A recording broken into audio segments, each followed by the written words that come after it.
Alrighty, messed up. So I meant to show my screen, but let's do that. Now we can't see the screen. So, Assalamu alaikum rahmatullahi wa barakatuh, which translates to may the peace, mercy, and blessings of Allah be with you.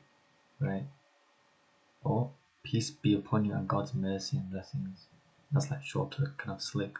I prefer the formal one that I said. The peace, mercy, and blessings of Allah be with you. That may the peace, mercy, and that I like that one. That's like juicy. But yeah, I mean either or. You get me. But that's my preference. You know, you have your own preference, I have mine. So, and this is just a reminder. This is just a point that I want to make, or something like that, or whatever have you. So basically, to get up and close with this one. You know what I mean? So basically, right, is I'm just sharing like my own perspective of things, right? I'm talking from my own self, you know, and I'm talking from my own perspective, my own understanding, and of these nature. So basically, yes, I want to talk about myself, right? So basically, is that it's about like the words or like how you put it. Okay, that's to the side. I just straight and direct, lab and direct. So basically, because y'all don't know what I'm gonna say, so I'm gonna get to that. Yeah, like straight to it. So basically, I mean you'll understand it as I talk about it anyway. So basically, is as the funnels now before ready. Stay hydrated. Stay hydrated.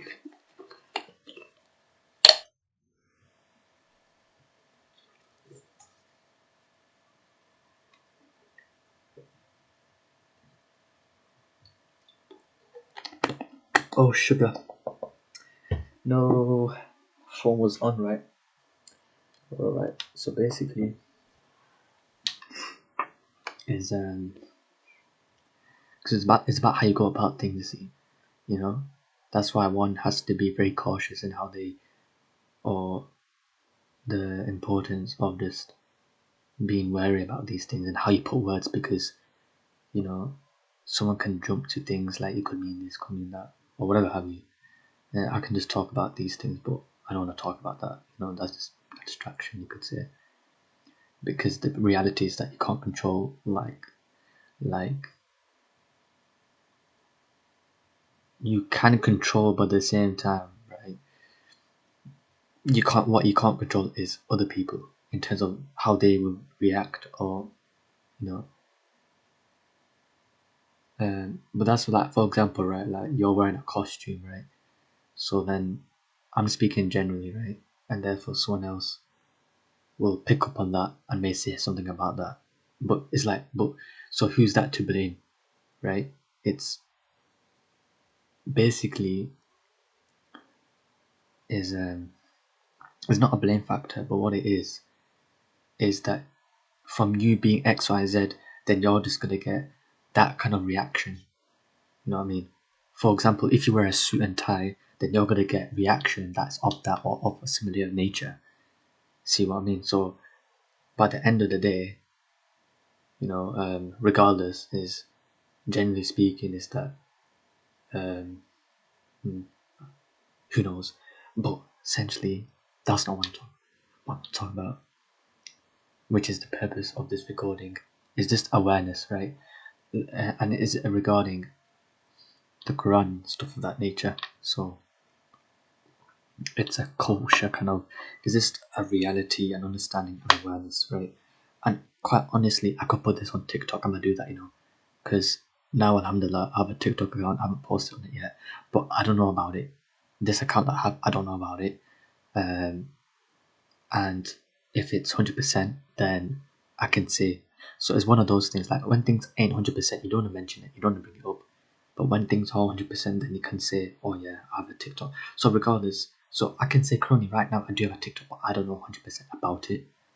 And I can get a TikTok account, so that's no problem.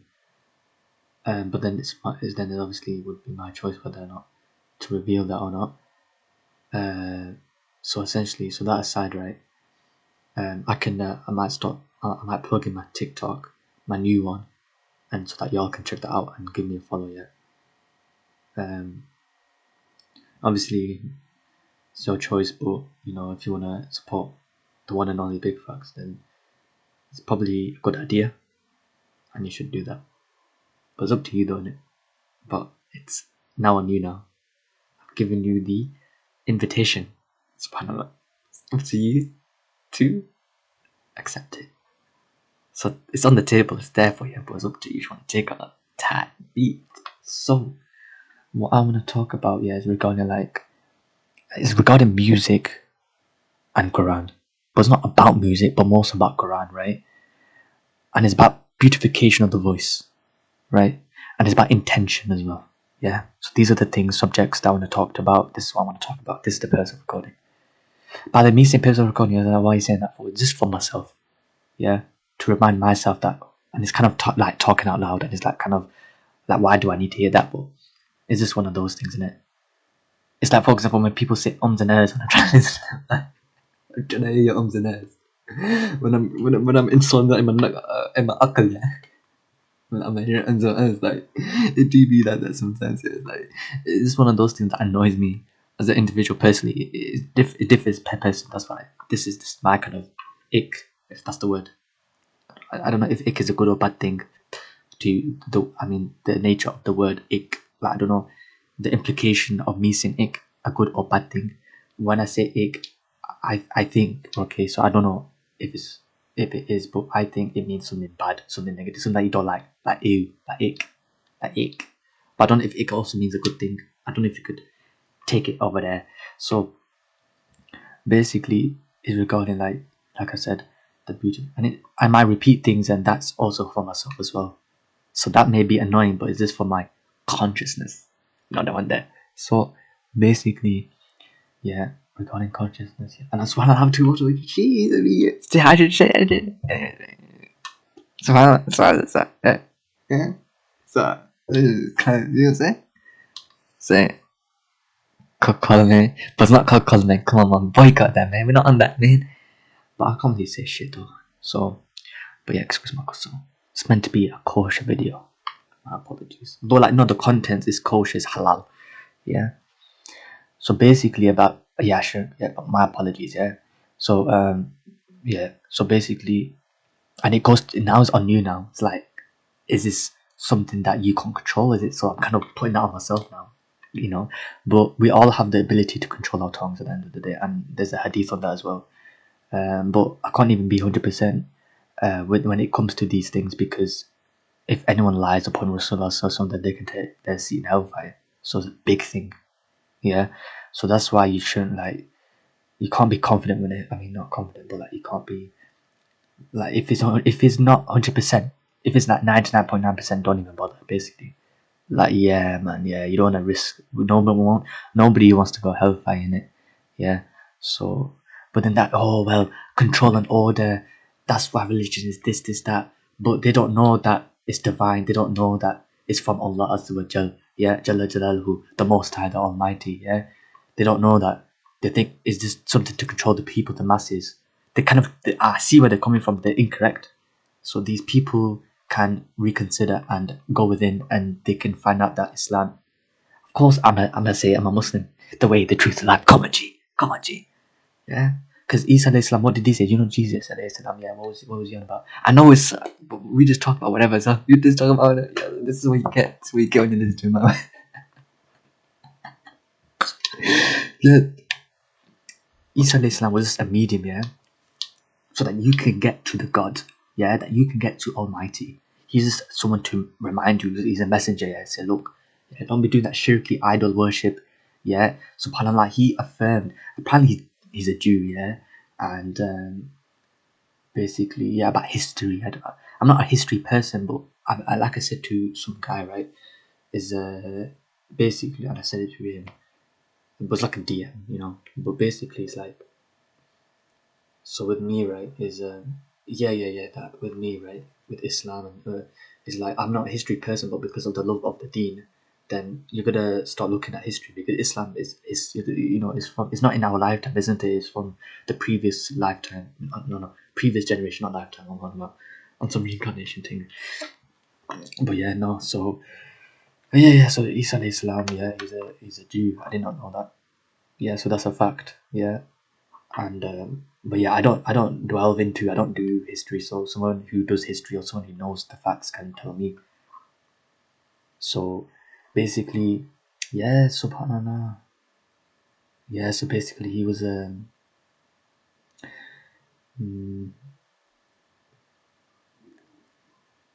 subhanallah. So basically, yeah, I know where I got that from. Okay, so with Isa alayhi salam is that he's just under the medium to the people of Israel. Oh, Israel, your God is one.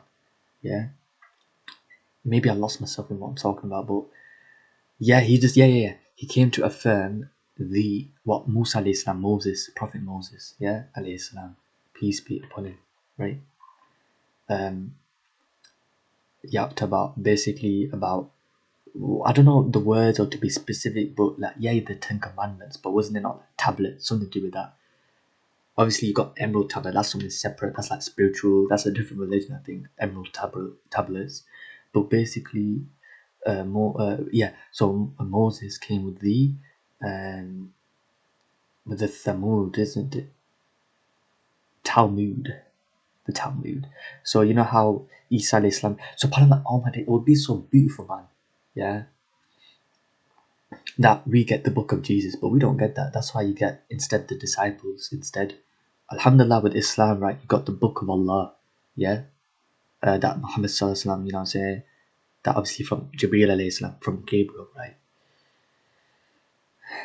But yeah, so but that's just how we do. We just do divergences, you know. There's like a branch, and then there's trees. So yeah, so everything's all connected at the end of the day. All of it is whether directly or indirectly, is all connected. So yeah, that Jesus alayhi salam, Isa alayhi salam, we say because it's Arabic in it, so we say the Arabic lingo. English, like, who even speaks Latin, or is it English? Who knows? But Jesus is not his name because he's Aramaic. So then his name would be Esau, something like that, because there's the Semitic languages. Yeah, there's Aramaic, so there's Hebrew, Aramaic, and Arabic. Yeah, and Jesus alayhi salam is, so it's me is not being precise. Yeah, but it doesn't matter because you're referring to the same person. To say that, oh, the two different, then that becomes a different thing. Yeah. But yeah, so going back to the purpose of recording about, so what do I want to talk about? So what I want, and I don't even speak like that either, by the way, regarding self-consciousness. I don't think like that. It's because when you hang around with people and they think like that, they talk like that, you start to pick up on what they're lingo. That's why you are who you hang around with, and that's why you should be very in who you hang around with and who you surround yourself with, and the energy and the environment, everything like that, all that matters. Yeah, because then you start to become that. Yeah, hang around with people that smoke and you don't smoke. Suddenly now you're picking up a cigarette, tobacco, weed, yeah, whatever it is, you're smoking now. Yeah, obviously it's your choice, but there's peer pressure as well. Yeah, so be very, very. So it's a blessing in disguise if you only got yourself. Yeah, you don't hang around with them, you keep to yourself. And something spiritual, you know, about it is that who knows what Allah Azza wa Jalla, like, you know what I mean? It's like, you know what I'm saying? It's like there's some of that wisdom, some of that spirituality going on, you know what I mean, behind closed doors. Yeah, that you don't know, like, why, like, you don't, like, there's something being prepared for you. You don't even know what's there, but like there's a reason for everything, basically. That's the gist. That's the jinx, or whatever they call it. And you should say that word, by the way, because it's a name of apparently the unseen. Yes, you should say it. So you'll say that word next time, yeah. Alhamdulillah, Bismillah. So stay hydrated. Come on, G. No one, right? And it's like you're peeing, but you're not, because it's like you squirt this in it. You know what I mean? You're not Lucozade. It's not Lucozade, but Lucozade. You squirt it. By the way, yeah, I don't do politics as well. So if I say Lucozade and you're supposed to boycott it, I don't flip it, no. Okay, so don't get at me saying, oh, we'd be boycott. Why you not? Nobody knows everything. Get me? You know. So but you can be educated. So if you do know or do not know, then let me know, because at the end of the day we should let others know about these things. Why? Because you don't know if you're funding like people being killed. Like you don't want that. You don't want that. But the government. You know the one that. You know the one that. Oh, you just try to get control, and the government's going to control you now. Then when you're like a robot, like a sheep, say yes, dad, I know, dad, this, that. Jump how high, you know. But that's what happens indirectly when you go to your local supermarket and you buy the I did not know. Yeah, that's why I stopped eating. Don't eat cereal. Yeah, high in sugar. You know what that high in sugar does to you? You don't want to do that. You don't know diabetes. You don't want obesity. Yeah? You don't want to be sluggish. Live in a lethargic. We can't be living in a lethargic because we can't be living in a lethargic. Look, and then you're at a disadvantage because you're doing that to yourself and you control what you eat. You control what you. Anyways, enemies. Yeah, we talk about whatever. You don't know what you're gonna get. Come on. Okay, but no, we're always here for the purpose. The purpose of this recording. So basically, because I'm also kind of freestyling as well in terms of the consciousness. Yeah, it's not even fresh in mind, but I know what it is to talk about. So you just kind of, you know what I mean. So with the, I should get my fizzy drink in it. Shall I? Am I do it? I can pause it. Subhanallah, technology. Going forward.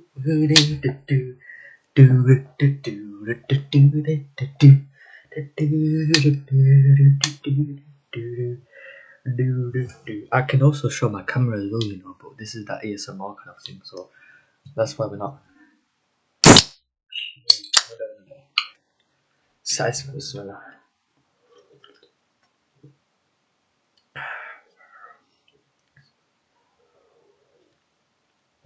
Why drink Coca-Cola when you got an alternative?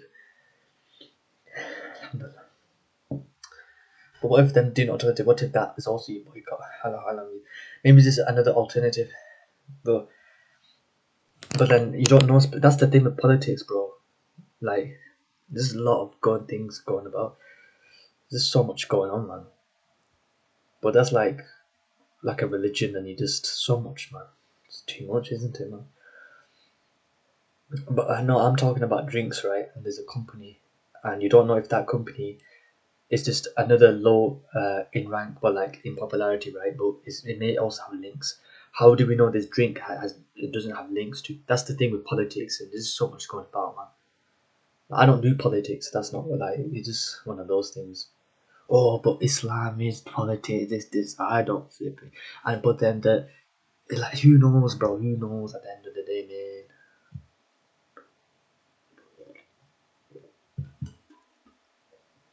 I don't know about people, bro. Like I just like people do politics, like, but then they're out there though. They're out there doing it. You know, all these agendas and all this BS. Like, who cares, bro? Like, but then you gotta know like who runs the show at the end of the day. You know that one there. You know that ones. And how would you know if they're hiding behind the walls and shit? Oh yeah, we're getting somewhere. I know, yeah. How would you know? How would you know? You just get what you receive. You get me? You know what big facts want to know. Get what you receive, man. So you don't know, man. So, so essentially, is right. Yeah. So yeah, man. So.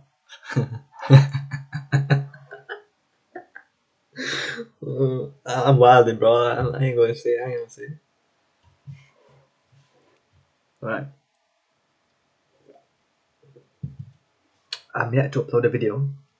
Already recorded. And yeah, I meant to do that before as well. I was like, oh, I was meant to upload this one first. So, but yeah, so when it comes to like long videos, yeah, obviously this is going to be on YouTube, yeah, but like long videos like the, and also TikTok as well. Yeah, I'm gonna put it on TikTok, put it on YouTube. But like YouTube's for longer videos. Like with TikTok, I doubt it. I think you are able to, but then you know why they do part 2, part 3? It's to keep them hooked, but really it just gets lost in the source because they may forget about it as well and stuff like that. It's better to upload the full thing. I know why they do it, because of viewer retention.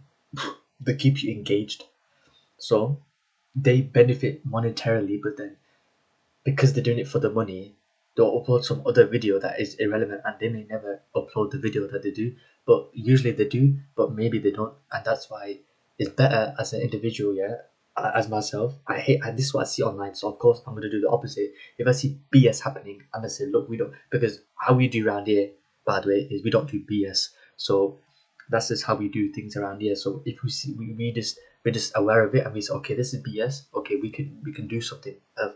But yeah, you don't know that, like, when it comes to, like, because when it about for example microplastics, then everything is microplastics. When it's about politics, and everything is about politics. So you're always like your filters about politics. So, or is this drink company, is it this, is, I mean, it's good, yeah, because at the end of the day you are held accountable in what you purchase. So you're doing yourself a favor. If someone tells you, yo, these people support these people, then you know what one's in there. So yeah, so back to the purpose of recording. Yeah, because I don't match with how I do things differently. I noticed that. You know how right-handed people function. I function different, right? And just how they have their way, I have my way in terms of like describing things, and subhanallah, yeah. I just clocked it. I was like shower thoughts. I was taking a cleanse, physical and spiritual cleanse, and because it is spiritual, isn't it? But what I did was also spiritual. So there's that. Because ghusl, yeah, subhanallah. Um, yeah. So, anyways, aside from that, right? Oh, but talk about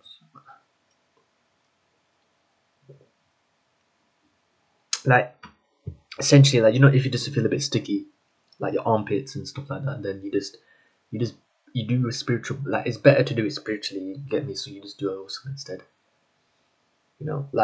Like imagine, like, you could just do something a bit different. It's the same thing, but then boom, you get this benefit. So of course you're gonna do that benefit because you do it normally. You don't get that benefit. So like, okay, let me do a ghusl, bro. Yeah, because the spiritual benefits. I'm like, you know what? I'm gonna do a ghusl, bro. It's better to do it that way, and it's better because at the end of the day, etc., etc. Okay, we're getting subhanallah, yeah, but it's okay, and we talk about whatever, yeah. So basically, because obviously it was fresh in the mind, etc., etc. Anyways, because you pick up on these things, these people think like that way, so of course you're gonna pick it up. So that's why environment matters, and everyone's talking about LGBT. Shit, you might become LGBT, bro. I don't fucking know. I might become LGBT because it's that spread, because you've been exposed to it. Yeah, you've been exposed to, for example, this big, like, strip club, alcohol. You obviously close your ears. Obviously, this is like, mature stuff, right? And but yeah, but you have choice at the end of the day, yeah. But these things have its own effect. Iblis, yeah, he does his own essence, yeah, to these things. So you might one day touch alcohol. You don't flip it, no. You don't flip it. Obviously, then you seek refuge in Allah. Oh, come on, G. You know how we say, I will do that. That's what it means. Yeah, when you hear that, that's what it means. Yeah. So yeah, so you kind of hear Akhim, and I like how he says it. It's a bit funny. Obviously, he's not funny. Obviously, what do you mean by that? Oh, he's saying this, that. No, man, chill out. Take a chill pill, bro. Flipping. I don't need taking pills either. We don't do that around here. We don't take no government. I thought this, that, but then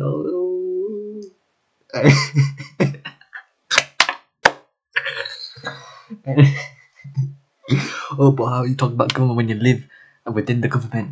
You should get your own place, and there is no government there, and then we have our own rules. We will do it. Inshallah, we will do that. We'll create our own place, but there'll be no flipping BS. Yeah, we might go to Mars, bro. Who knows, bro? We might support Elon Musk in terms of going Mars, and then we're gonna set our own laws and everything like that. Sharia law in Mars. Come on, let's go. Yeah. Anyways, so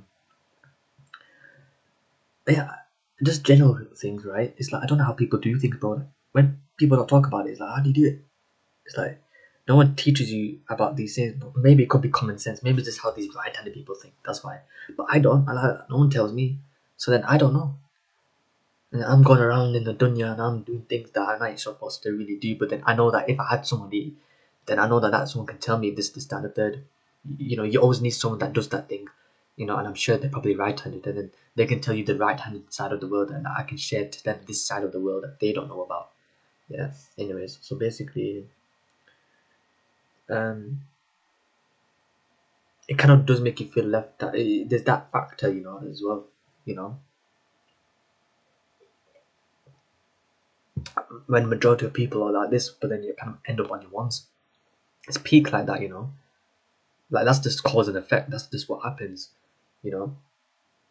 Like maybe in the town, like everyone smokes, but you don't smoke.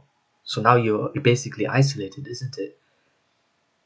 In that sense, so it's like one of those things. But I think that's what Islam teaches you, to have sabr, to have patience. So if you are going through that, then just know to stand firm, and two, because it's tempting at the end of the day, you know, for you to fit in and stuff, right? Then you want to do things like that, smoking alcohol and stuff, smoking, alcohol, like that. So, but it's not worth it, man. Just be authentic. Just be you at the end of the day. You know what I mean? Don't be doing no goofy things like that. Anyways, that's in the past. You don't do that. So, yeah, that's definitely not what I wanted to talk about, and whatever I wanted, but that's what happens when you talk about me big facts on the knowledge. You see, um, and it be like that, yeah. Sometimes it be like I was, bro, before I even mentioned Subhanallah, and dead ass, bro, no cap, no cap. So,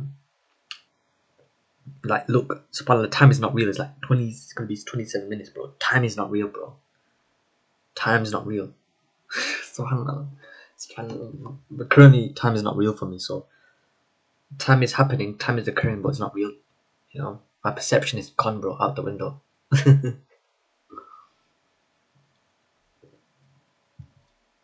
And that may not be a good thing, but that's just what's happening.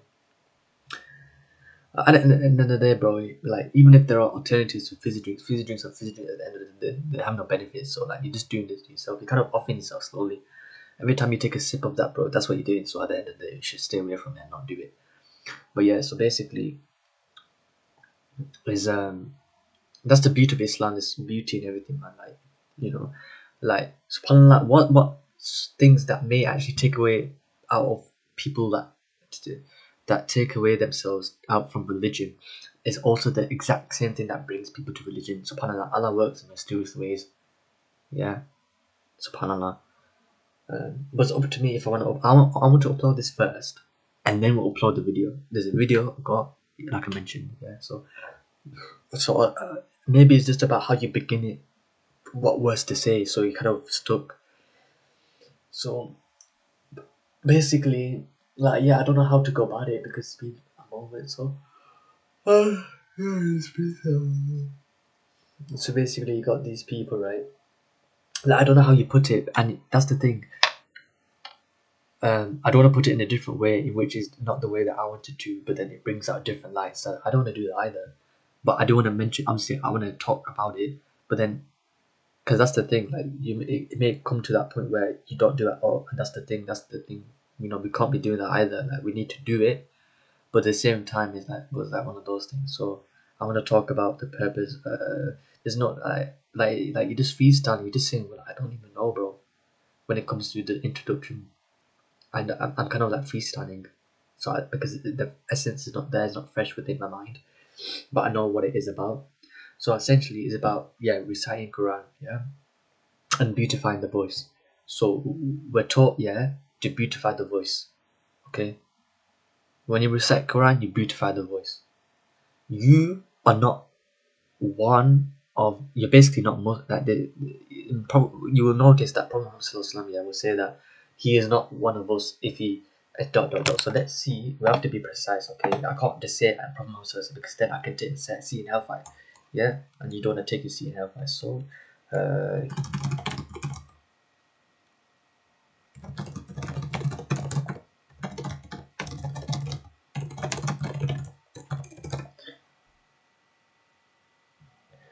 who Abu Huraira radiallahu anhu.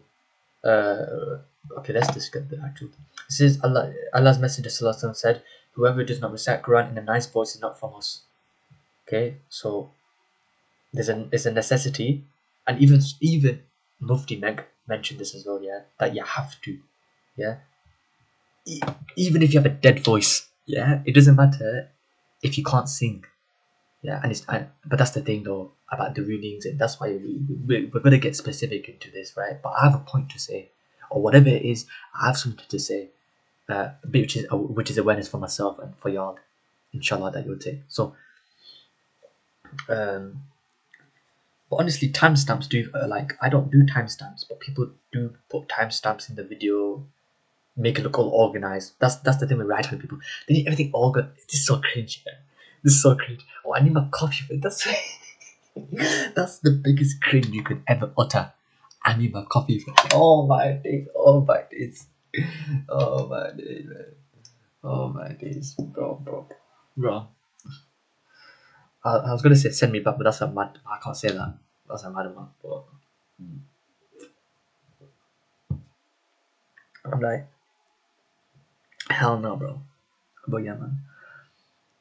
I understand when people say like like these I call them followers of Paul. I don't even say Christian no more, yeah, because it's Pauline with related Christianity, yeah, because Trinity has been introduced, yeah, and whatnot, and subhanallah, I have the references for that. So yeah, so basically is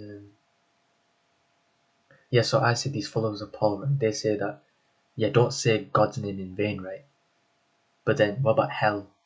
Hell no, right? That's not God's name. That's a creation of God.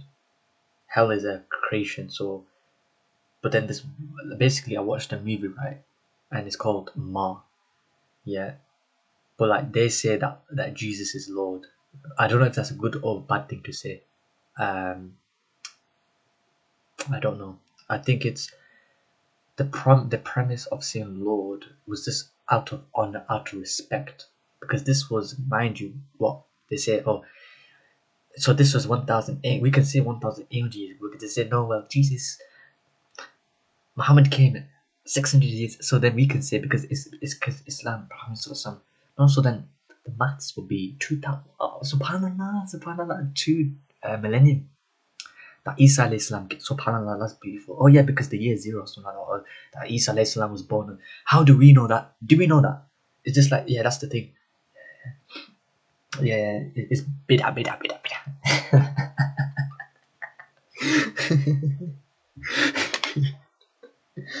Yeah. Yeah, man. So, yeah, Bismillah.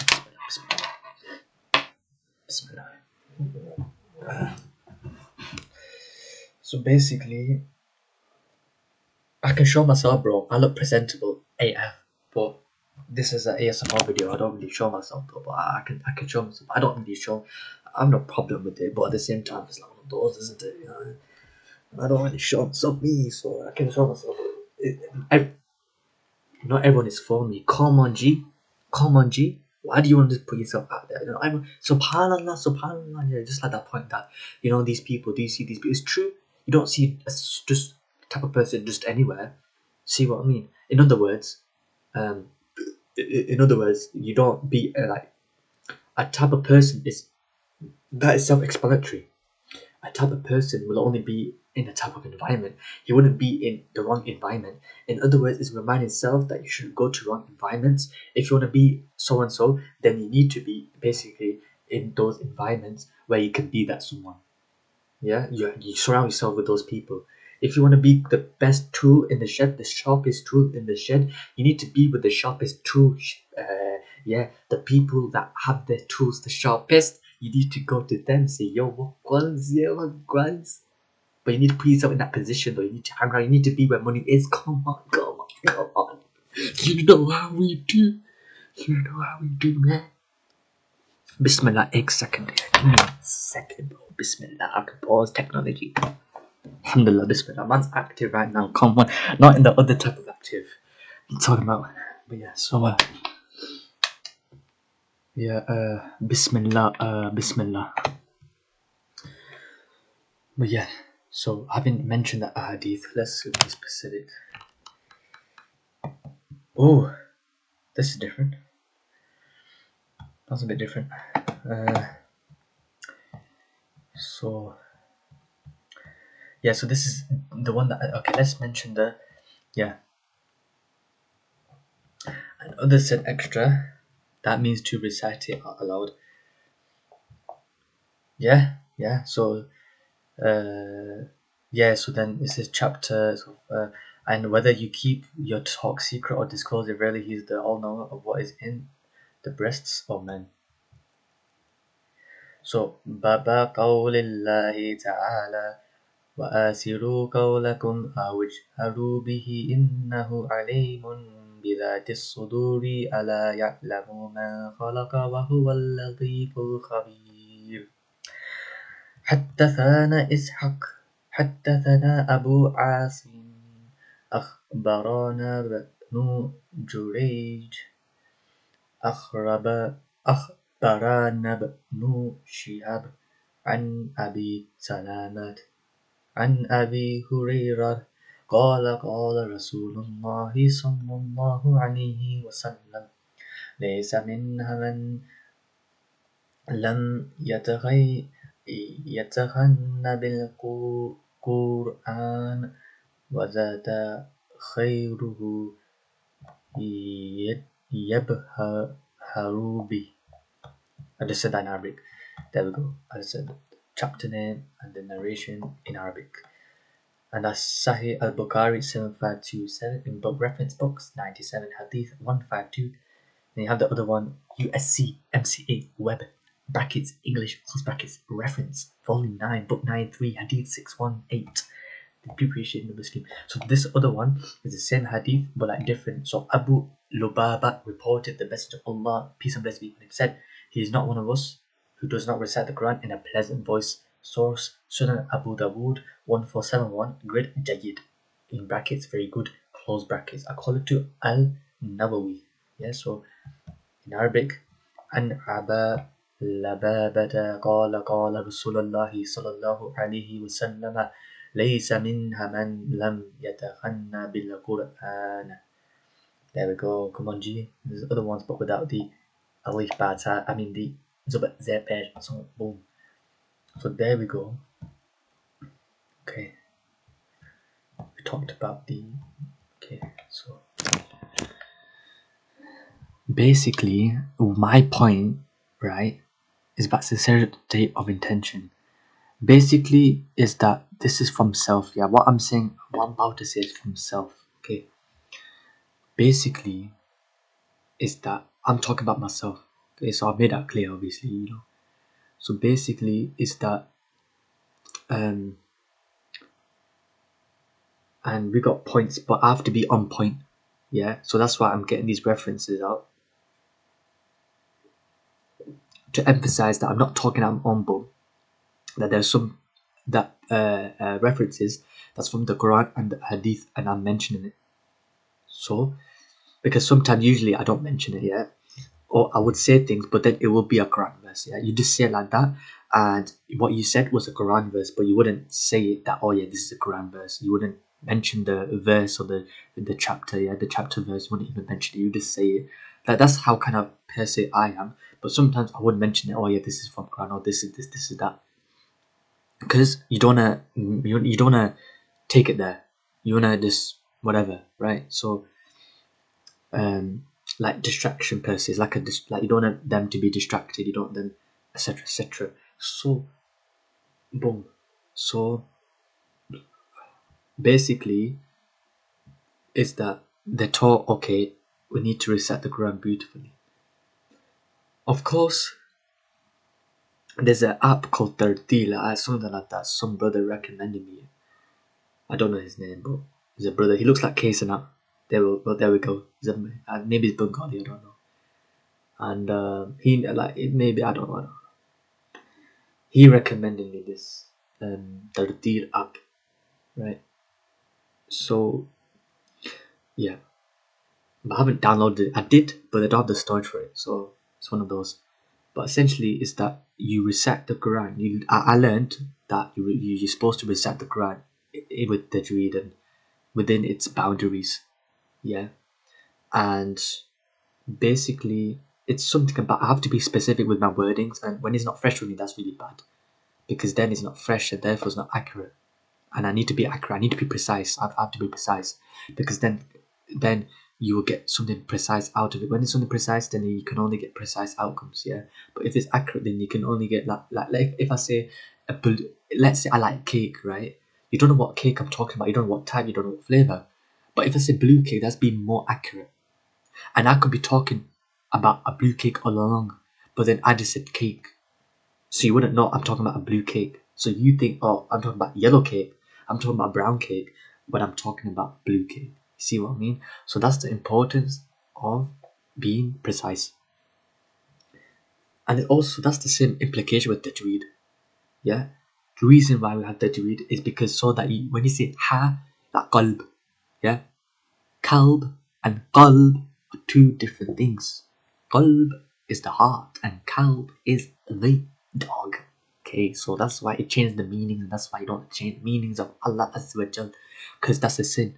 So that's why you avoid the sin by you having tajweed. So you learn that tajweed, you get me? Instead of doing weed, you do tajweed. Come on, alhamdulillah, subhanallah, come on. Yeah, we don't do no weed, you put the weed down, you recite the Quran with tajweed. Do that instead, yeah? Because Quran gives you that spiritual hype. Oh, come on. Subhanallah, yeah. It doesn't matter what day it is, what time it is, bro. But we're active. We are active. Like, it could be 5 a.m., 6 a.m. in the morning, isn't? But there are times when it was 5, 6 a.m. We're active. Time is non-existent to me. Time is a creation of Allah, so I'm not going to say anything bad of it, but yeah, come on, G. But then that could be said with anything that's bad as I made, or I don't really like bad as me, but another creation of Allah, so trying to get me, so you know, it's you have to respect it at the end of the day. It's the creation of Allah, and it is life. Yeah, it has life, so you know what I mean? Like, yeah. Yeah. Right, so I don't know how to put it into words, kind of thing, you get me, and the introduction session, but we're kind of already in it anyway. So, and inshallah, because I'm talking about the purpose of recording, then inshallah it will come to me about what I need to say about this, so I can just be precise about it. Is this something regarding about singing the Quran or something like that? And it's just about me having respect over the Quran that I wouldn't sing it. Something that is literally like that. But I noticed about myself is I notice things about myself. I notice these things, like, you know, in a day-to-day basis. You may notice something, you may so this, that, and the third. So that's why with me, I notice these things about myself, about what's happening with myself. So for me, it's like there's no filter, there's no barrier, there's no when there should be. So when there should be a barrier, there's no barrier with me. And before there was, but now there isn't. So I'm basically talking out loud. I'm thinking out loud. That's what it is. And you may want to say something, but you can't just say it. Yeah, there's levels. There's like layers that you need to say something. Not that people do mental gymnastics. I'm not saying that, but like in terms of how you say it, like you may not like something, but then you just don't go and say it to them. There are people who are unfiltered, right? But and it's not about being unfiltered with what I'm saying. It's but I just noticed this myself. Like, and I know why this is happening as well. But yeah, but I'm not supposed to be straight to the point like that. Because there's something explanation. There's something about it, right? I have to be precise. So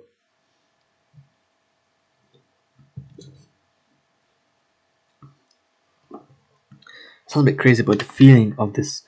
I mean, I can make it sauce, but I'm not gonna say it sauce. Yeah, just the feeling of it. Drinking fizz drinks, like swallowing the fizz drink is like sensational, because like the sparkles and it gargles in your throat. Now you can see it. Pause on that. Don't form on that. Come on, G. But yeah, it's all about your mindset, your intention, and stuff like that. And quite recently, like, you know, perception and stuff like that. Like, just because you feel it, that's just how you feel.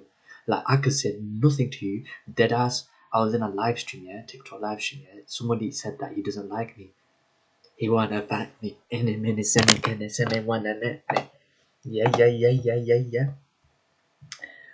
I know you don't like me. You wanna fight me. Always never pay, never do. Come on. Wait. I know you don't like me. You wanna fight me. You don't want a problem at your party, don't invite me. I don't want it about you. Homie, please don't talk about me. I was talking about me cause you're looking for the clout T. Says Nana, that is 9. Ride it in a 2-seater with 2 minutes. But look at the aquatina. It's cocaine. Ooh, stuck up. On the OG reefer, no TMZ, yeah. Forgettos on the bench, stroke make a fence. Told her she could get Chanel, I should let my fresh. Stop shining in the Rolls Royce, they got red. Cause wait, hold up, nah, I still don't give a sh. Room, G5, room, we high. You the type of that I wanna be like. You a type of that would never get reply. High hater, buy better, room. Yeah, she like how I told them rap. Yeah. Keep it on that cash. Yeah. Keep it on. This is the street code. Dollar bill, come gather. Even your man on Nicky's doing better. I know you don't like me. You wanna fight me. I was on the page, never double tap like me. But it's to my left, my right. Never just a corny, put the on my. Just put it in his face. All this he wanna taste. We sip it on the ace, itty bitty, pretty. Yeah, eat it, Cookie Monster. Ooh, here to this, call me master. Real, I said, slip it like it's pasta. They get nervous when Nikki's on the roaster. Somebody usher this into clinic. My flow still say I ain't talking pandemic. I ran my own lyrics, all these one gimmicks. They study Nicki's style, now all of them want mimic. Talking about snitches when it's snitches in the camp. Never standing on you, always itching for a stamp. Me, I'm still money, wrist light up like a lamp. They gonna have to send the best fighter for the champ. Racks I got married a puppy. They keep hating, but I still watching. Check the balls. I'm still topping, bust out or playing Jane. I got options. It's a bunch of mini mess. Another one they're mucking. Showed you how to get a bag. Now you going shopping. When I call my other sneak, wanna start plotting. When I call my, it's a sweet, stop mopping. Jeez. Yeah, chill out hard. Yeah. And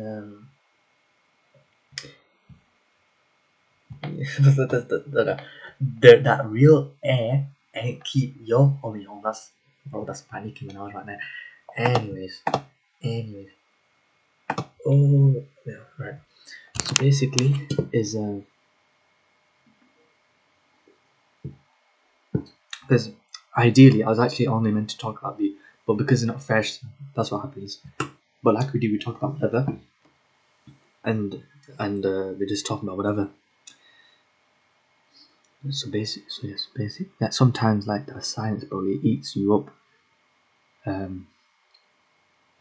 It's just one of those, maybe some psychological shit going on. You know when it's like silent, it's like it makes you like to where you don't even want to talk. It's like you have to stay quiet. It's very strange. It's very strange that about regarding silence. Yeah, that silence makes loud. The silence is loud. Yeah, subhanallah. So it's like one of those things, man. Like that's my perception, my understanding regarding silence, and that's currently my status regarding silence. Yeah. So yeah, there we go. Like make it a point where like to extent to which you don't even like for whatever reason you can't even speak or you don't want to speak. Like it's preventing you to speak, subhanallah, yeah. But you can't speak. It's like that. You can't speak, but silence is making you feel like you can't speak. So it's like choking you, strangling you, something like that. If it makes you feel that talking is awkward because it's silent. Like it feels like right now it's silent as flip. So it sounds like you don't want to speak at all, or it has to be silent almost. It's like because it's silent, it has to be silent. So then you stay silent. It's like that as well. It be like that sometimes, yeah. But yeah, Bismillahir Rahmanir Rahim. Yeah. So regarding the purpose, yeah. So it's just the words, and I just need to say the words, and that's it. So basically, is that that to me disrespectful, to think the Quran is like a song, because it's not a song. It's the words of Allah Azza wa Jal, and you put respect on Allah's name. You put respect in what Allah's saying. So I'm not gonna sing no ayats, bro. I'm gonna recite the Quran with its properties, and yes, I'm gonna recite it beautifully, but I'm not gonna sing the Quran. I think there's differences, yeah. And I'm not targeting anything or anyone. This isn't about targeting anything or anyone. Is absolutely not in what I'm talking about. Okay, so it's not where I say I'm not biased. That's not the case. Cause like literally, like dead ass, like literally, I'm just like, yeah. So I ain't talking about no one. You know. So it's not about that. So so basically they've taken the Quran as a song when it's Allah's ayat. And there's something that I heard, okay, that qaris, the best qaris are those that contemplate the Quran, or those that incite, or that invite, or that kind of within you, that wants you to, it makes you want to understand what's being said. Because the whole point of Quran, bro, is to take the message. It's not just it is a beautiful, don't get me wrong, all my day, it's beautiful, but it's with understanding, because there's an ayat. I'm gonna get to this ayat, bro. This is a Rami ayat, bro. Yeah.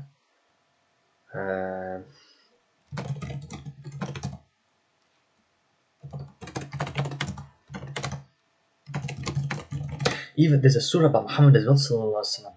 Subhanallah.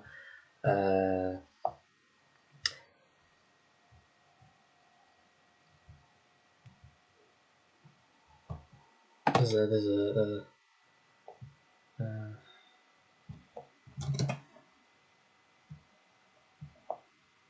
oh, this is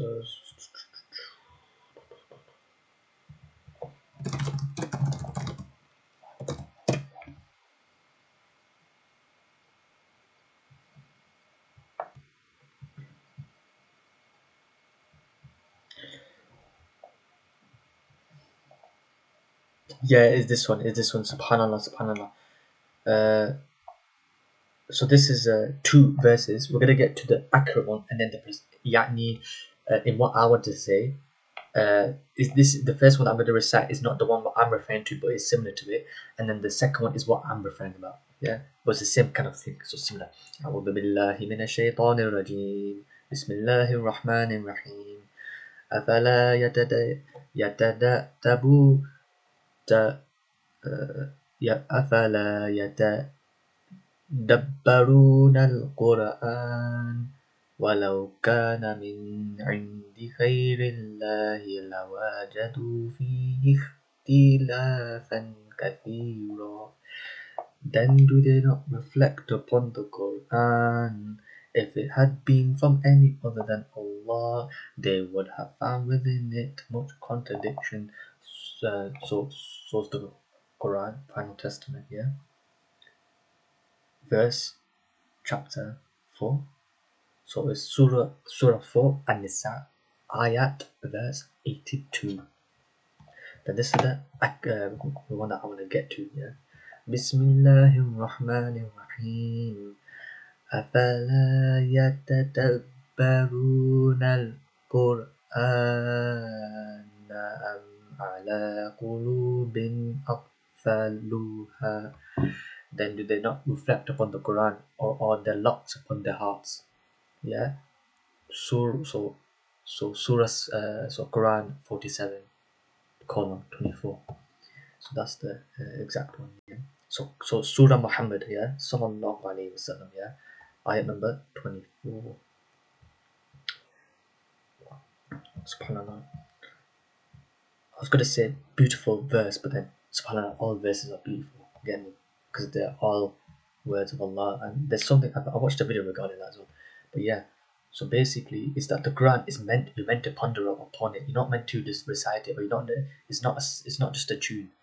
Yeah, Quran is not just a tune. It's deeper than that. It's spiritual. It's Islam. It's Allah's words. It's not to be taken lightly. It's something serious. Something that you ponder over. It's a letter. is an invitation. Yeah, and there's a hadith regarding that as well. Um,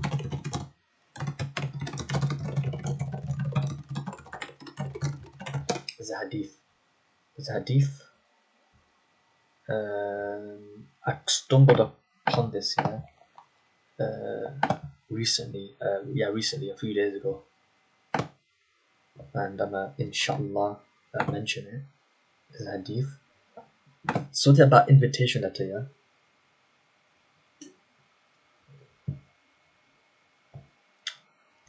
Yeah, like subhanallah, right now I'm like slick AF right now, but I'm not gonna show myself in it. I already mentioned this, but I just wanted to mention that. I'm not boasting. Literally, I'm just mentioning words, bro. I'm not implying anything. Basically, that's what I mean.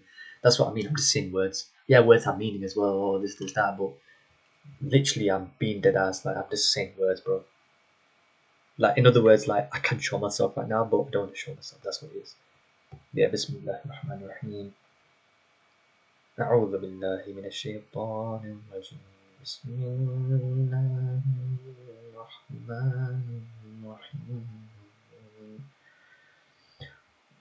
Okay. So Bismillah. Islam, yes, but Islam, Islamic. No, it's the juicy hadith, yeah. And it's not there. It's not there.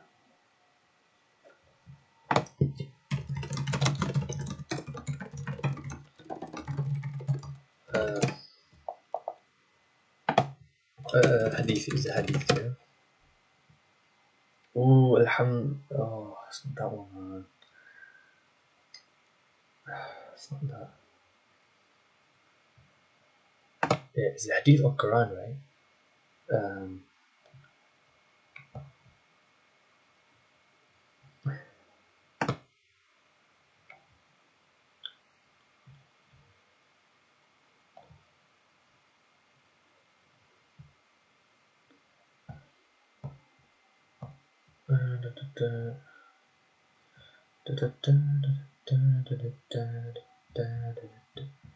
Oh, there's 14 all my days, but it's there. It's one of those.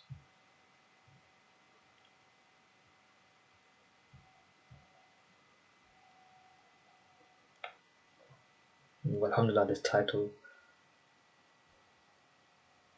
Yes, so this, yeah. Oh, yeah. So regarding, so we can be specific about it as well, yeah. That you're not supposed to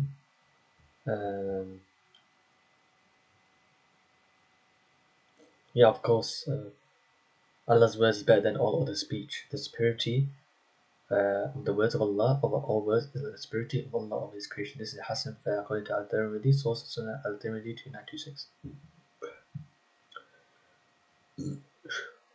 Ooh, this is what I'm talking about. But yeah, there's the thing about assuming the best of others, which is your Qareen or whatever have you, that think otherwise, yeah. You so say, oh, this is doing for that, this is doing.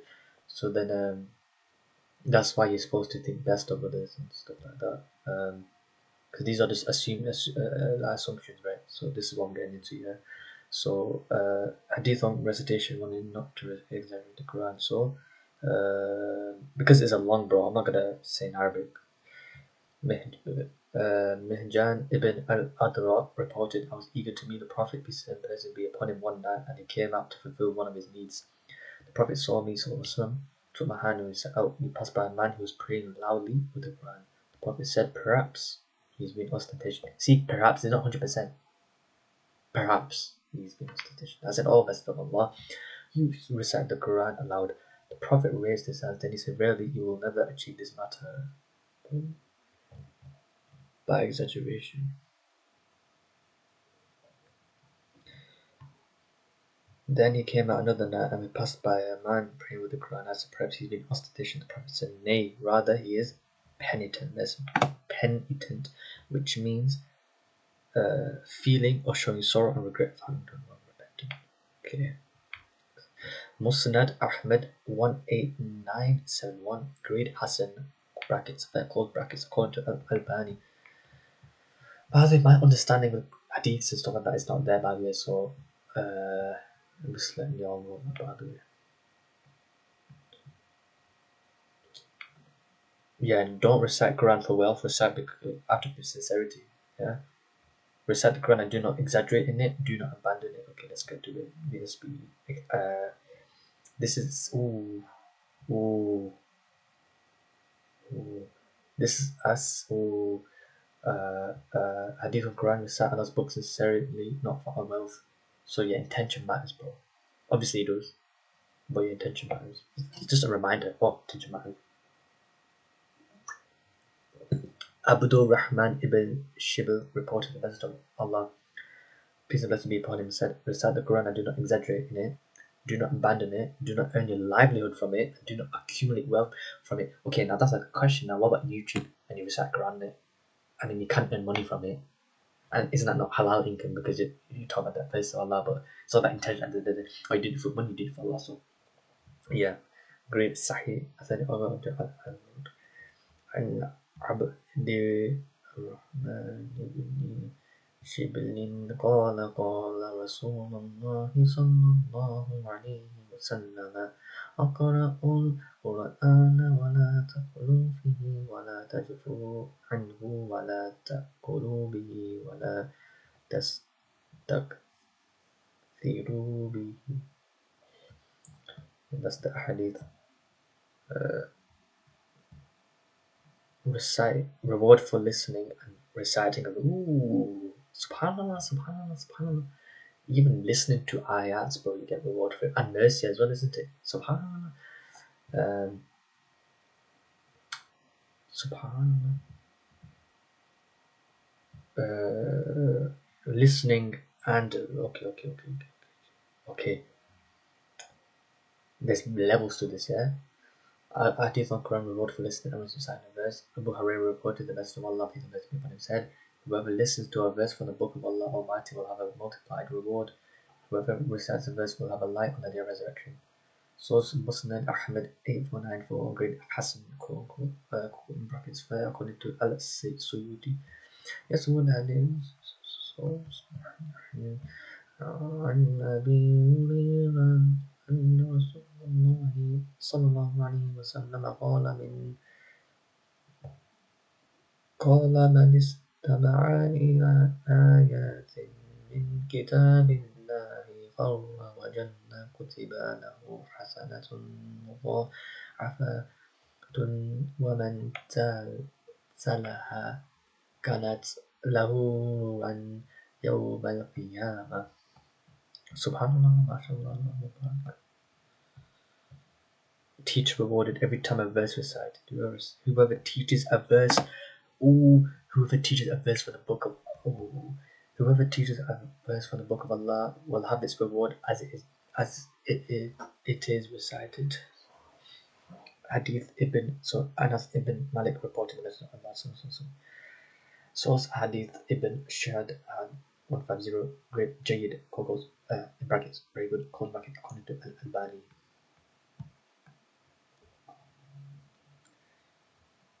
So we can get really like distraction when it comes to these things, yeah. Wait. Subhanallah, Islam is goodwill to Allah and the people.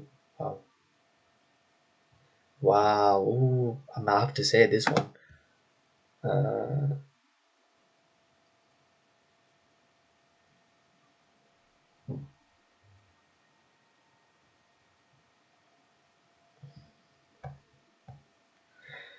But yeah, like I can easily be distracted because I only got one thing, and we can talk about all these things. It's just like not good, you know.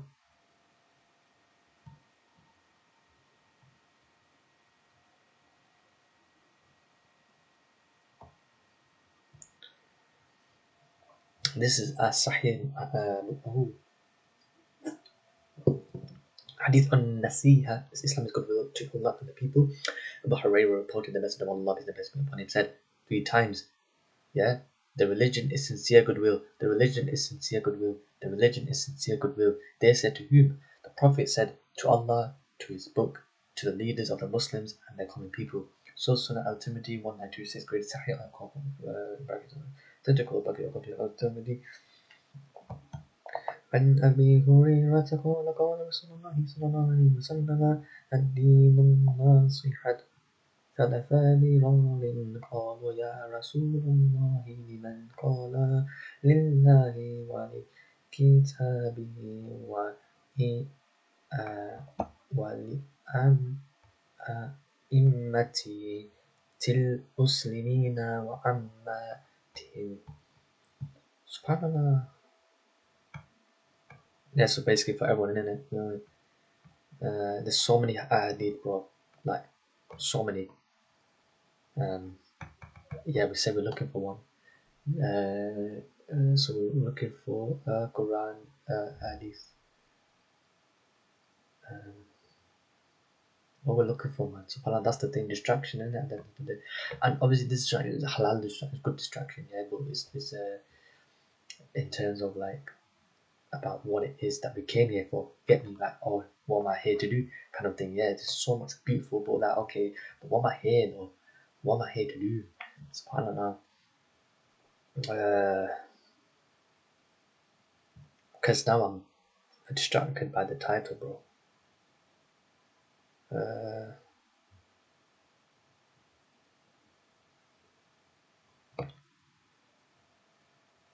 Let's just look for it and see if we can find it.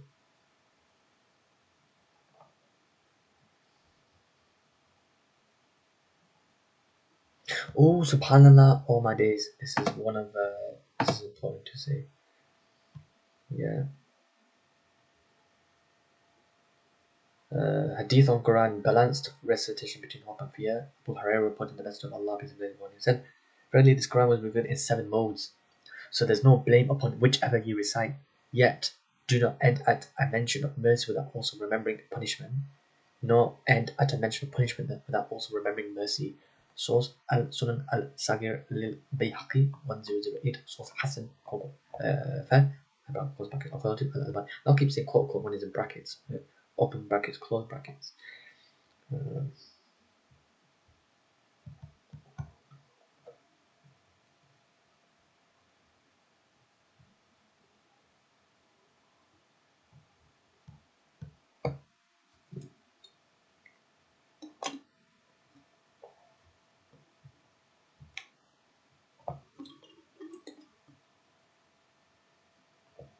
This is important. Jabir, Hadith on Quran seek Allah by his book before insincerity prevails. Jabir ibn Abdullah reported the messenger, the Prophet, peace and blessings, said, recite the Quran and see. Yeah, so basically, I know I should finish it. Allah do it before some people come immediately sharpen its form as if it were an arrow seeking reward in the world and not in Europe. Source Muslim Ahmed 14855 greatest high according to Al-Albani. So basically what I wanted to say is that we can easily be distracted. This Sunnah hadith regarding what I'm saying, but I have to be precise with what am I talking about really. I mentioned that like that's why notes is important, like having notes down so you remember,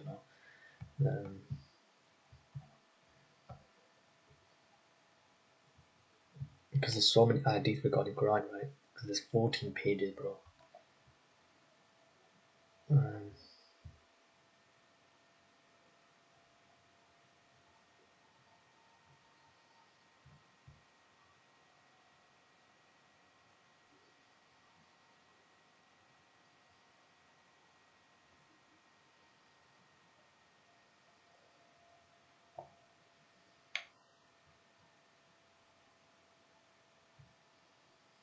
Oh yeah, regarding so the hadith that we're talking about,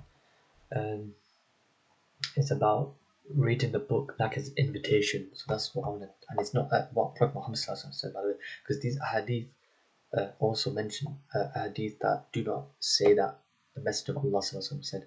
So yeah, but like so and so said, like a companion of Rasulullah. So you know how you have the Prophet Muhammad that after him, or the I think that's the word, predecessors. So you have the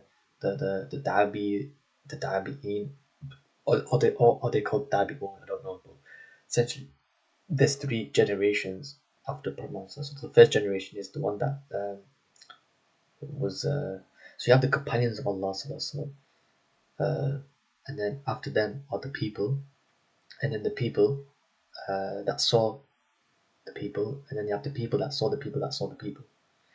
So it's 3. SubhanAllah. But the thing with scholars, I don't know about that. I don't know about the 3 generations, but it was not scholars, the companions also have faith inscribed in their hearts. So it's like that is so beautiful, but there's also wisdom behind why Allah Azza wa Jalla did it, and why we don't have that.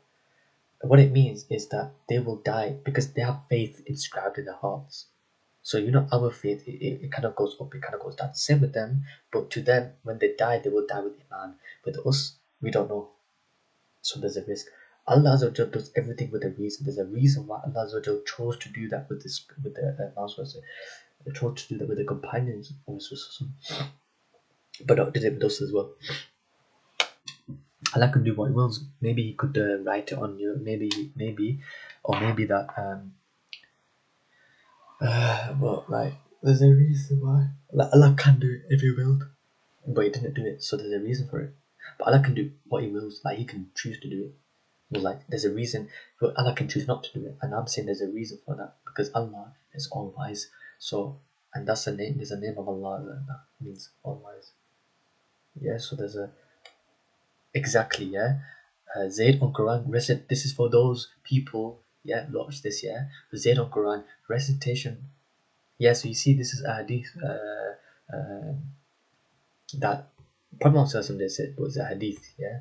So, Zayd on Quran recitation. I don't know if it is a hadith, to be honest with you. I actually don't know, but I'm in a website, they do hadiths, but like, I don't even know.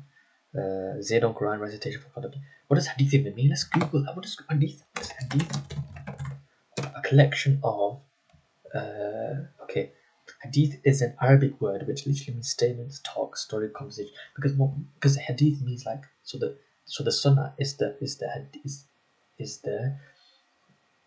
sunnah is what the Prophet said. So when you say sunnah, you say hadith could mean anything. It's like that. So hadith is an Arabic word which literally means statement, talk, story, conversation. Okay, that's written down. Obviously, that's written down. Yeah. Technically, hadith means the narration of the sayings, doings, or previous taqrir, in brackets, or taqrir, Muhammad Sallallahu Alaihi Wasallam. But obviously, we have hadith that also a collection of traditions containing sayings of the Prophet Muhammad Sallallahu Alaihi Wasallam, which with accounts of his daily practice, in brackets, the Sunnah, constitute the major source of awareness for Muslims apart from the Quran. And these, okay, but then Quran is be like, well, because Quran is a hadith, because no, there's a book. Quran is a book, and there's a verse that says that if you take any other book, then it's bad. You false, you deny it, right? So that's why they deny it, because there's other books as well, and that's why they are Quranists, because they only take from the book of Quran. And there's always good in everything at the end of the day. Always from the best of Muslims at the end of the day. There's So yeah. So there's that. Yeah. So. And like I said though, that and being specific about it, oh, you mean this? Well, actually no, because there are times when you have to be sturdy with people, yeah. Because there's times with Jesus alayhi salam, there was a time when Muhammad sallallahu alaihi wasallam had to be a certain type of people, yeah. But they were, and you know them, they're not people that do that. But there's a reason why there's punishment of Allah. It's not just mercy of Allah. Allah's merciful, but there's Allah's swift in reckoning. You can't be blind to either or. Yeah, you can have good thinking, but at the end of the day, this is reality that we need to understand and contemplate deep. Yeah, you can't just think death. There's always life. You get me? There's no life. Look, depression is just a feeling. Okay, right? Someone who sets up a TikTok page that talks about depression, right, is unrealistic. Social media in and of itself is unrealistic, number one, right? Number two, forget numbers, yeah, is that depression is a feeling. They can have a depressed page that only talk about depression, but it doesn't mean that right now they're not depressed or that they are depressed. Meaning, what I'm saying is that just because they're depressed doesn't mean they're depressed. Some people make it a personality. That's why some people have depressed pages. I'm just using depressed as an example. There are happy pages, but even happiness. At the end of the day, you learn to be in the middle. You learn that in life there's ups and downs, and at the end of the day, there's life, and there will be death. Just how there's life, there's death. Yeah. So yeah, that's reality. Right now we're alive, but then soon we'll be dead. So one of this equilibrium, duality. Yeah, there's good and there's bad. There's good and there's bad. Know that good know that this life and everything within it is temporarily, right? So anything good is temporarily, and anything bad is temporarily. So even the good times will also leave you, and although and the bad times are not. So it's hope and it's also equilibrium, because the bad times it will not last forever, but also the good times will also not last forever. So what does it mean? It means that you should be hopeful that the bad, because it doesn't last forever, you're hopeful, and because good doesn't last forever, you're grateful in the good. You get me? Because you experience the goodness, you're like alhamdulillah, you're like happy, yeah. But it's only temporary. Even happiness is temporarily. Everything is temporarily, you know. And you can talk about generally as well, and it's true as well. You can't chase feelings. You can't chase happiness. You can't chase sadness. These people who run happy pages, depressing pages, right? You can make people feel depressed, and that's the thing with music. That's the thing with anything. Because I can see the ayats of Quran make me depressed. Yeah, Allah talks about these things, and these are so, and I can be specific, and I can bring out verses that say this, and the third. But I can also bring out verses of Jannah. Yeah, so I can talk about Jahannam, and I can talk about Jannah. But these are reality. As a believer, we believe these things will happen. Yes, we can't say, oh, no, this will not happen. This will happen, and their judgment will happen. Allah says their judgment will happen for certain. Yeah. But yeah, so with the Quran, yeah, I kind of already did mention it. Yeah, let me find a reference, right? Because we're chronological about things at the end of the day, and inshallah we'll find it. And there's so many Arami hadiths, bro. Wow, subhanallah. Oh, no. Oh, the Prophet prohibits arguing over the Quran. Yeah, so if there's any hadith, that's obviously all are important. Okay, let me do something different. عن عبد الله بن عمرو أن ترفا كانوا جلوسا سباب النبي صلى الله عليه وسلم فقال بعضهم ألم يقول الله كذا وكذا وقال بعضهم ألم يقول الله كذا وكذا فسمع ذلك رسول الله صلى الله عليه وسلم فخرج كأنما فقئ في وجهه حب رمان فقال بهذا أمرتم أو بهذا بعثتم أن تضربوا كتاب الله بعضه ببعض إنما ضلت الأمم قبلكم في مثل هذا إنكم لستم مما هاهنا في شيء غرور الذي أمرتم به فاعملوا به والذي نهيتم عنه فانتهوا. Abdullah ibn Amr reported a group was sitting by the door of the Prophet, peace and blessings be upon him, and some of them said, Did Allah not say this?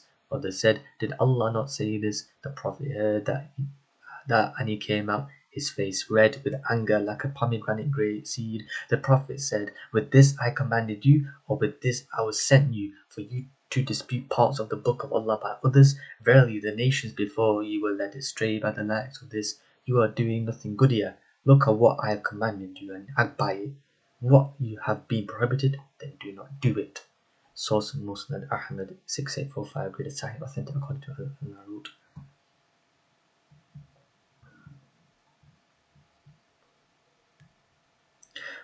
The Prophet's commands are like Allah's commands. I mean, we kind of know this because they say that This is Sahih. Ooh. So basically, you know how they say that the Sunnah, that people, I noticed, yeah, that they take the Sunnah like it's the Quran, right? They take the Sunnah like it's, and this is, subhanAllah, affirming this. Hadith on Sunnah, the Prophet's commands are like Allah's commands.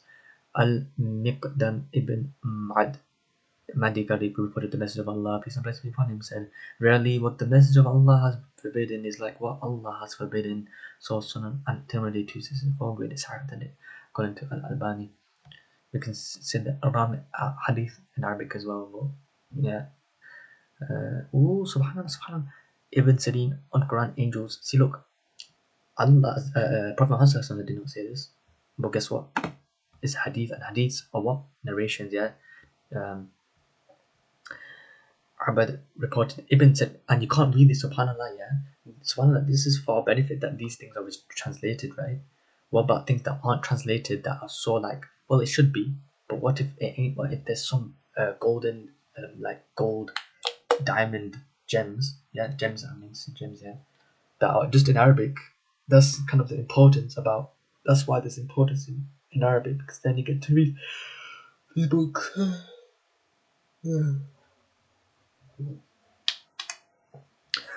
Ibn Sirin on Quran, he not attend houses to hear verses of Allah. Abban reported Ibn Sirin, may Allah have mercy on him, said, the house in which the Quran is recited is attended by the angels, the devils leave it, its people will be enriched and their goodness increased. The house in which the Quran is not recited is attended by the devils, the angels leave it, its people will be impoverished and their goodness will decrease. Source Musannaf Ibn Abi Shayba 3023. عن عبد عن ابن سيرين رحمة الله قال البيت الذي يقرأ فيه القرآن تحضره الملائكة وتخرج منه الشياطين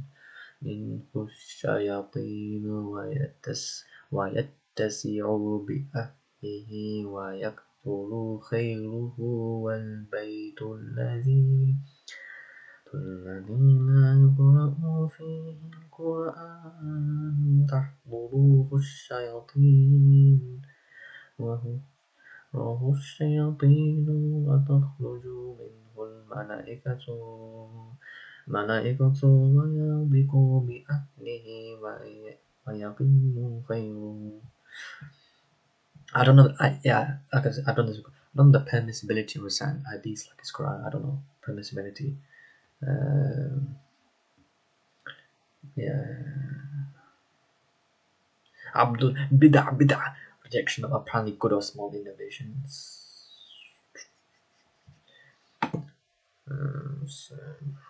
Well, this is a long one, bro, and it's Sahih as well.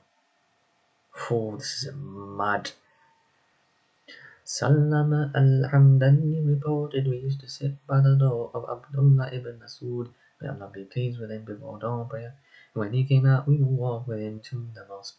Abu Musa al-Ashari came to us and he said to him, O Abu Abdul Rahman, I recently saw someone in the mosque that I detested, and yet, praise be to Allah, I saw nothing but good. Ibn Masud said, what is it? Abu Musa said, if you wait long enough, you will see it. So people in the mosque in circles waiting for prayer, and each circle had pebbles, and he would tell them to exalt Allah 100 times, and they would do so. Then declare there is no God but Allah 100 times, and they would do so. Then go for Allah 100 times, and they would do so. Ibn Masud said, what did you say to them? Abu Musa said, I did not say anything to them. I was waiting for your opinion or order. Ibn Masud said, would you not order them to count their sins and guarantee for them that their good deeds will not be wasted? We went along with him until he reached one of these circles, and he stood over it, saying, what is this as you doing? They said, O Abu Abdul Rahman, they are pebbles by which we count the exaltation of Allah, declaration of his wonders and his glorification. And Masud said, count your sins, for I guarantee that none of your good deeds will be wasted. Woe to you, nation of Muhammad, how clearly you run to your destruction. Here are his companions, may Allah be pleased with them, numerous around you. There are his clothes yet to fade. These are his utensils yet to break. By the one in whose hand is my soul, perhaps you are upon a religion better guided than religion of Muhammad. Have you opened the door of misguidance? They said, by Allah, wa Abdul Rahman, you intend nothing but good. Ibn Masud said, how many intend good but are not right. The Messenger of Allah, peace and blessings be upon him, informed us that people will recite the Quran and will not reach beyond their thoughts. But Allah added on that perhaps many of them were among you, then you turned away from them. And Ibn Salama said, we saw most of them in these circles attacking us on the day of Nahrawan with the marriage.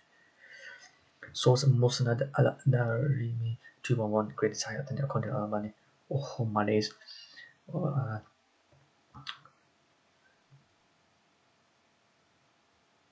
Subhanallah, yeah. That people recite the Quran will not reach beyond the throats. You contemplate the ayats of Quran. Basically, the purpose of my recording was to say that that basically how they even recite the Quran. They recite it beautifully, and you should assume best for your people. And that's why I'm talking for myself. That to me, they just sing the Quran. Who's to say they're not contemplating over it? But to them, they're more exact about the notes and the pitches, but they're not contemplating of the Quran. That's why I mentioned that the best of qaris are those who contemplate over the Quran, and there's many verses that that mention that contemplating of the Quran. I don't know who said this though. I don't know who said this. I read it. Yeah.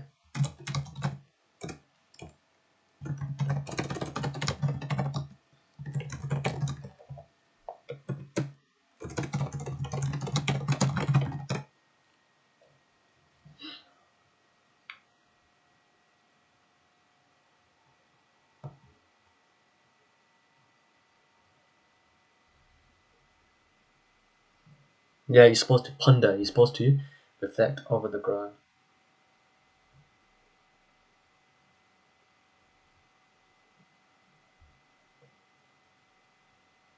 So my point being, right, is that these people, right? Oh, subhanallah, subhanallah. Oh. Jabir reported, the Messenger of Allah, peace and blessings be upon him, said, rarely among the people who recite the Quran with the best voice are those who, when you hear them, you consider them in awe of Allah. So Sunan Ibn Majah 129, great Sahih authentic according to al-Albani. عن خابب قال قال رسول الله صلى الله عليه وسلم إن من أحسن الناس صوتا بالقرآن بالقرآن الذي باسا سمعتموه يقرأ حسبتموه يخشى الله.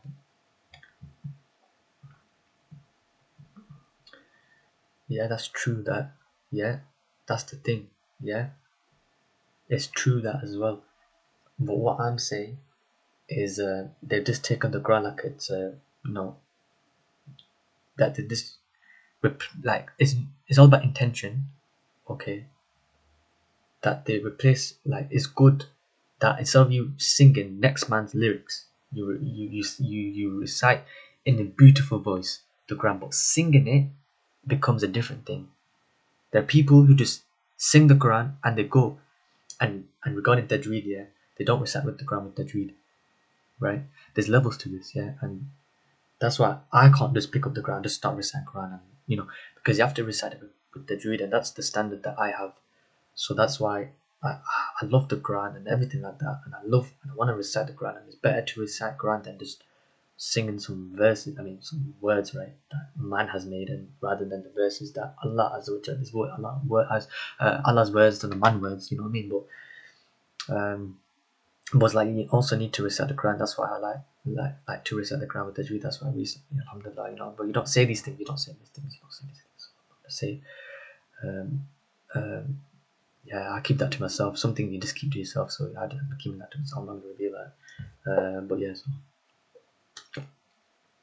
that's like motivating me to basically recite the Quran with tajweed and understand tajweed and learn tajweed, so that I'm able to just convey the verses of Allah. That's the standard. I believe as Muslims we should be able to just recite the verses of Allah and be able to give da'wah on it, you know what I mean? But mainly for yourself first, isn't it? Like before anyone else, bro, it's first yourself. Let me for myself, let me just recite the Quran with tajweed, let me just understand what Allah's saying, and then I can go around and say ones, because then you move around slick, you get me? Like, yo, I can just recite the Quran, I have no errors in it, So I'm not singing in any way, shape, or form. Yeah, and I recite the words of Allah, and I know the meaning as well. That's like advanced. Advanced is when you know, so you recite the Quran with tajweed, and you know the meaning of it. So you can say a verse of Quran in Arabic, and then you can translate it, and it's like accurate. Like you can, like just like any other translation, bro. And the flex is, and obviously you can memorize that, but the flex is, you don't need to memorize it. You just learn what it means, and you learn the tajweed and stuff like that. So you pronounce it correctly, and the translation, and then that's beautiful. That's a gift. If anyone can do that, that's why Arabic speakers, Arabic people, they have that. Yeah. So even though to them, Quran is basically like Shakespeare. Yeah. It's like old English, but you know what I mean, because it's classical Arabic. Yeah, it's classical Arabic, so it's not like modern. You know how they slang and stuff like that. You don't get that with the classical Arabic. That's why even in translation you still have it. The translation of Quran even will say like classical English. Will say thou, and I prefer some translation. I prefer when it is like that, but because it shows like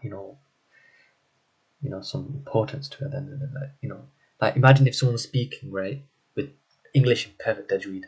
Like there's something going on. If you just than just slang, there's some importance going about, isn't it? So when I hear verses that's with the classical, then there's something. Imagine someone was speaking classical with classical writing as well, like calligraphy. Yeah, you see that. So imagine you see someone speaking English in cursive. Yeah, and you write Quran in cursive. I mean, in words in cursive, it's different because it's like poetical, and it's special and stuff like that. But the Quran, subhanallah, yeah, guess what?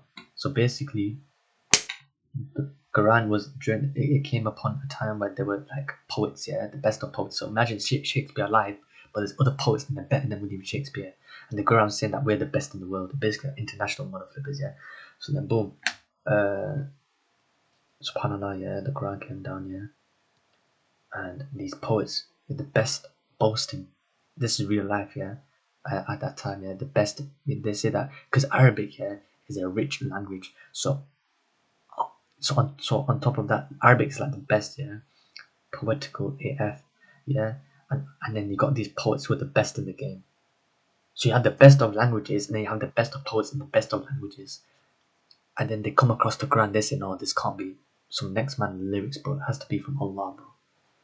They have these instances, subhanAllah, with Pharaoh and Moses, yeah. They said, no, this can't be true. This has to be from God, and they all submitted. And I think, yeah, there was a time when Rasulullah saw someone who sang Quran. The pagans heard that. They said, no, but they fell in such that, bro. They fell in such that, bro. They said, bro, this can't be from next man. It has to be from Allah. So, subhanallah, bro. Subhanallah. But yeah, inshallah, we'll find if it's there.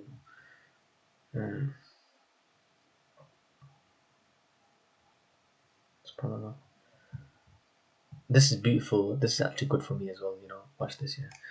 So Ibn Abbas from Quran, following Quran protects from misguidance, damnation. Qurama reported Ibn Abbas, may Allah be pleased with him, said, Allah has guaranteed for one who follows the Quran that he will not be led astray in the world, nor be damned in the hereafter. Then recited the verse, those whoever follows my guidance will not be led astray or damned. Surah 20, I think that's Taha, right? Ayat 1, 2, 3. Source Musannaf Ibn Abi Shayba 3478. Oh, this is a gem. This is a gold, bro. Ibn Abbas, yeah, Prophet of a companion of Allah. Yeah, Surah Taha, guys. Yeah, Subhanallah. Man knows. Come on, G. Tasawwuf.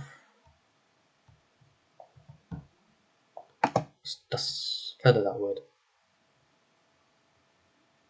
The science of the soul has always been into the pole. So that is not automatically some Sufism. Okay. It basically consists of dedication to worship, total dedication to Allah Most High, disregard for the finery and the ornament of the world. Yeah, bro, this ain't what we do. This is what we do, don't we? the place of the tasawwuf in the traditional Islamic side. Bro, don't we do tasawwuf, bro? We like, but the materialism dunya, yeah, we're going our own way. That's what I'm saying. Don't we do that tasawwuf thing? Come on, G. So it's like, let me find, because I got it somewhere, bro. Like, what?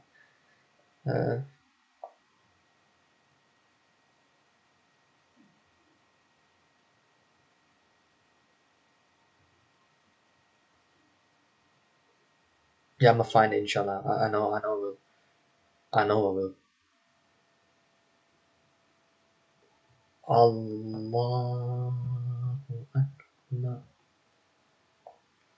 Shaddad ibn Aus reported the Messenger of Allah said, no Muslim retires to his bed reciting a chapter from the Book of Allah, but that Allah entrusts him to the care of an angel that will approach to harm him until he awakens, whenever he awakens. So always before going to sleep, recite a chapter of Quran. Could be the Quls, bro. Qul huwallahu ahad. Or Qul a'udhu bi rabbil falaq. Or Qul a'udhu bi rabbin nas. Or Qul ya ayyuhal kafirun. Sunan al-Tirmidhi 3407, greatest Hasan, go in brackets, according to Ibn Hajar. That's a Rami hadith, cause hadith al-Tilawa, best worship is recitation of the Quran. The best act of worship for my nation is to recite the Quran. That's what the Messenger of Allah said. By al-Nu'man ibn Bashir reported. So Shu'aib al-Iman. Let me get the exacts. Al-Bayhaqi 1865, a great Hasan al-Ghayri, fair due to external evidence, according to al-Safarini. So goes back according to al-Safarini.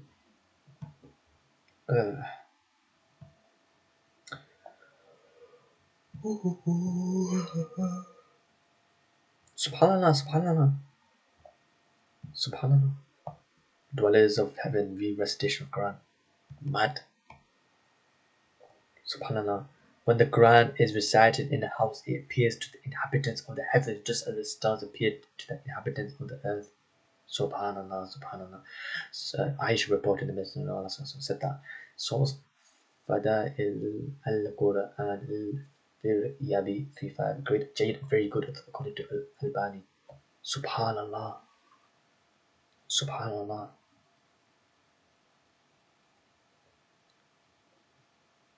The inhabitants of the heavens, bro. It appears, bro, like anyone, bro, in the inhabitants of the heavens, bro. Usually all my days, or they view it, they view recitations of Quran, they view it, they see the recitations of Quran. Mazanini imalambo. So always keep that in mind.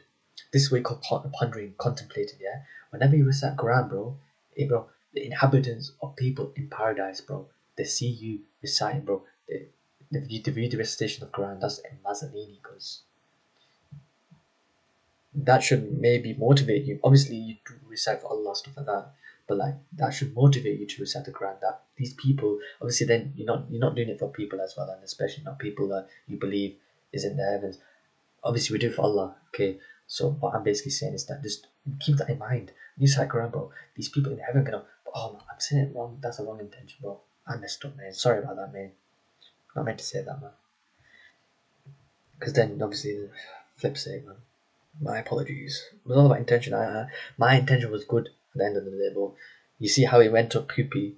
See what I mean? Subhanallah, yeah. So it be like that. Allah knows my heart. Allah knows my intention. So Allah is saying, say, you know what? Your intention was good, but guess what happened? Like that's with your life as well. You may have a good intention to do something, and you may get bad reaction. But Allah knows you had good intent. But then sometimes you have bad intent, but then there's good. It involves in a good way, positive way. Subhanallah. But you don't intend it, but then Allah will punish you because you had bad. I believe, but maybe Allah, because Allah is merciful. I don't believe Allah will. Allah at the end of the day. Yeah. Because I believe Allah is about the intention. So because you did it bad, then I'm sure you're gonna get bad. Even though the reaction was good, the,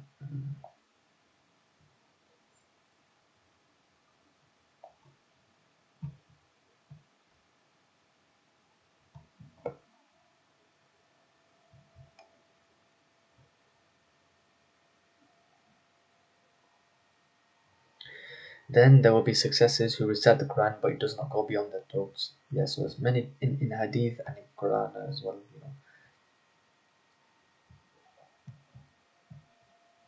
That's a bit Nazarene. Okay, this is kind of true, about people who be arrogant with the Quran, Hadith, and hypocrisy. Yeah, Al-Abbas ibn Abdul Muttalib, but the Messenger of Allah, peace and blessings be upon him, said, the religion will be victorious until you pass beyond the seas and fight upon the seas in the way of Allah. Then after you will come people who recite the Quran. They will say, we recite the Quran, so who is better at reciting than us? Who has more understanding than us? Who has more knowledge than us? On some arrogant thing, yeah? Say, oh, he's like, then the prophet turned to his companions and he said, is there any good in these people? They said, no. The prophet said, these people are among you from this nation. These are few for the hellfire. SubhanAllah. Because they're using religion as a way. Yeah, there's people like that, man. Like in religion, though, there will be people who are arrogant. So much that Abi, yeah, 6690. See, look, right now, it's awkward as fuck right now, so because it's sad as fuck right now. What's going on? Yeah, Hasan al-Ghayri, fair due to external evidence, according to al-Albani. But like, why is it? That's the thing. My question is, why is it like these recent scholars, like al-Albani and stuff like that? Why is it not like the scholars from the time of Prophet or something? That's what I don't get. I'm learning when it comes to these things. Yeah, like what about like why is it? Is it like a tradition that the fresh of scholars they review these hadiths? Like I don't get it. Don't get it. Because the hadith is what 1,100 years ago, so I don't get why they're doing it now. I mean, like to verify almost like they're verifying it.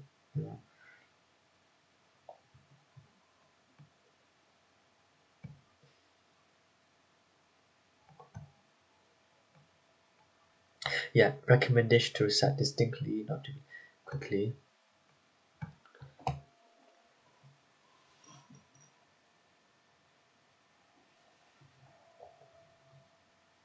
Subhanallah, these are beautiful hadith I got. Yakira, Subhanallah, Subhanallah. I got all my days.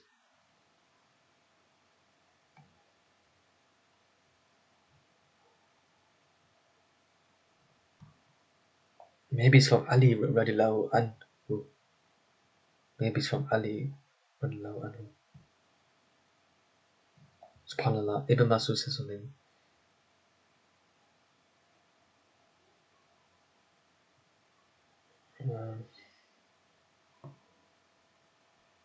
Three calls to suffice you against every evil, subhanallah. He is Allah. There's so many. I just skipped over so many hadith. I have to write. Subhanallah, Subhanallah. Hadith of Quran. Three calls suffice you against every evil.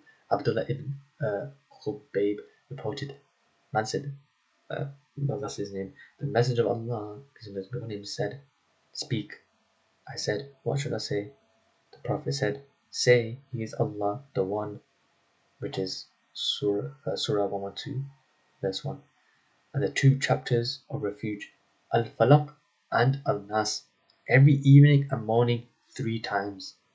They will be enough for you against everything. So Sunan al-Tirmidhi, people 75, great Sayyid, according to al-Nawawi. Yeah. So I know al-Nawawi, not like that person, not that person, al-Nawawi, Bro, this is bro. I'm keeping this hadith. Yeah, this is Arami hadith, and I did not mean that to say 3 times on purpose. I think because you know how the Prophet is. Well, I don't mean it like that. Yeah, so it's called. So there's a name for the. So you know the. So it's called Mu'awid.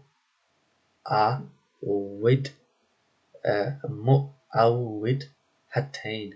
Best 2 chapters for seeking refuge in Allah, which is al-Falaq and al-Nas. That's the name of it. So there's a name for al-Falaq and al-Nas, isn't it? Yep.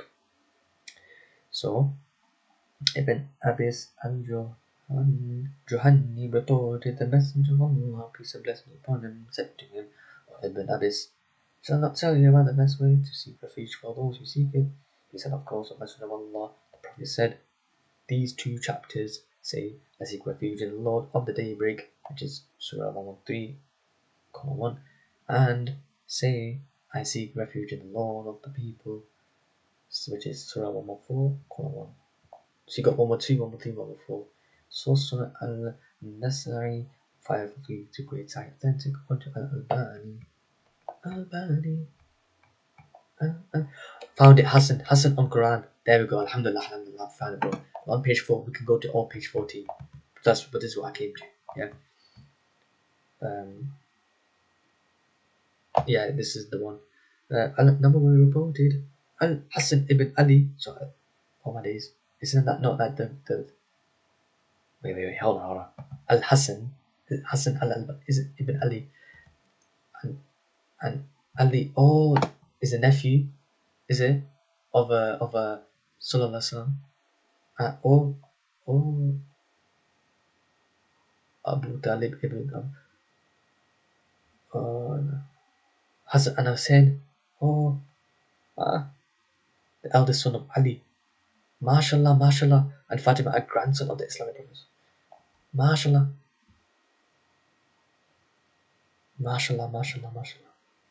Bro, these are my, because I'm a descendant, but then it's between Hassan and Hussein, bro. So he's like, if he's Hassan, bro, yo, mashallah, I get to know my family tree, bro. Come on, mashallah. Anyways, bro, I've been told and it's verified that I am in a lineage of either two, and that is beautiful, bro. But it doesn't have any significance except that I'm part of Ahlul Bayt. That's why some people say to me that I'm Shia, bro, because I'm part of Ahlul Bayt. But my granddad and above, they were like, shh, because he's been put on the Sufi thing, yeah. So that's why we're Sunni Sufis, yeah. But then, so I'm Sufi, bro. I'm the whole thing, bro. I'm like Trinity now. I got Sunni Sufi and I got Shia as well, bro. Subhanallah. No, but like one of them's been put on me that I'm Shia. The other two is like part of me, you could say. But me, I'm not Sunni, Shia, this, that, third, bro. I'm a Muslim, bro. I'm not no, and exactly, that's it, bro. That's it. I'm not no Sunni, Shia, this, that, and the third. I'm a Muslim. So all that is all one of those, subhanallah, and so on.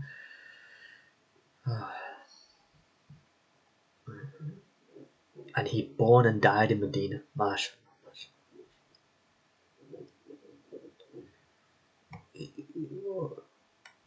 He's considered the second Imam. Apparently there's 12 Imams as well. Yeah, I've been told about 12 Imams, I've been told about that Shia, yeah, there's 12 Imams.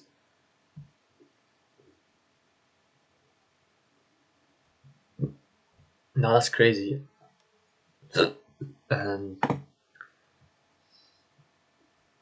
Apparently, a group of puritanical Muslims called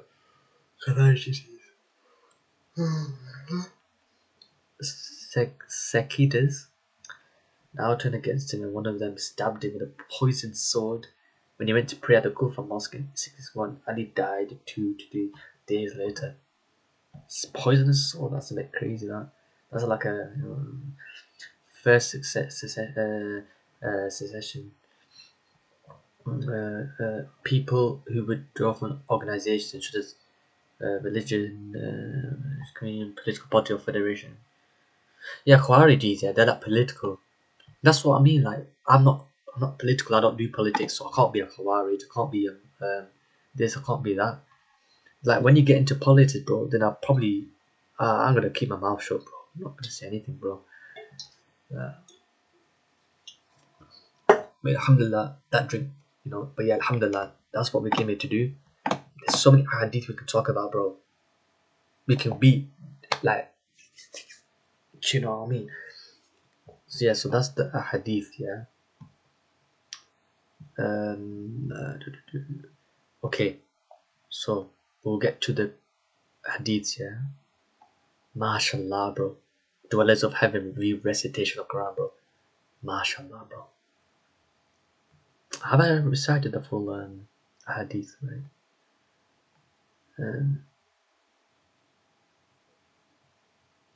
Let me find it. That's a Rami hadith, bro. I'm keeping that. The letter. Yeah. Al-Albani. reported Hasan ibn Ali, may Allah be pleased with him, said, "Oh, yo, I might share information that nobody knows, bro." No, that's crazy, bro. I might come from Hassan, bro. No, I'm related. Oh my God. I think I'm related to Prophet. No, companion. Ali, companion of Ali.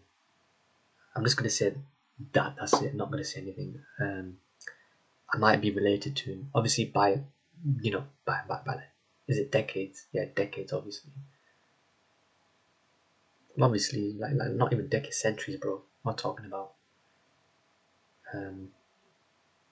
like many like years, bro. Like my great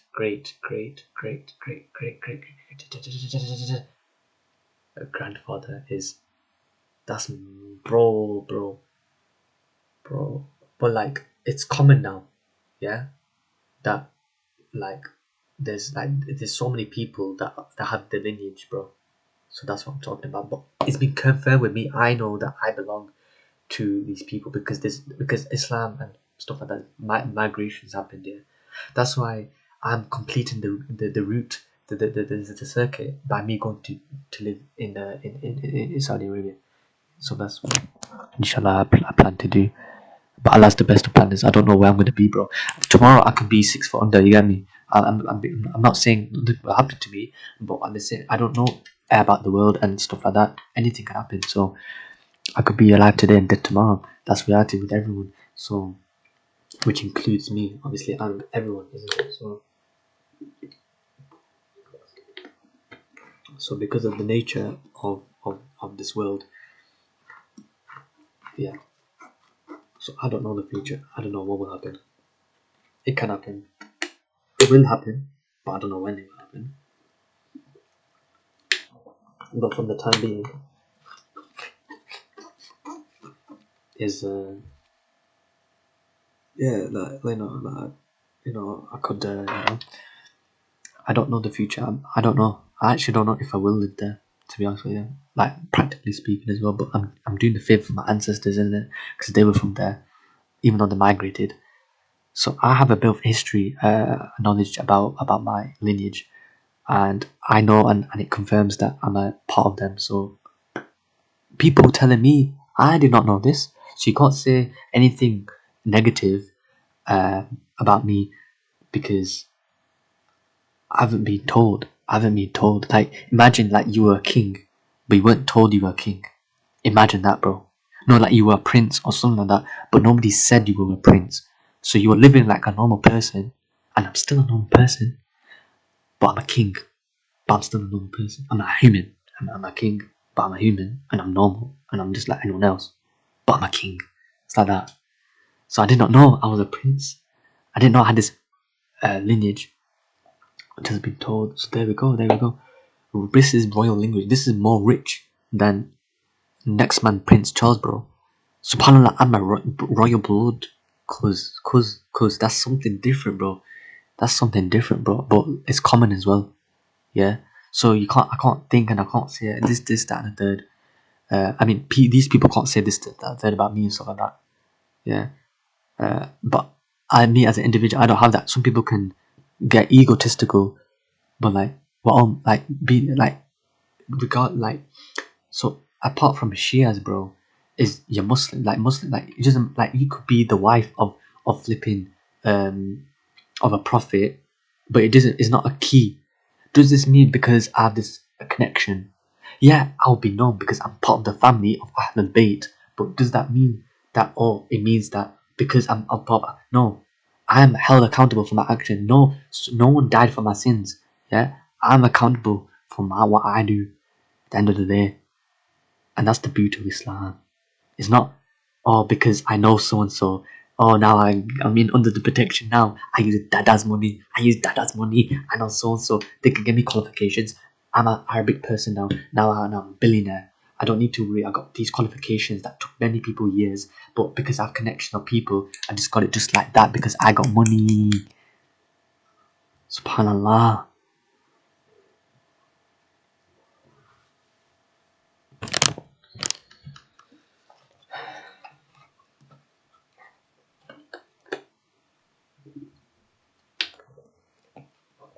Al-Nawawi reported Al-Hasan ibn Ali, may Allah be pleased with him, and I put Ameen on that, said, verily, those before you view the Quran as letters from the Lord, such as they would contemplate it by night and yearn for it by day.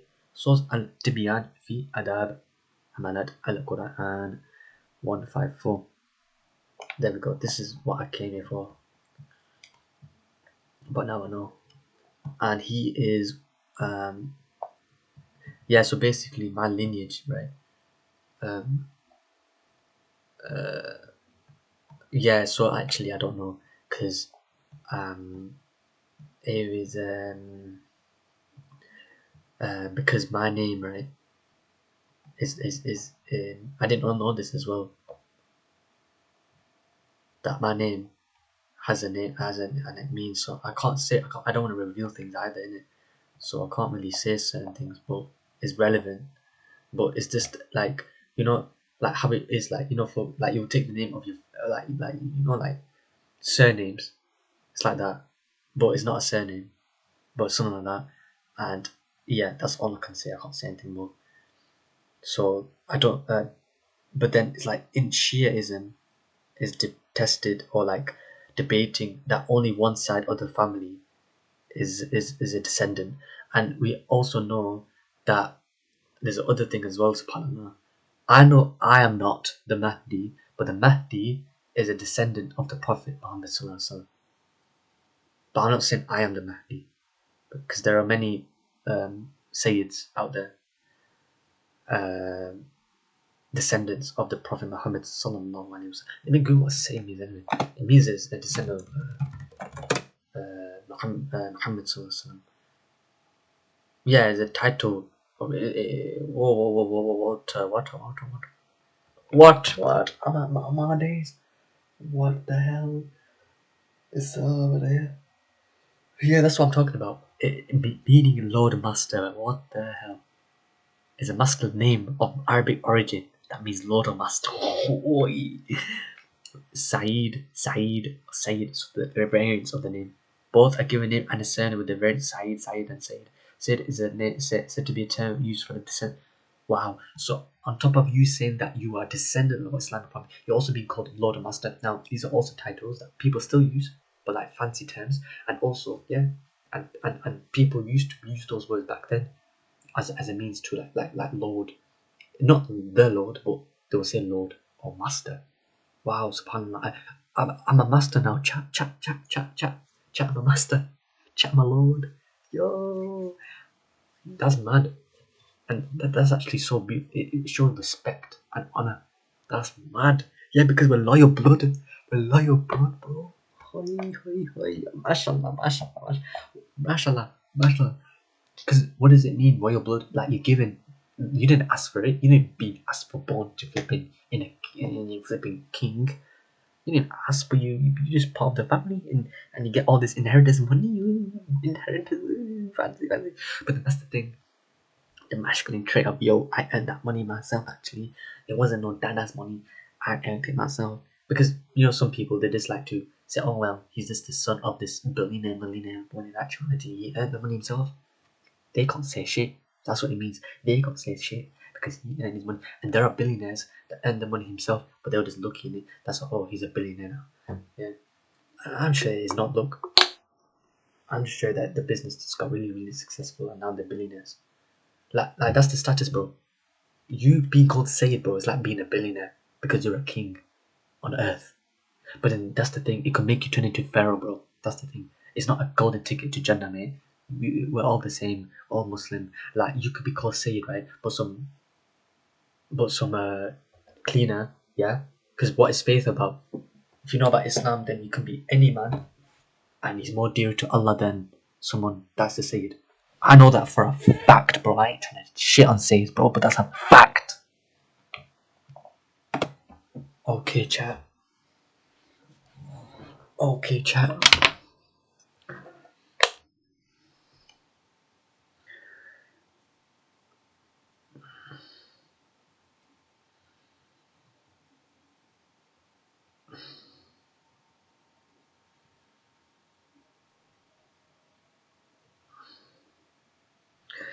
أعوذ بالله من الشيطان الرجيم بسم الله الرحمن الرحيم فيها فاكهة والنخل ذات الأكمام والحب ذو العصف والريحان فبأي آلاء ربكما تكذبان كل من عليها فان ويبقى وجه ربك ذو الجلال والإكرام فبأي آلاء ربكما تكذبان يسأله من في السماوات والأرض كل يوم هو في شأن فبأي آلاء ربكما تكذبان سنفرغ لكم أيها الثقلان فبأي آلاء ربكما تكذبان يا معشر الجن والإنس إن استطعتم أن تنفذوا من أقطار السماوات والأرض فانفذوا لا تنفذون إلا بسلطان فبأي آلاء ربكما تكذبان يرسل عليكما شواظ من نار ونحاس فلا تنتصران فبأي آلاء ربكما تكذبان فإذا انشقت السماء فكانت وردة كالدهان فبأي آلاء ربكما تكذبان فيومئذ لا يسأل عن ذنبه إنس ولا جان فبأي آلاء ربكما تكذبان.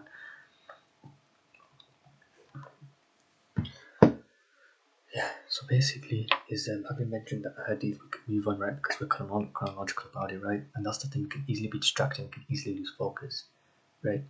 So having mentioned that hadith, right, is basically we can mention these hadith about al-Quran al-Kareem, right,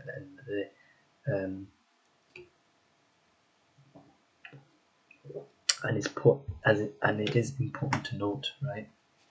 We will mention it actually now. We will mention it. But yeah, I did not know that that Sayyid, subhanallah, is a translation for Master Chief Sovereign or Lord. That is mad. He can be called Sayyid, yeah, because it's a title, yeah. So it's a big that big thing. Is a big thing. So it makes sense to why, you know, like there was some Sufism going about, bro. Like I experienced it. Apparently it happened to me. Because you're a Sayyid, then you're treated in a certain way that normal Muslims they don't get. But all equal, okay? But all equal. But like just because you relate to souls, you see what I mean? You see what I mean? Like it's because I'm related to souls, so that's why I get this respect from them. But I did not know that these people, these Shias, bro. Because yeah, I did not know that, bro. I did not know that. They telling me, bro. They're telling me, what you doing? Right? You're a king. What you doing? You're a king. They're like, why am I me? King? Like, but like all this time, I'm still living like me, who I am. I'm not. I don't like some people. Like you like some people have the dusty. Some people don't have the dusty. You get me? So, some people they don't care.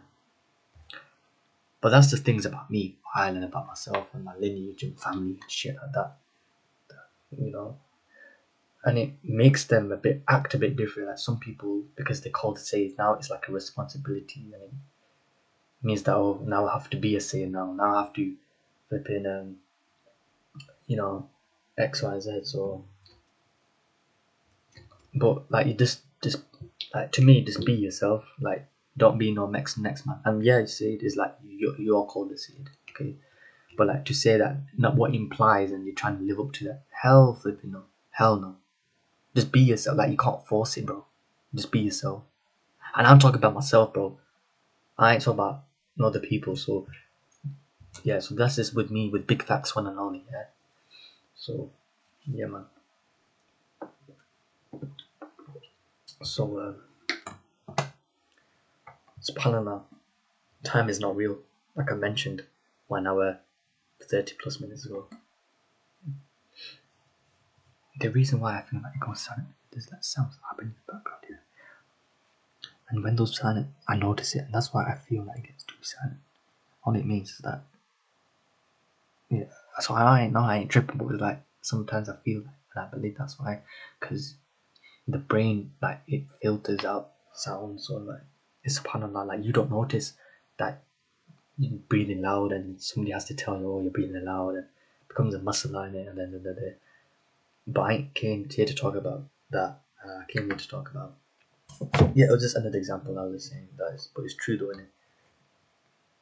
Like, when there are people who are diagnosed to have an issue with sounds like chewing, or like people get triggered. It's a normal thing. People get irritated by certain things, right? Like smacking. Like some people do it intentionally, but there's some people who have there's like levels to this, right? There's some who've been diagnosed as well as a syndrome, right? And apparently it would just drive them crazy. They're basically under the title of crazy because any sound that they hear, like breathing and things that people are not aware of, like chewing, they get triggered by it, and you kind of feel sorry for them, you know. But that's their life, you know. You know that there's levels to this. Like, it's not that they're just irritated people; it's a syndrome that they're dealing with. So it's like that. So it's not like no uh, irritation thing happening. It's like some mad irritation because it's some syndrome that's happening to them, innit? So it's like that, like one of those. So any sound they hear, bro, like, isn't that not Asian parents, bro? But Asian parents is just strong irritation, bro. To like these things, like, you close it down, close the door a bit too loud. Ooh. But it's true, even with people, they're like you don't even intend anything haram, bro. You just close the door and they're taking offense because it was too loud. So you could say, oh, maybe they're just moving a bit sensitive out here. You get me? Like, just sensitive people that can't even allow you to close the door because, subhanAllah, with people, bro, that's the thing. You just be you. Forget people, bro. They say, oh, you're doing this too much. Okay, stop doing it. Oh, you stop doing it. Oh, you need to do it. Okay, you do it. Oh, you're doing it too little, man. Do a bit more. You can't with people. That's the reality of people, bro. You can't just be yourself, bro. Just do you. People, regardless, will hate you. Just be you in it, and you'll be hated for being you. But at least, alhamdulillah, you've been your authentic self, and that's what matters, bro. Not trying to fit in, and it's all bullshit, bro. It's all bullshit. So yeah, so basically, he will mention the hadith, and then yeah, I don't know about people. There's folks and words. They say, oh, how you talk about this and then talk about that. Yeah, and I'm gonna share about myself as well that I remembered. Yeah, is what I do sometimes is that sometimes music will have an effect to me to which I have to recite Quran and I have to listen to Quran, and it's like it kind of cleanses out. But then it just shows the reality of music, doesn't it? You shouldn't be listening to music in the first place. Sometimes you're just exposed to music, so it's external. And maybe I like to recite Quran or hear Quran, like someone's listening to Quran, someone's playing music. Okay, now I'm gonna listen to Quran now. It's like a response, like a reaction. So to remind myself and to keep me firm, and you know what I mean. And it's not like this. It's not a violation. It's not a violation, but it's like, oh Lord, have mercy, right? Like whenever they see like a gyal with a big cat, bro, they will say, oh Lord, have mercy on me. Isn't it? Isn't it? That they're reminding themselves that, hang on, I need to fix up. Hang on, I need to lock in. So they do that. So I did that with my right hand as well. Now I'm left-handed. Subhanallah.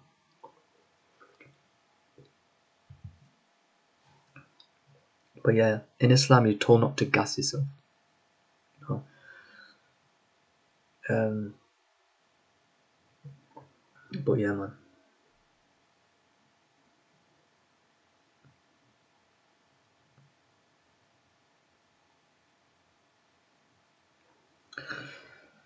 So Yeah, so they did not ponder over the Quran and stuff like that, stuff of that nature. So that's why I'm specific in what I'm saying and stuff like that. I have to be specific. So with the Quran and stuff like that, is in terms of recitation of it, is that I'm basically saying that it's disrespectful for me to just treat it as just a song or something like that when it isn't, like I already explained. So that's why, well, technically explained over 1 hour 30 minutes ago. Um, and that's why I'm talking from my own self, yeah, that I wouldn't go and do this in what they do, because it's disrespectful to me, because I have that respect over the Quran, which I don't treat as just some song, and I just sing it because it's Allah's words, and that's what, therefore I put respect. Like, you know how there's like etiquettes basically regarding these things. So that's why, to me, my stance is that I wouldn't even disrespect the Quran by singing, yeah, making it like it's a song. That's my stance, because it's not music, isn't it? It's Quran, and that's why there's a difference in singing it and reciting it beautifully. There's a difference, and I'm making clear that there is a difference, because recitation and having a beautiful recitation is different than just singing and elongating, you know. And that's the thing with Adhan and stuff like that, is that one of it is for Allah's fi sabilillah, and the other is doing it for the nafs. So it's controlling the nafs, and so having tendencies, but you do it within the limits. So I can say I have this love. I can have this love, but I don't exceed in this love. Christians will get triggered by Muslims not putting Jesus over the pedestal to say that Jesus is the Son of God or God Himself, God in flesh, because we can't accept that. Jews can't accept, they even deny Him. We accept Him, but we can't say that He's a Son of God or God, because that's crossing the limits. And that goes against what Jesus alayhi salam has said. So, alhamdulillah, as Muslims, we're on the haq, bro. Yeah, but then they can say, oh, well, we're on the haq, and then Sufis can say, we're on the haq. Subhanallah, subhanallah.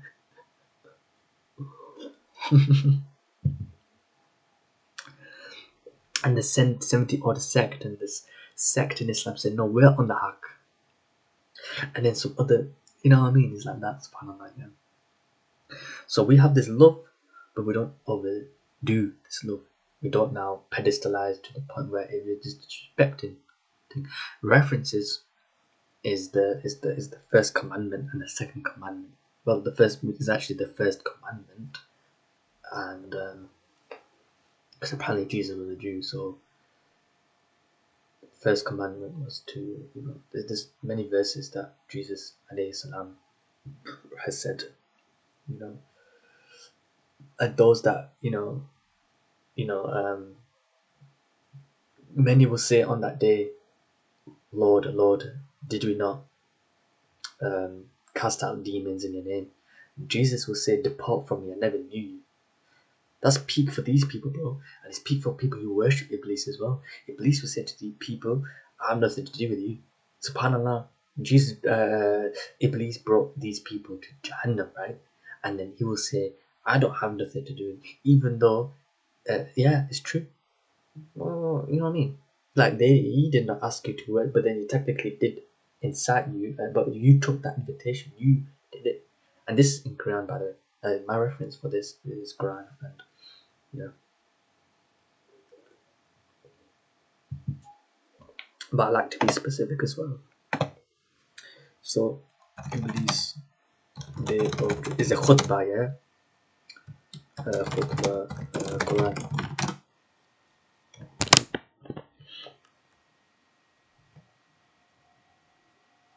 Yeah, yeah. Iblis said, by your might, then I will surely mislead them all, except by your chosen slaves among them, i.e. faithful, obedient, true.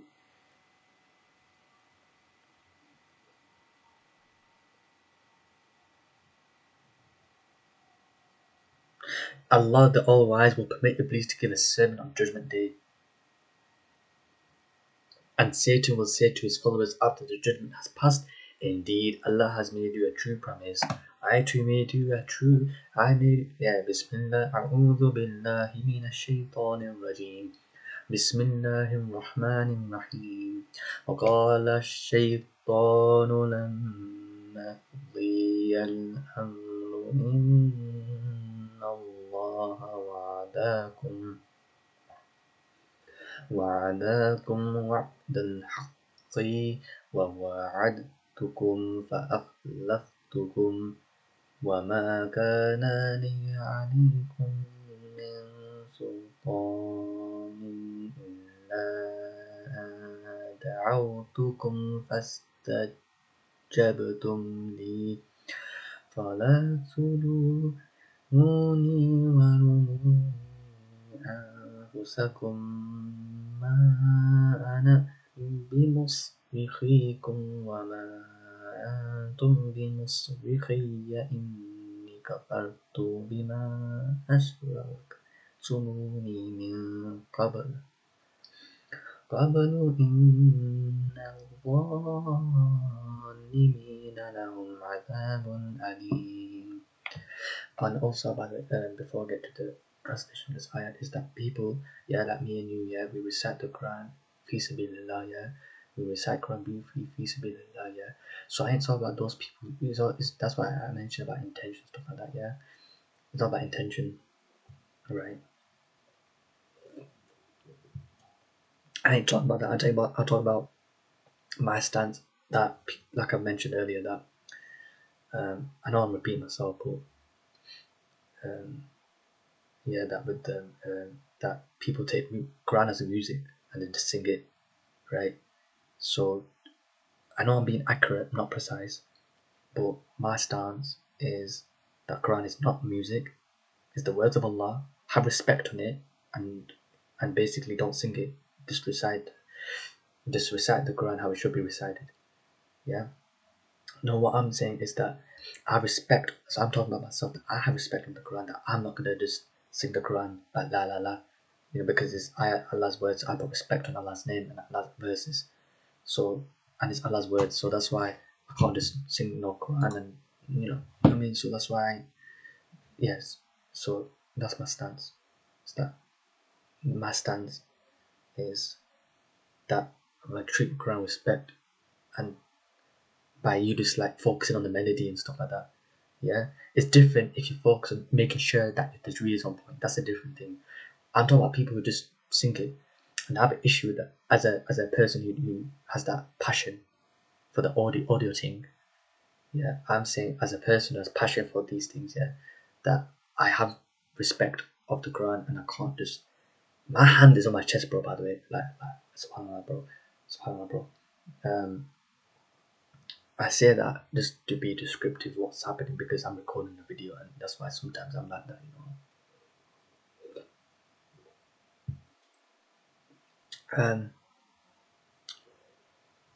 whatever have you. So but so like I just so I'm talking about my point that I'm making, that so I ain't talking about no like reciting fi sabilillah for the sake of Allah, and you have a beautiful voice, Allah Mubarak, and you're using it fi sabilillah, bro. That's a beautiful thing. Carry on doing that. I'm talking about people who just sing it Quran. They don't contemplate over the meaning. They don't ponder over it. They just recite the Quran. There's no problem. You get rewarded. But it's about intention as well. Are they doing it to impress the people?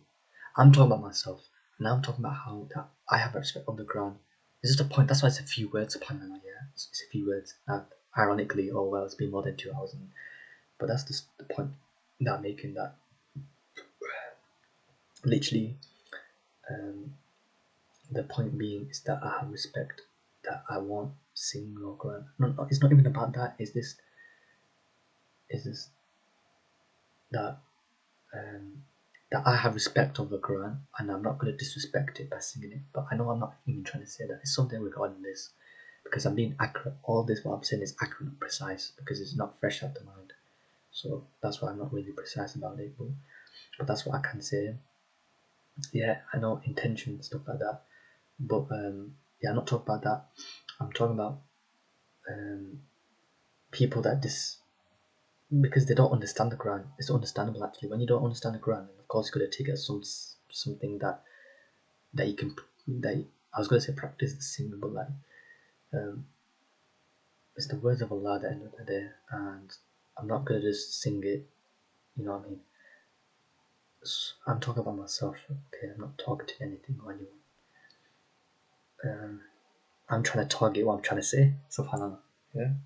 And target as in not the target as in the supermarket. I'm talking about the target, and not the other target in which you not the arrow and there's like there's like a red dot and the darts and you throw it. I ain't talking about that. I ain't talking about that kind of target, or like you have a target you want to reach. I ain't talking about that. Yeah. My target is trying to get at what I'm trying to say. So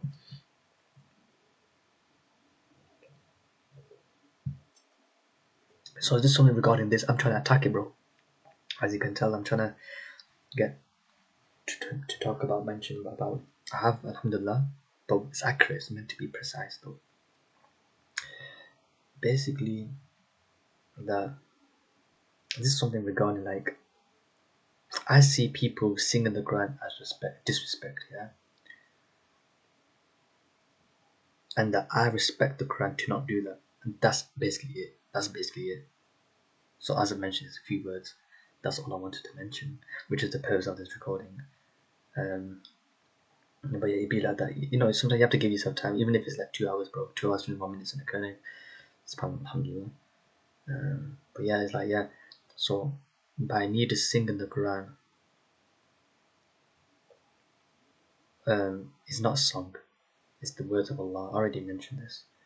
So I have respect of the Quran, of Allah, and I have that love for the Deen, and I have that love for the Quran, the words of Allah, that I stay in my place in it.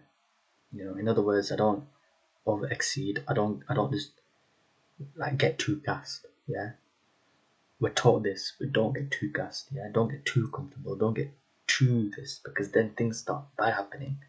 You see what happened to Pharaoh? He got too gassed. He thinking he's God. He called himself God. Dajjal. He will get too gassed. He will say, "I'm the son of God." Then he will say, "He's God." Yeah, and then Isa alayhi salam, Jesus alayhi salam, will put him to his place and kill him. Dead ass. He's gonna kill him. He's gonna slay him. And the Dajjal, once he sees the Messiah, bro, he's shook. He will literally get like that, bro. And if he got so shook, yeah, that if, bro, dead ass, like, if he's left like that, yeah, Jesus doesn't slay him, he's gonna die like that. But no, Jesus, alayhi salam, they killed him. This is in the future, but this is being recorded, so I can say. I'm not saying that I predicted the future. This is not me predicting the future, bro. This is what's going to happen by whoever said it.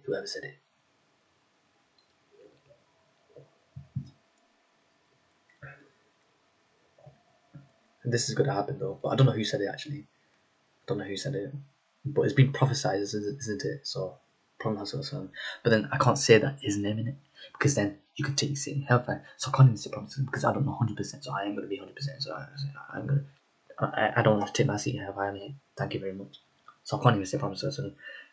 But it's been said that this will happen, the second coming of Isa alayhi salam. But yeah, I've heard that it comes from the Hadith, and obviously from Christians. Yeah, says this, so I can say that Prophet Muhammad also prophesied it, because if Mufti Sahib, I'm not going to say who says that, it's from the Hadith, then I'll say that it's from Rasul saying that the second coming of Isa alayhi salam.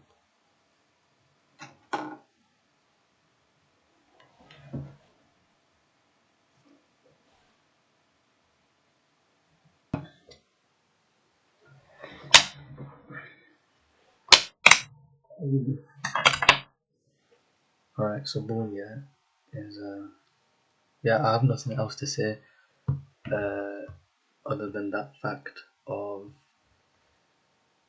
that I see people, right? So I see people singing the Quran. My stance is I have respect of the Quran. Now I'm adding on things, by the way, saying, that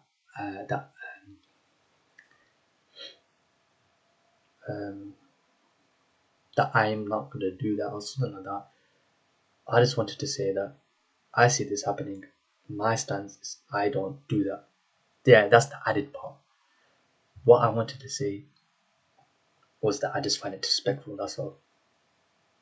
Others, people, but they have that look. You have to look. That's where the intention comes in.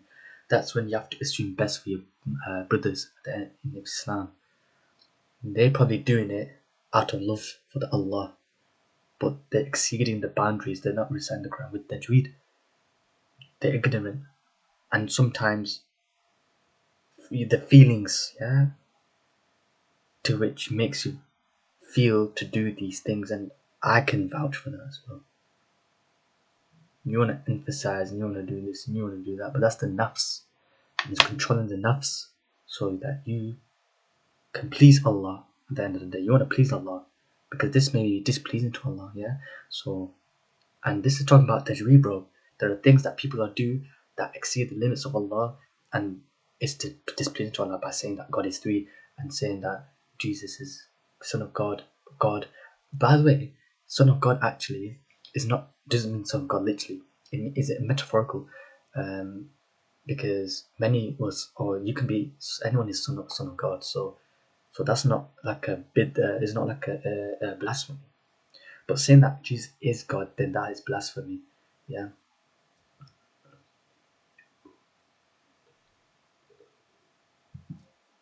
So,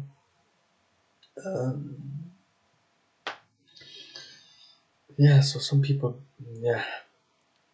But yeah. So I notice these things that people do these things. Yeah. They make it like it's a song, and Quran is not a song. It's the words of Allah. Treat it like one. Set the Quran that we just sorted. To keep it that way. Don't go beyond it, because then it just enough. Insan has choice, Insan has free will, so they can choose to do that, but that's the nafs. They'll be held according to that. Because you can do what you want. You can go smoke, you can go, but you know it's bad for you. You know you don't do it. Yeah? So there are things in the deen, yeah, that you can get away with doing, but it's not good. And you'll be held accountable for. SubhanAllah. So, yeah, that's what I want to say. We can talk about other hadiths. We're going to do that with vibing, with chilling. Oh yeah, verse meaning. So this is Surah Ibrahim. So Surah 14. Surah meaning chapter. Ayat meaning verse. Surah 14 Ibrahim. Ayat number 22. And it will say to his followers after the judgment has been passed, indeed Allah has made you a true promise. I too made you a promise, but I failed you. I did not have any authority over you. I only called you and you responded to me, so do not blame me, blame yourselves. I could not save you, nor can you save me. Indeed, I denounced your previous association of me with Allah in loyalty. Surely the wrongdoers will suffer a painful punishment. Iblis is a coward. Iblis is this. Iblis is that. Yeah, he's the type of person, bro. He is the person, right, to bring you onto this thing that he's doing, and then leave you in the middle of when things gonna get poopy. That's what he is like. SubhanAllah. He like that. Yeah, so don't trust a person like him, and don't take him as a friend. Allah reminds us to take him as an enemy. Imagine Adam alayhi salam, yeah? He did that to the father, yeah, of humanity. So take him as an enemy. Look what he did to your father, Adam alayhi salam, yeah? Our father. Not our father in heaven, that's a different. We're not talking about our father in heaven. We're talking about our father, literally our great dad. All of our great dad is Adam alayhi salam, yeah. Obviously, great. So many greats until you get to Adam alayhi salam, and yeah. So yes, alhamdulillah, subhanallah, yeah. So yes, we don't talk about that, and yes, subhanallah, mashallah, mashallah, yeah, mashallah, mashallah. I'm saying that over dwellers of heaven view recitation of Quran. Subhanallah, subhanallah. Yeah. Okay, let's look at the hadiths, yeah. So, recommendation to recite distinctly, not too quickly. So that's hadith. Another hadith is hadith of Tilawah, recite the Quran pleasantly, then cry over it. Hadith of Tilawah, companions recite Quran pleasantly to each other. Hadith on leaders, unranked elders, scholars, virtuous rulers. Hadith of Qira, Allah attentively listens to recitation of Quran.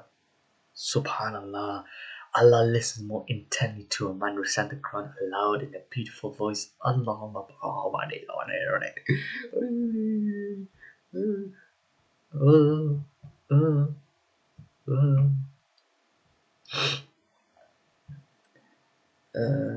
than an employer of singers. Than an employer of singers listens to his singers. So Sunan Ibn Majah 1240 great Sahih according in Daini is reported by Fadala ibn Khubayb. The Messenger of Allah said that Allah listens more intently to a man recite the Quran aloud than who wasn't an employer of singers listen to his singers. Subhanallah, subhanallah.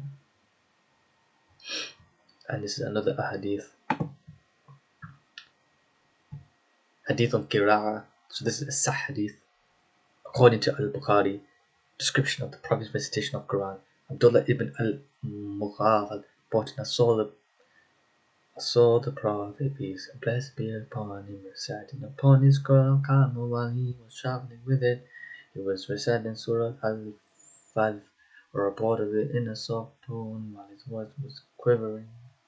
So Sahih al-Bukhari 5047, great Sahih authentic according to al-Bukhari.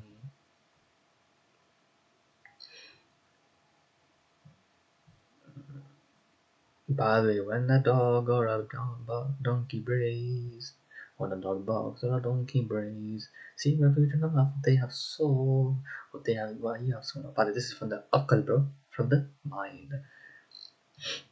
The Prophet beautifies the recitation of Quran. Al-Bara ibn Azib reported, I heard the Prophet, peace and blessings be upon him, reciting in the evening prayer by the fig and the olive, which is in Surah 95 verse 1. I have not heard a voice more beautiful than this. So Sahih al-Bukhari 769, Sahih Muslim 464, great muttafaqun alayhi, authentically agreed upon, according to al-Bukhari and Muslim. Every verse has a deeper meaning than is obvious. Abdullah ibn Mas'ud reported the Messenger of Allah said, the Quran was revealed as get to it. Which is Sahih Hadith. The Quran was revealed in 7 modes. Each verse among them has an outward and an inward, and each limit has a horizon. Abu Ja'far said, we contemplated this tradition, and the best of possible interpretation to come is that there is the outward of it, the meaning of which is obvious, and the inward of it, the meaning of which is subtle. This shows that people must seek its inward meanings just as they seek its outward meanings. SubhanAllah. Source Shah Mushkil al-Athar 3095 with Sahih authentic according to al-Narud.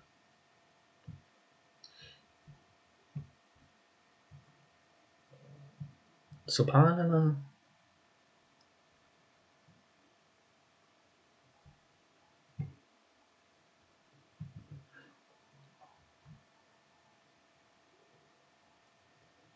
SubhanAllah. Oh, I need to say this. Ali of Fiqh triggers to preach his wisdom. So all my days, my great grandfather said, oh, and your Fiqh triggers to preach his wisdom. No misunderstanding. Ibn Abi Talib, may Allah be pleased with him, said, rather the jurist is one of the understanding. Truly one of the understanding who never lets his people despair of the mercy of Allah, who never grants them a concession to disobey Allah, who never lets them feel secure from the punishment of Allah, and he never abandons the Quran seeking anything else. He does not want to worship without knowledge, nor in knowledge without understanding, nor in recitation without reflection. Source Sunan al-Darimi 305. Ali Wallahu Anhu said this subhanAllah so many years ago, subhanAllah, from today, bro, alhamdulillah, subhanAllah. SubhanAllah, he's saying SubhanAllah, ya Alhamdulillah, ya that, knowing resident. Verily, there's no good without good in worship without knowledge, no knowledge without understanding, no recitation without reflection. Yeah, so there you go. This is my grandfather speaking of this.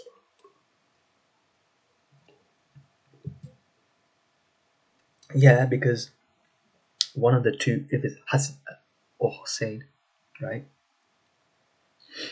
And I'm the great great, and he's my great great grandfather, and then obviously then that's the son of Ali. So obviously I'm related to Ali because I'm the offspring of one of these people.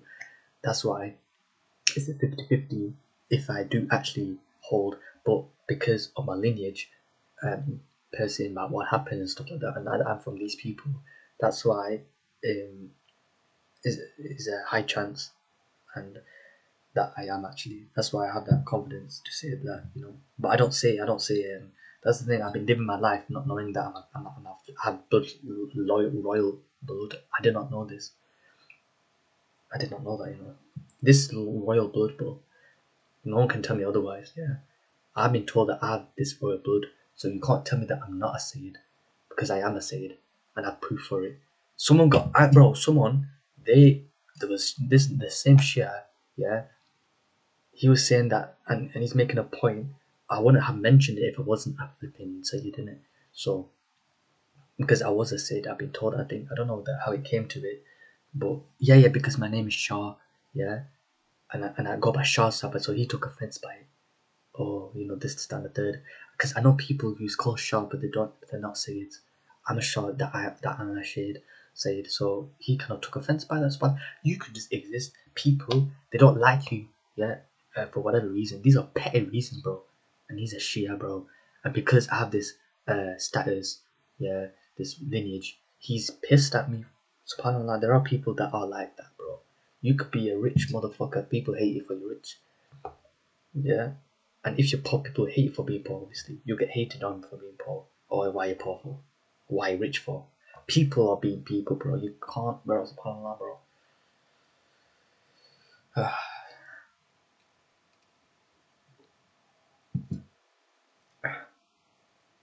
SubhanAllah. Ah.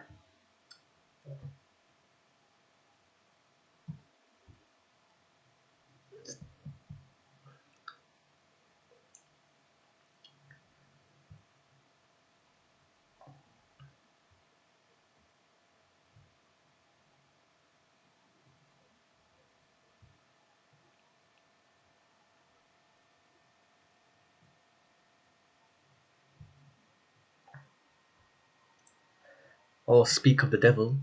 Hadith on Ahl Bayt. The Prophet leaves his household to guide us. What? What? Sahih Hadith.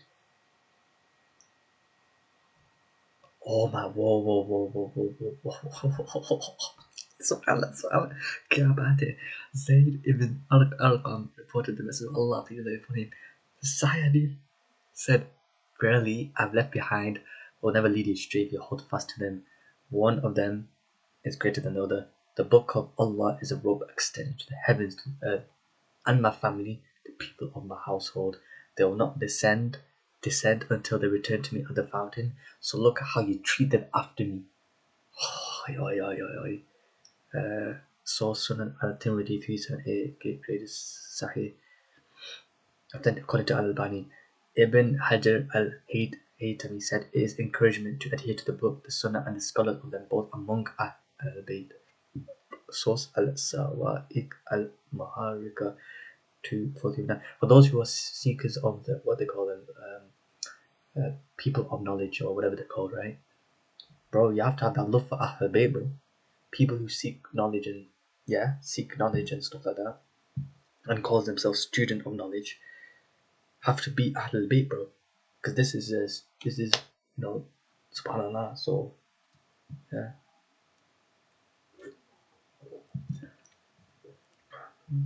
subhanallah. I'm keeping this idea, bro. This is to do with my family, bro. Come on, G. Subhanallah.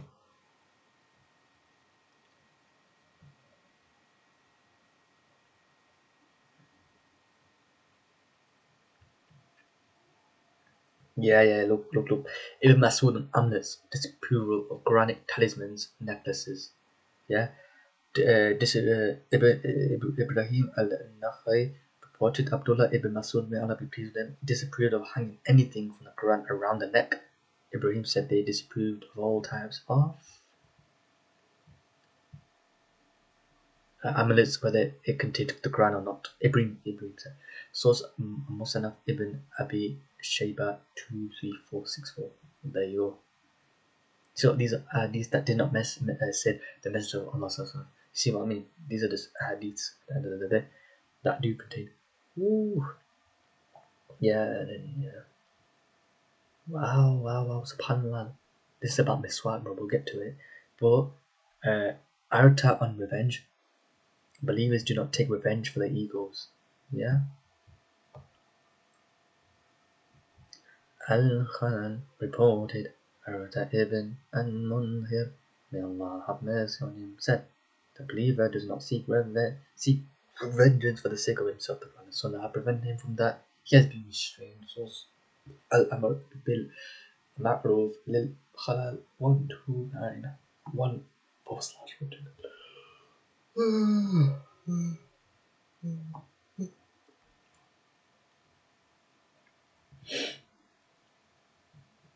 SubhanAllah, what was that?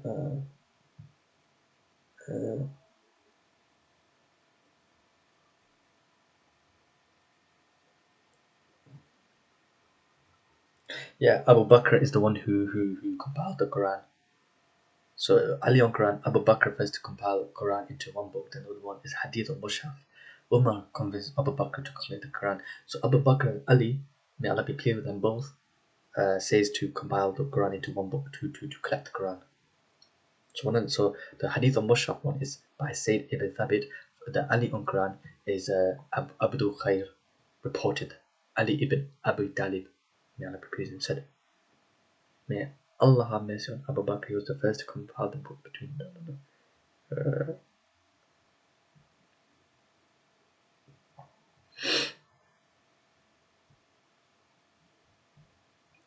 So this is what I want to get to. Siwak, clean your mouth for the siwak, not miswak. My apologies. The miswak is a siwak, isn't it? This is the Hasan Fair according to al-Albani, source Musnad al-Bazar 568. Ali, reported the Prophet, peace and blessings be upon him, said, verily when the servant uses the toothstick and then stands to pray, an angel stands behind him and listens to recitation. The angel's not near until his mouth coincides with his, and nothing of the Quran comes out of it, but that it enters the heart of the angel. MashaAllah. Those purify your mouth for the Quran. MashaAllah. That's kind of sensational. Ooh, fancy. Ooh.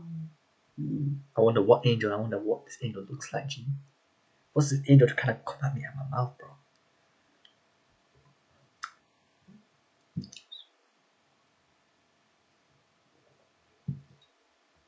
That's a bit freaky, bro, isn't it? Flipping that up. That's a bit freaky stuff.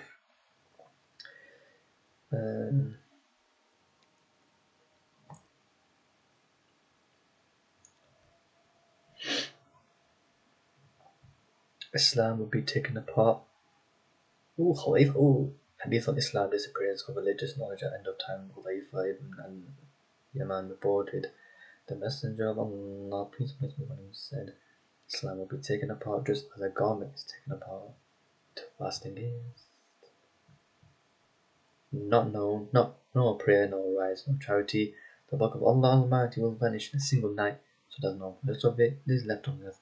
There will only remain some sects among the people, all men and women, who say, heard our forefathers used to say, there is no God but Allah, so we say as well.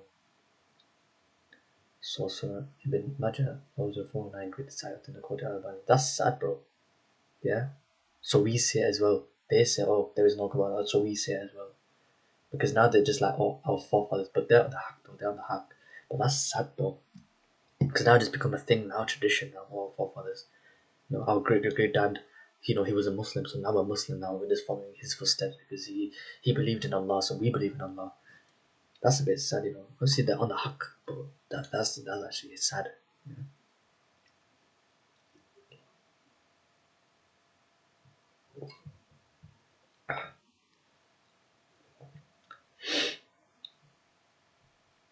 Yeah, Hadith on Quran, encouragement to memorize, not only read Quran. Do not be deceived by depending on the written copies. Oh, okay, let's read this. This is Sahih Hadith as well. Hadith of Quran, encouragement to memorize and only read Quran. Abu al-Qasim reported Abu Umama, may Allah be pleased with him, said, recite the Quran and do not be deceived by depending on the written copies. Apparently Allah will never punish a heart that has preserved the Quran. So Musannaf Ibn Abi Shayba 34044 creates out then according to Ibn Hajar.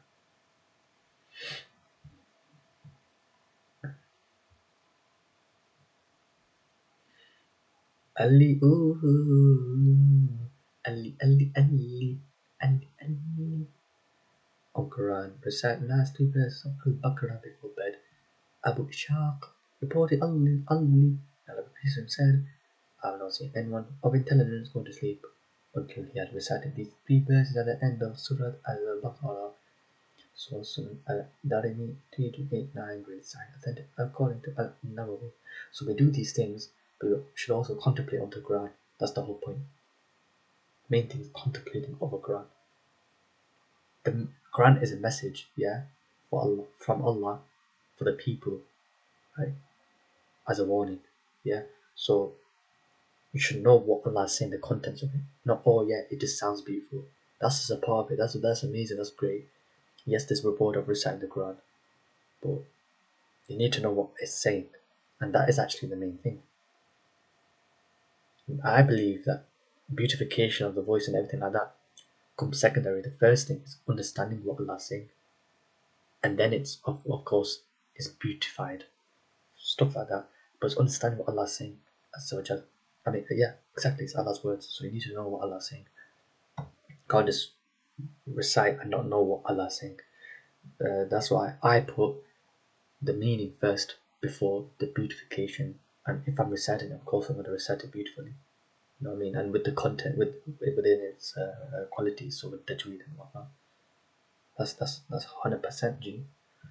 So yeah, so that's Surah Sunan al-Darimi 3289, great Sahih authentic according to Al-Nawawi. Well, there you go.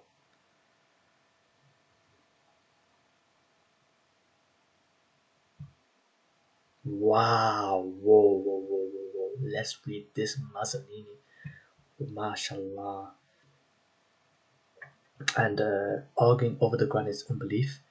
Source Sunan Abu Huraira reported the message of Allah said, arguing over the Quran is an act of unbelief. Source Sunan Abi Dawud 4603, but it's authentic code. Hadith on Quran. Al-Baqarah decree before heaven and earth. Al-Nu'man ibn Bashir reported the message of peace on the Prophet, peace and blessings upon him, said, verily Allah is issuing a decree 2,000 years before He created the heavens and the earth. He sent down two birds for the end of Surah Al-Baqarah. They are not said in the house, but that Satan will not come near it.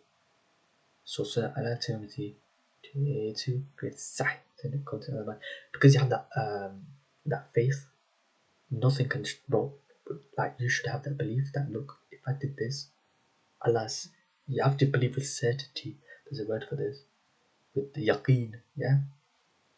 You have to with yaqeen when it comes to anything. With yaqeen, you believe that this is this. Just like Allah told me that if I do this, Allah will accept my prayer. So you do it, and you have that yaqeen that Allah has accepted. So same thing with these things, yeah. Allah is, the Prophet Muhammad Sallallahu yeah, is saying that they're not set in the house, but that Satan will not come near it, then Satan will not come near it. Point, end, blank, period, slay, yeah, all that, yeah.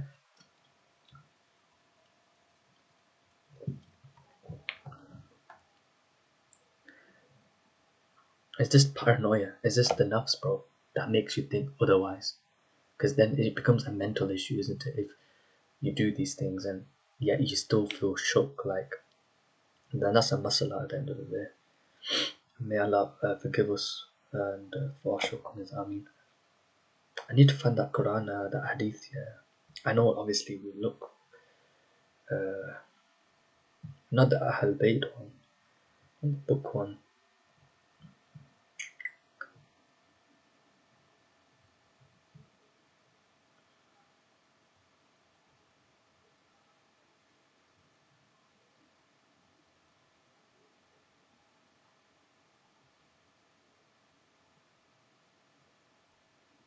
Yeah, Hadith on Quran recommendation to recite distinctly, not too quickly. I didn't recite this one yet. And this Hadith, according to Muslim, yeah. Shakir reported a man from the tribe of Bahil named Nahib ibn Sinan came to Abdullah ibn Mas'ud, may Allah be pleased with him, and he said, I recited the chapters of al-Mufassal in 1 second of prayer. Abdullah said, this is like the recitation of poetry. I know the manner in which the Messenger of Allah, being the blessing upon him, recited them 2 chapters in 1 second of prayer. So Sahih al-Muslim 82. Al-Nawawi said he prohibited reciting extremely fast, but it's called had harama. The scholars said reciting distinctly is recommended for contemplation. Otherwise, they said it is recommended for the non-Arabic speaker to recite distinctly, even though he does not understand the meaning, as that is more reverent and respectful, and it has a strong effect on the heart. It's true. Listen to Nahawan and Qirat, Maqamat, Nahawan and Maqamat. There's the other one as well. Nahawan and something else. Source al-Tibyan 1/4/91. So there's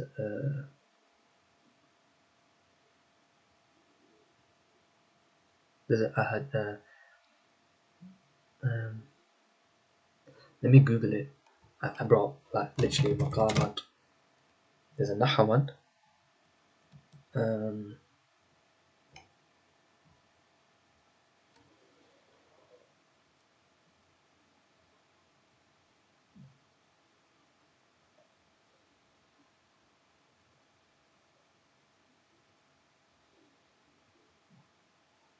Mujawwad, that's the name.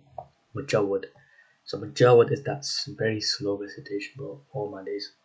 With the long breath one, that's the Mujawwad. The Nahawan is at normal pace, but then it's recited distinctly, bro. Listen to these recitations, bro. All my days. You'll be like floating, bro. Like literally, bro. In spirituality, of course, you know. Floating in spirituality.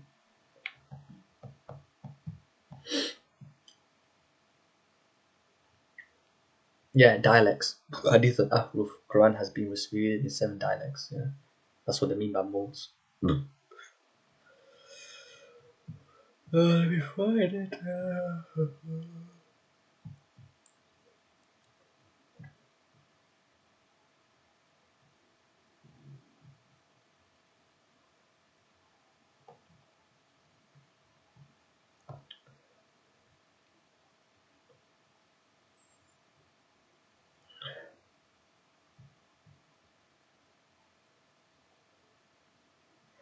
I didn't recite this one. So Zayd on Quran recitation for contemplation rather than for completion. Source al-Muwatta for Great Sahih ibn Abdul Bar. Yahya ibn Sa'id reported the man came to Zayd ibn, I think I did, Thabit, may Allah be pleased with him, and he said, how do you recite the entire Quran in 7 days?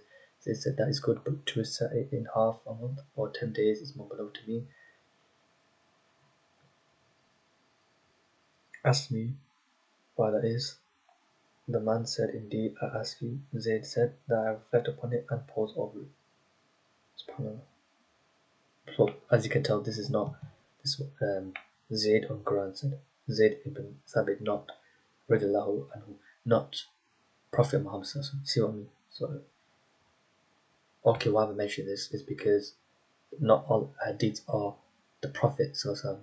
Yeah, some is from the companions or etc. etc.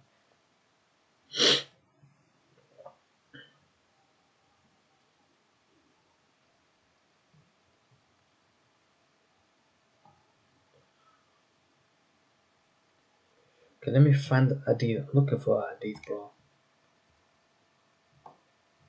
Jabir ibn Abdullah reported that saw the Messenger of Allah, peace be upon him, during Hajj on the day of Arafat while he was riding his camel closer.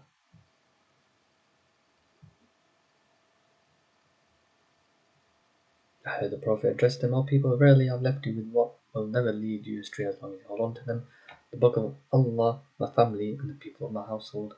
So Sunan al-Tirmidhi 3786 Hasan Fair. According to al-Tirmidhi.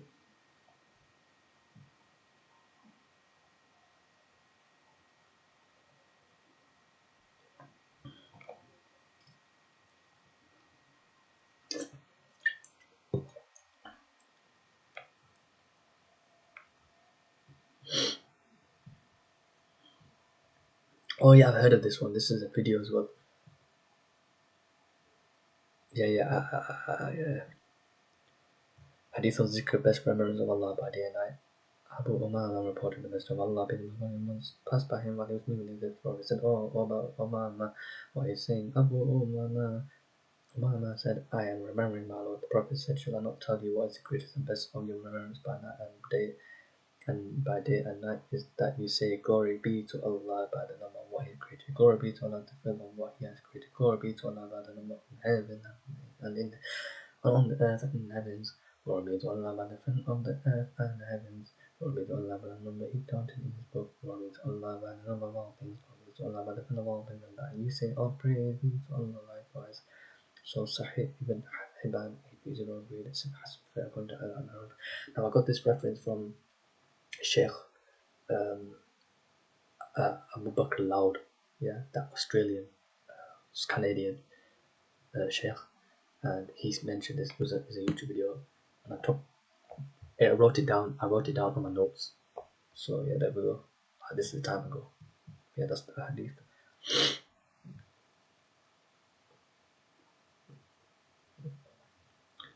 Yeah, the last two verses of Al-Baqarah from the throne.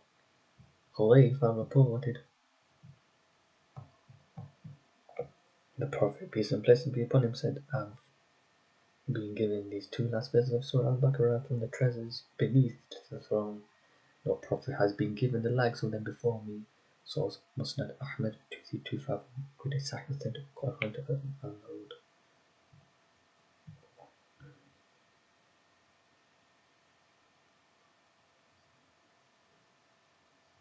Yeah, I don't know if I mentioned this. Warning not to exaggerate with the Quran.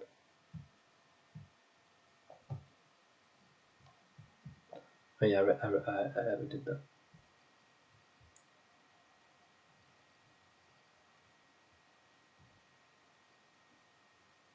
All ethnicity gathers to recite the Quran, subhanAllah, is true. Sahih ibn Sa'id reported the Messenger of Allah came out to us while we were reciting the Quran to each other. The Prophet said, this hadith, while we were reciting the Quran to each other, the Prophet said, "All praise is due to Allah, the book of Allah is one. And you are those with brown skin, white skin, and black skin." Continue reciting it before some people will come who merely sharpen its outline as if they were sharpening an arrow. So Sahih ibn Hibban 6725. So that's hadith on unity, that. Yeah,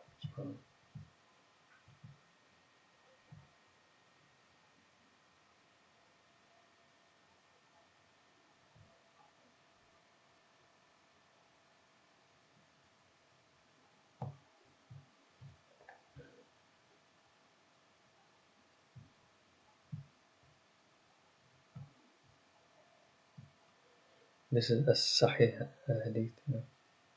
Hadith on dua, supplication against anxiety and depression. Abdullah ibn Mas'ud reported this. Allah said, "Never is a servant struck by worry or people and say, Allah, I am your servant, the son of your servant, the son of your maid servant. My forelock is in your hand. The decision over me has passed, and your decree upon me is injustice. Ask you by every name, in which you have named yourself, of your living out above, or taught to one of your creatures, contained in the Rasul, that you make the Quran, that spin in my heart, my insight, the vanishing of my depression, explore my anxiety, the love of explanatory, and places grief with joy, to say, Allah, to Allah, just study these words. The Prophet said, of course, whoever hears them, just study them, just type in heaven.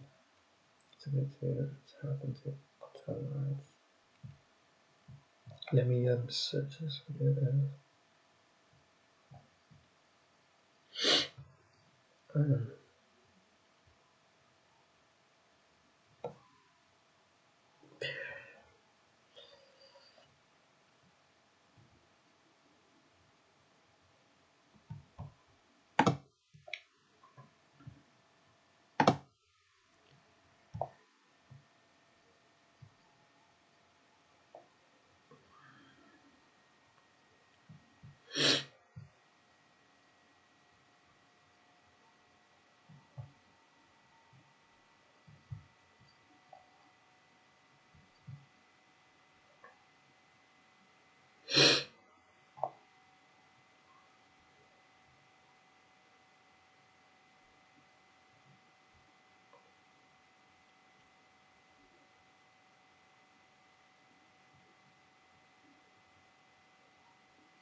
Yeah. How do you be reciting the Quran in 7 days? Never mind. I thought you was talking about the 7 modes, the 7 dialects. I thought you said, oh, you know.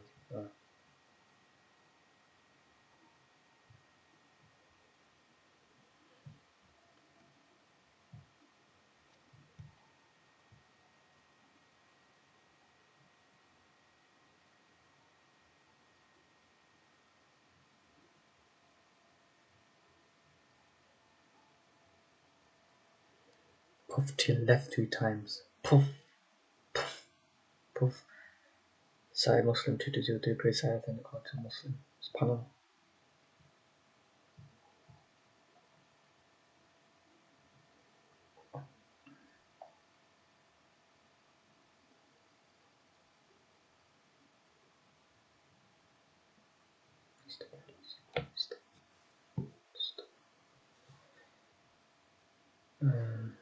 Yeah, uh, yeah. The house in which the Quran is recited is turned by the angels, the devils leave its people.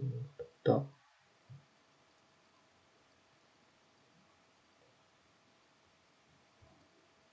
Rejection of good or small innovations, yeah. So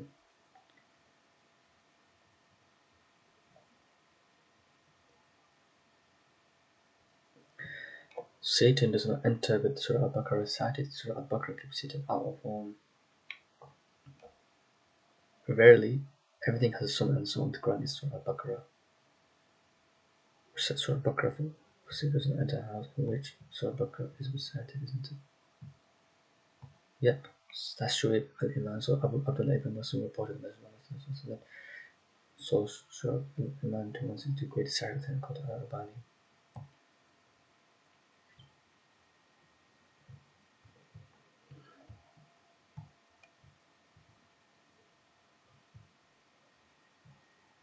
Sahih ibn Sa'id reported that Messenger of Allah, peace be upon him, said, "Verily, everything that's found in the Sunnah of the Quran is Surah Al-Baqarah. Whoever recites in his house at night, Satan will not enter his house for 3 nights. Whoever recites it during the day, Satan will not enter his house for 3 days." So Sahih ibn Habib, he said it to great Sa'id Ahmed Shakir. Heard of that name, Ahmed Shakir.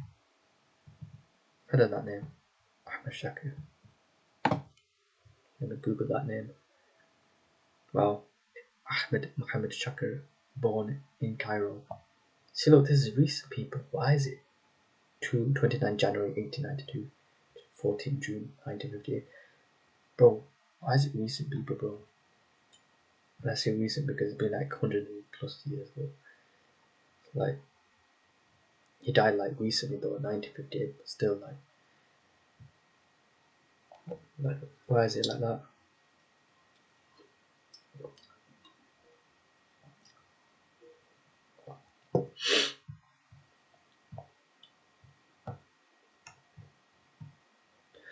I don't know what hadith I'm looking for, to be honest, bro.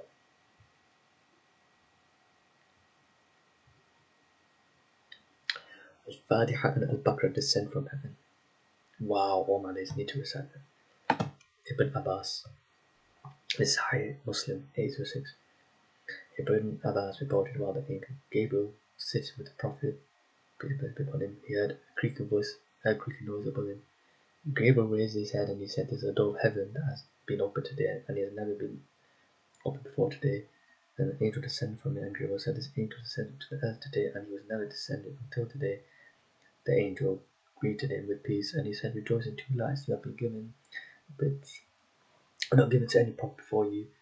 To open up the book, Surah Al-Fatiha, and the last verses of Surah Al-Baqarah. You will not recite a letter from them, but that you will be given. We don't know what you'll be given." Source Sahih Muslim 806, great Sahih authentic, according to Muslim.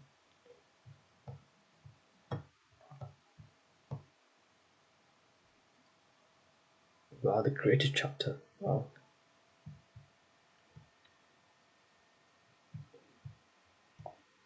This is Sahih Hadith, yeah. So Anas ibn Malik reported the messenger, the Prophet, peace be upon him, was on a journey and descended from his riding camel as a man among his companions was walking by his side. The Prophet turned to him and he said, "Shall I not tell you of the greatest of the Quran?"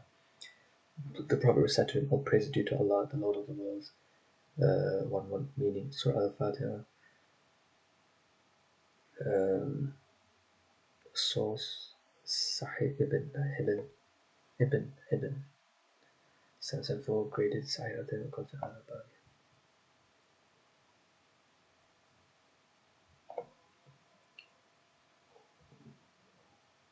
So Al-Fatiha, unlike any revealed scripture. Wow. Sahih Hadith. Ubay ibn Khubayb reported the Messenger of Allah, peace be upon him, said to him, "How do you recite and pray?" Ubay said, "I recite the foundation of the book, Surah Al-Fatiha." The Prophet said, "And the one in whose hand is my soul. Nothing like it has been revealed in the Torah, nor the Gospel, nor the Psalms, nor the Furqan. Verily, they are the 7 oft-repeated verses in the great Quran given to me." Source Sunan al-Tirmidhi 2875. Great Sahih authentic according to al-Tirmidhi. Yeah, so the Psalms is repeated to Dawood, right? Am I chatting? Yeah, Sons of David. Maybe, you know. Psalms given by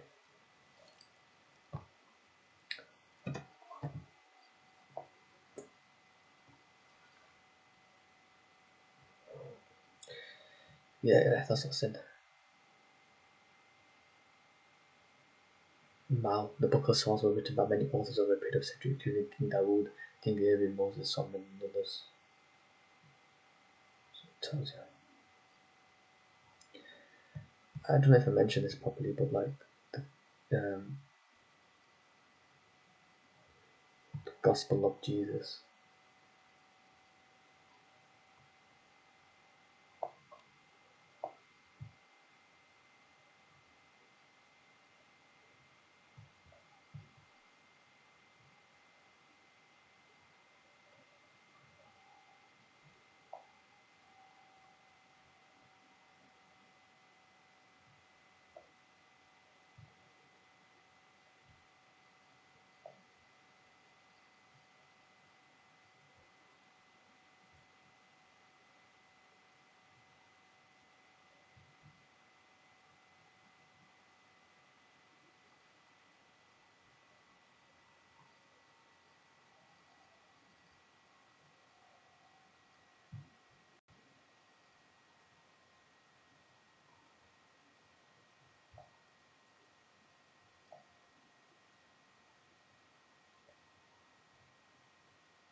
This is in Greek.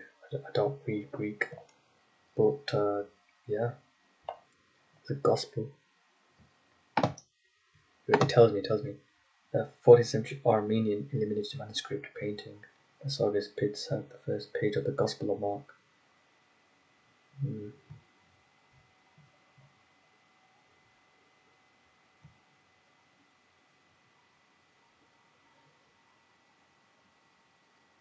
Mark, Matthew, Luke. Where's John? Who knows? There is.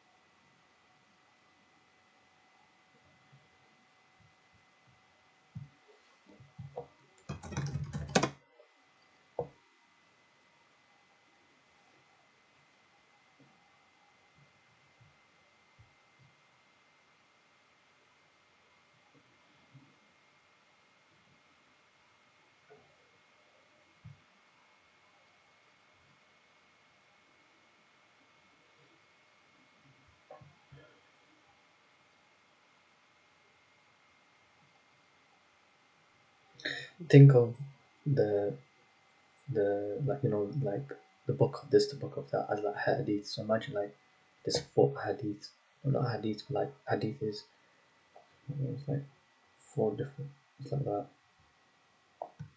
So 4 different accounts of Jesus basically. This stuff. Mark, Matthew, Luke, and John, the order. Wow.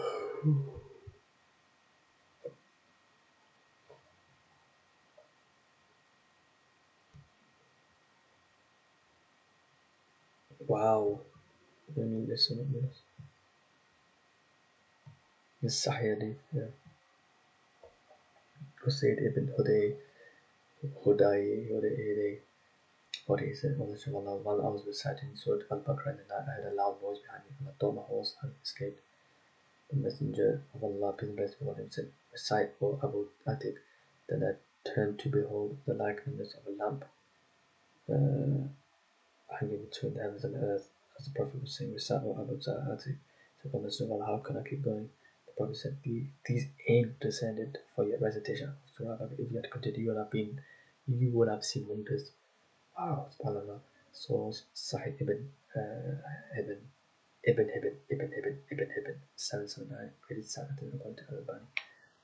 Ibn is like tongue twister kind of almost.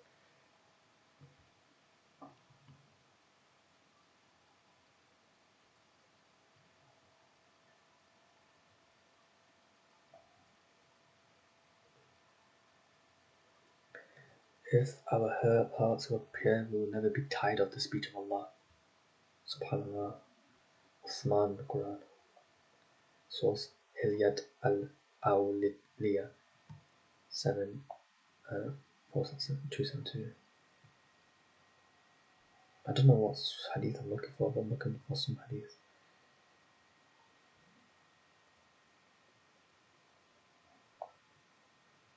The best act of worship for my nation is the Quran.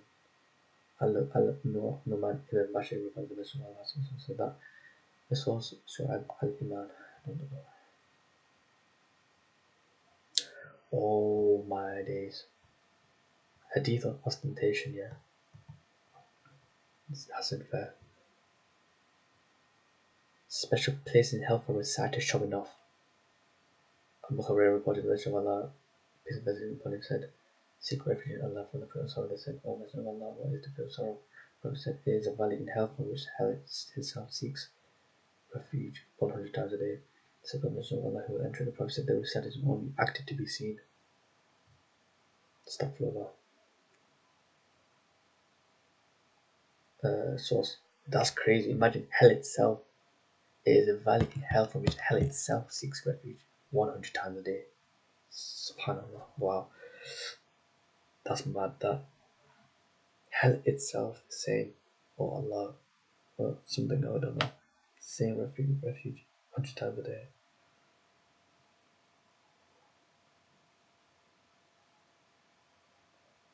So Sunan al-Tirmidhi 236. I don't know what punishment you get from being there. I don't know. Valley in hell. Yeah. I seek refuge in Allah. Because they didn't do it for Allah, so I'm showing off for.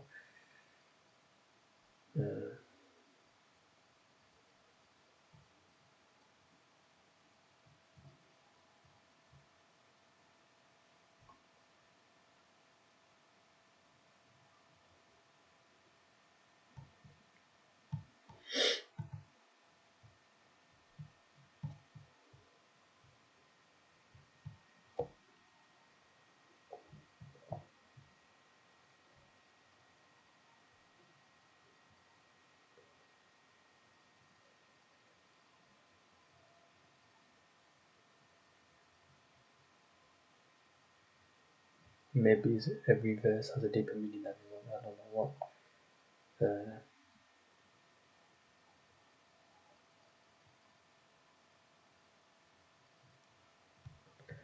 So that's as I was searching for that, that hadith, I was looking in chronological order.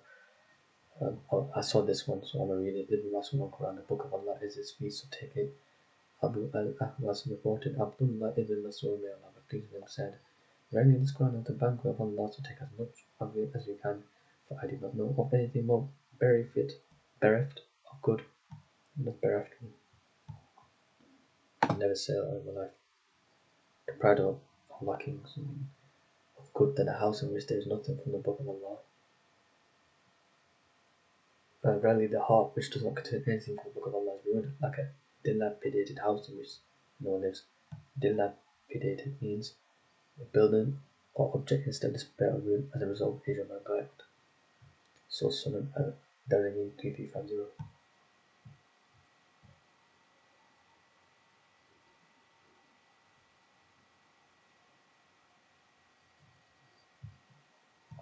SubhanAllah. Sahih Hadith, yeah. Hadith on refuge group teaches the Prophet to seek refuge. Abdullah ibn Khubayb brought in the Messenger of Allah and said, Muhammad, speak. I said, what should I say? He also say, I seek refuge in the presence of Allah from the evil one. His greater dispersionship from the evil one descends from the sky, from the evil one descends therein. From the evil one tries by night and day, and from the evil one every visitor by night, except one who visits the God or most merciful. So Muslim Ahmed, all 5 persons in the race have been got to everyone.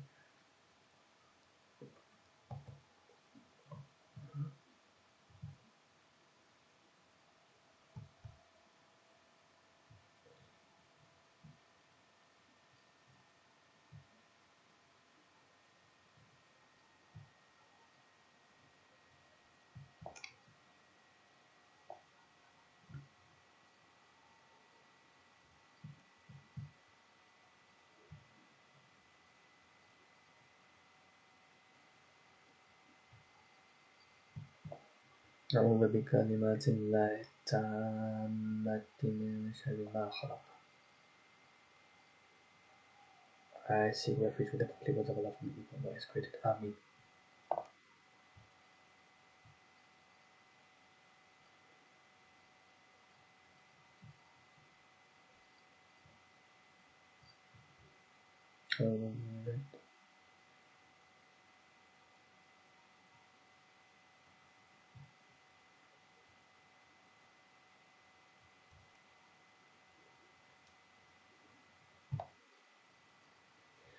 وقل ربي أعوذ بك من همزات الشياطين. My Lord, I seek refuge in you from the insolence of the devil's hand.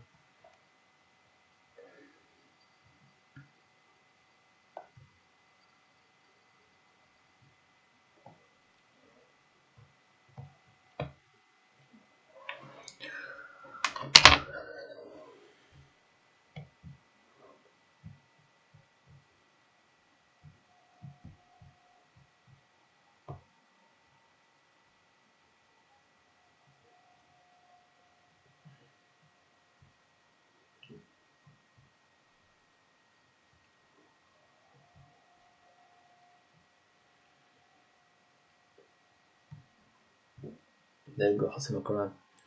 Quran is the best.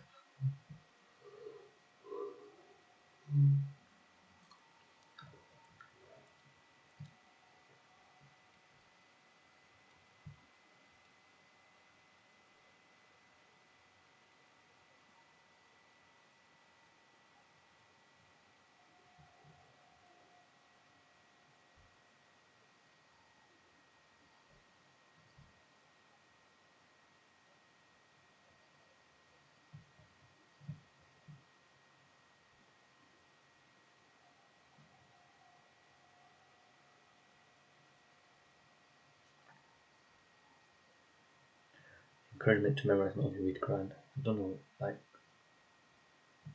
I don't know what I'm doing in terms of the hadiths and what I'm looking for, you know.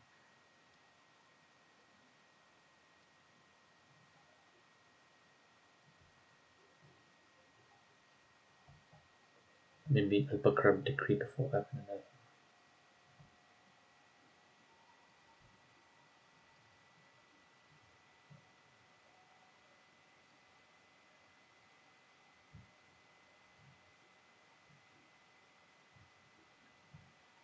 Three verses pray better than worldly gains. Wow. This is Sahih Hadith.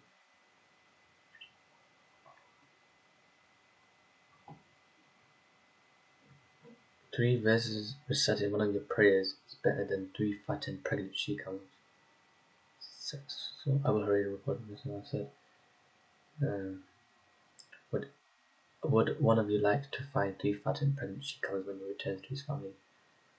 They said yes, the Prophet said 3 verses recited in one of your prayers is better than 3 fattened pregnant she camels. So Sahih Muslim 802. Then, to Muslim. I don't know why she camel like a valuable asset. Allah will protect them and not leave them free. Because they accepted them to produce more camels and milk.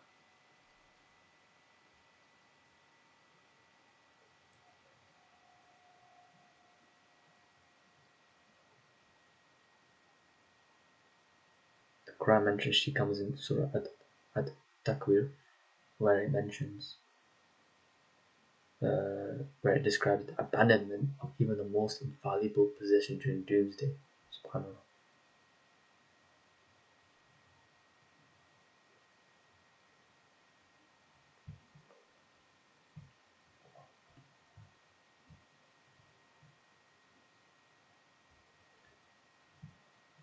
Hold fast to the blessings of Allah. Hadith. Auf ibn Malik reported the Prophet, peace be upon him, said, "Obey me as long as I am here with you. You must hold firmly to the blessings of Allah, permit what they permit, and forbid what they forbid." Surah Al-Mu'jan, Al-Qadir 18/38, credited Sahih and according to al-Albani. Final advice to follow Quran and Sunan. Ibn Abbas reported.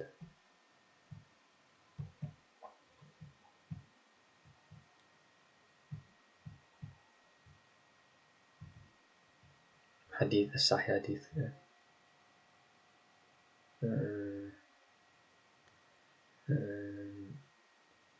Address the people during the farewell sermon, saying, Satan has despaired that he will ever be worshipped in your land. Rather, he is pleased for you to obey him in other matters. Among these, you consider saying, "But our people have surely left among you, we must firmly hold to, by which you will never be led astray, in the Book of Allah and the Sunnah of His Prophet.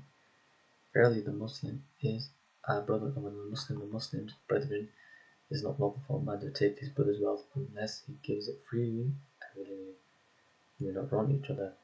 Do not turn back to the ways of unbelievers after me, striking the necks of each other." Source Al-Mustadrak ala al-Sahihain 318, criticized according to Al-Albani.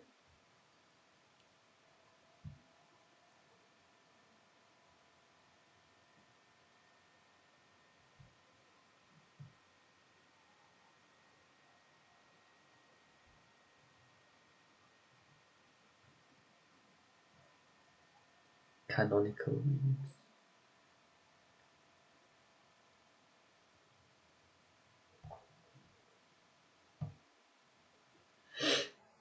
The Quran casts blame on worldly desires. What? Ibn al-Jawzi reports Ibn Abbas, may Allah be pleased with him, said, Allah Almighty did not mention whims in any place in His book, but that He cast blame on it. Source Dam al-Hawa 14/26. So,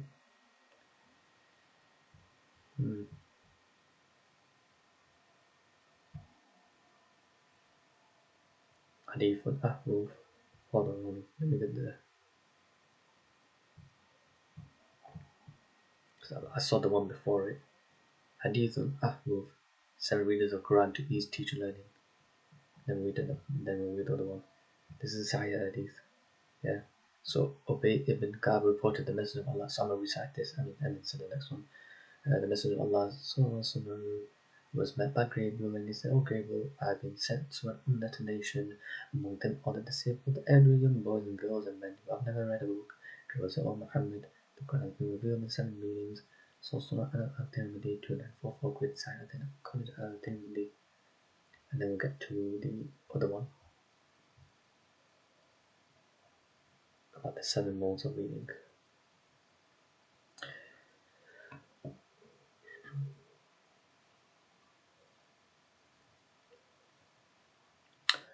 mean, it's safe to say that if Satan can pee in our mouth and stuff like that, then it's safe to say that an angel can open his mouth to receive the Quran, to enter his heart.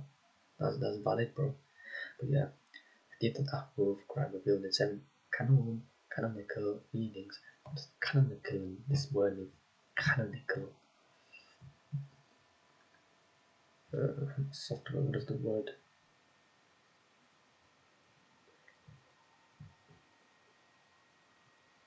A rule, principle, or law. Readings, yeah.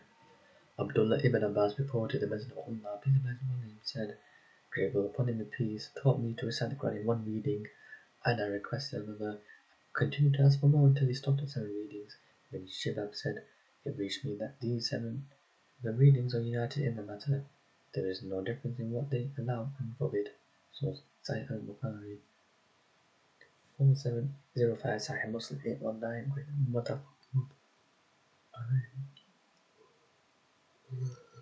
authentically agreed upon according to al-Bukhari and Muslim. By the way, we passed past the page in which whatever Quran Hadith I was looking for. I don't know what I was looking for. Maybe if I watch the video, I can just comment it down or I'll pin it. I don't know. Hadith on Tilawah. Okay, we'll get. There's necessity of reciting a pleasant voice. He is not one of us. I think I did. I think I recited this, but he is not one of us who doesn't recite the Quran in a pleasant voice. Sunan Abu Dawud 1471. Great Jade, very good. I don't know. Maybe I did reported by Abu Lubaba, so maybe I did mention this one hadith. So this is hadith on Tilawah. The Prophet recited Quran clearly word by word. Hadith, yeah. Sahih. Ya'la ibn Mamlak reported. He asked Salama, the wife of the Prophet, peace and blessing be upon him, about his recitation and his prayer. Salama said, "No, I didn't pray."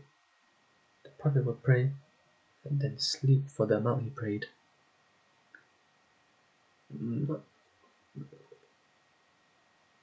Then he would pray the amount he slept.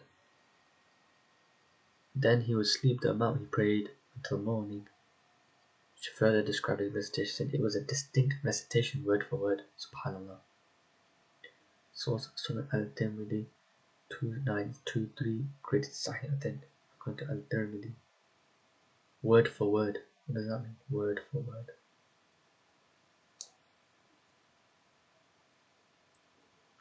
Okay, word for word. There we go. Distinctive.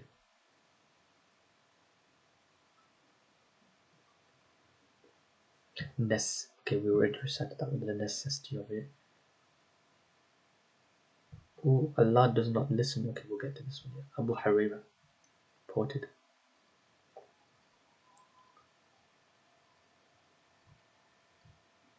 There we go.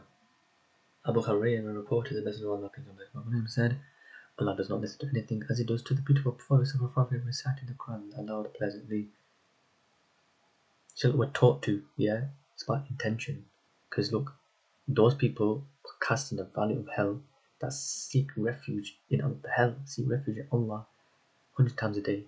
Because these people recite the Quran for others, for other people, for showing off. It's all about intention. It's always all about intention, bro. Yeah, if you didn't feast people Allah, you're doing it to please people, or like that, you know, it should be for Allah.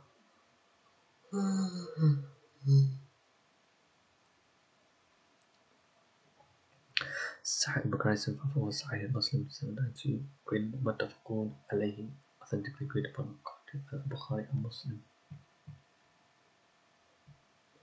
Oh yeah, this is kind of a rinsed hadith, by the way, you know, for like being a hafiz and stuff like that, per se. And it's a fair hadith as well, apparently, yeah. Hadith on Quran, parents of children who recite Quran given a crown. Mu'adh al-Juhani reported the Messenger of Allah, peace be upon him, said, whoever recites the Quran and acts according to what is in it His praise will be crowned on the light and brighter than the light of the sun in your worldly houses. Where among you, what do you think of one who acts upon this?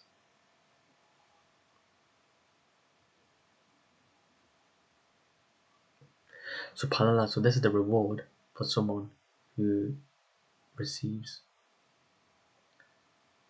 So this is somebody who is, I don't know what I'm saying, bro. Basically, if that's the reward for someone who receives it, what about someone like what about the person who is doing it? Basically, it's like a rich person who's giving away in a rich way. So what does it mean for the person who's rich? He's like generous and rich. You get me? You know what I mean? And yeah. So but then the receiver can also be grateful, stuff like that. But it's generally the one who's given it. He's been generous and he's rich. So Sunan Abu Dawud 1-4, and it's a beautiful hadith 452 great Hasan ibn Hajar. Yeah. Yani people that refer to this, I believe, have been hit about the virtue of being hit, doing hips. Yeah, if you recite the Quran and act according to it, never mind the parents. What about the individual himself doing it? What benefits would he receive? SubhanAllah. If the virtue is that his parents will receive the crown and his light is brighter than the sun in your early house, and then what about the person who is doing it himself? That's giving his parents the ability to have this network. So be mindful of Allah as it is some of our good. That's taqwa, hadith of taqwa.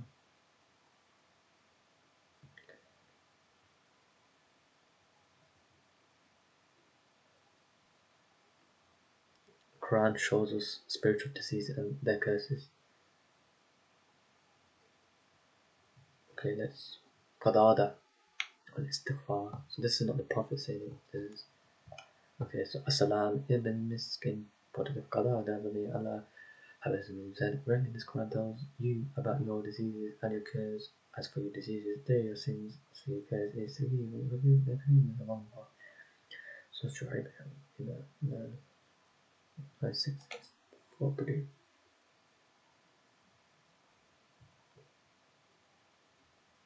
Okay, but mankind will still sin. Man or sinners, best sinners are those who repent. So all sinners.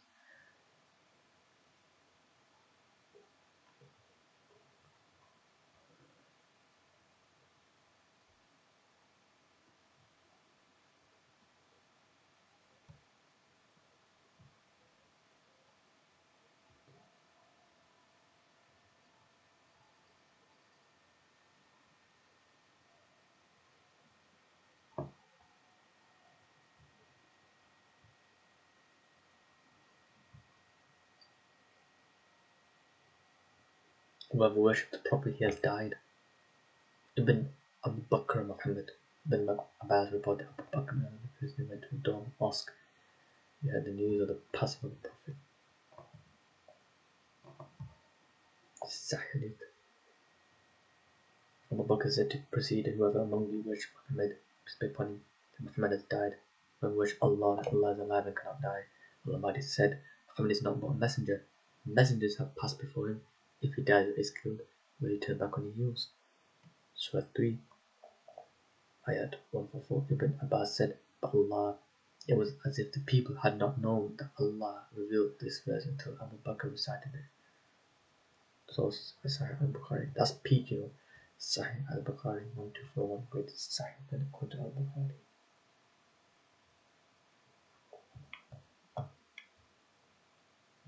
That's why reminder benefits to believers.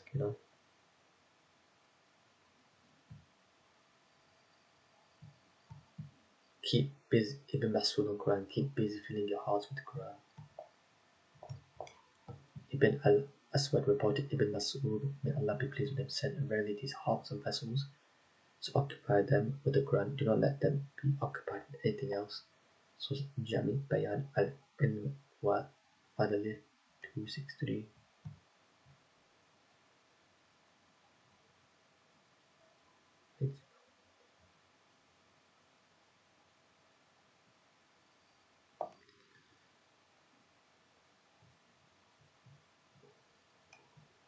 ibn Mas'ud on Quran, let the amazing verses move your heart. Al-Albani quoted Abdullah ibn Mas'ud, may Allah be pleased with him, said, do not scatter the Quran as if it were dates falling from a tree, nor recite quickly as if it were poetry. Stop at his verses that amaze you and let it leave your heart, and not your concern for reaching the end of the surah. So, Akhlaq, Hamalat, the Quran.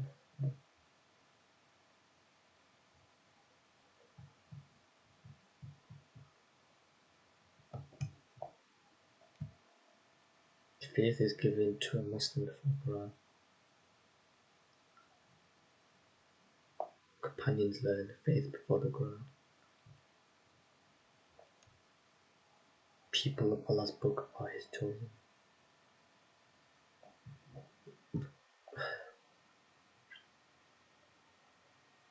Most knowledgeable of Quran should lead prayer. The best versed in the recitation of the Quran should lead the prayer.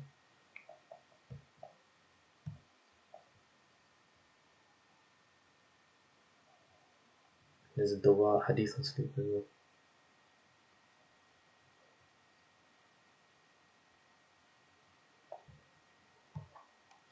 Hadith on Rajab mirrors of stone not meant to be in Quran. Sahih.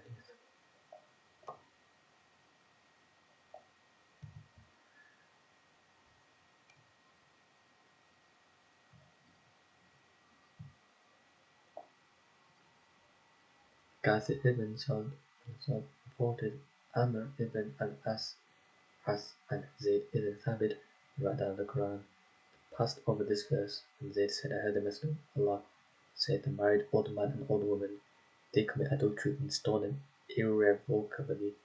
Umar said, when this was revealed, I went to the Prophet and I said, let me write it.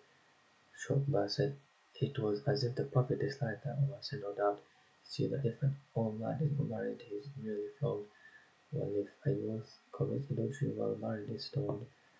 So it must not have to paralyze it. Good sack that called al-Albani.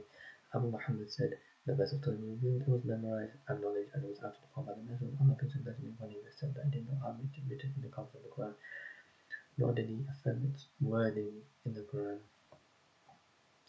Ibn al-Qadan asked about that, as we have related, and probably not obligating to do it. Source al-Muhalla 12, sources 177. So is that a sin from us or something? Otherwise, they did not obligated him to do it.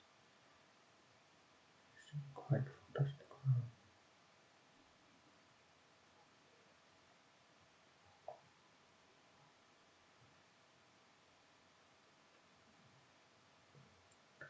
So if I that is enough more is better. Ask only from Allah with the Quran. Whoever reads the Quran, Allah must remember people who read beside the Quran and ask people, huh? What they must Allah. Come who is the Quran and ask people.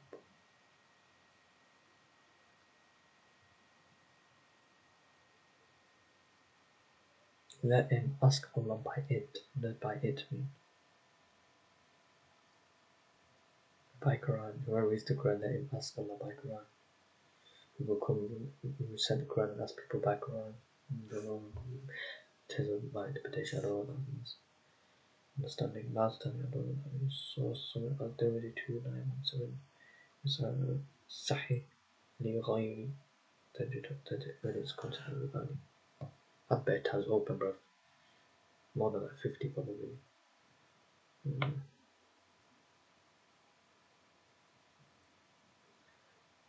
And let him read from the written Quran. Fair. Abdullah ibn Khubayb put on the please to look at Allah's messenger and read from the written Quran. Was ibn al-Muqri al-Hasan al-Albani. Al-Albani. Abdullah ibn Mas'ud wrote it.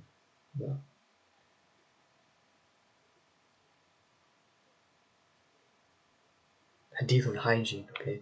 Cleaning was 3 times in the morning. Subhanallah. This is muttafaqun alayhi, authentically agreed upon. So, Abu Huraira reported that Prophet said, when we wake from sleep the night before, you should sniff what it is about 3 times. Really, Satan spends the night in the part of his nose. So sorry. I don't know.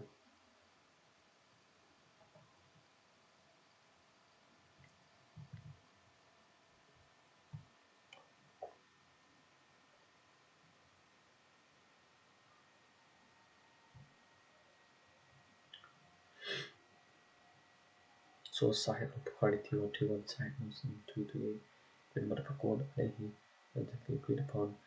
Into al-Bukhari Muslim al-Kastalani writes, sniff what it is to explain harmful things after he blows it out from his nose, or it clears the airways, to which the Quran is recited. Yeah.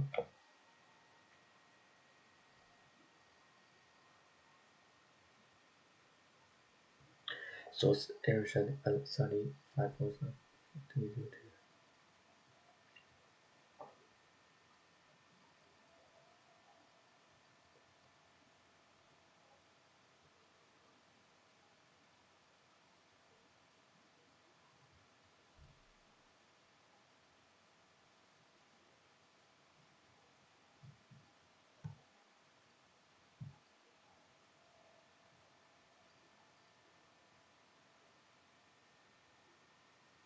Hold fast to the Quran, you'll never go astray. Jubair ibn Mut'im reported with the Prophet, peace upon him, said, but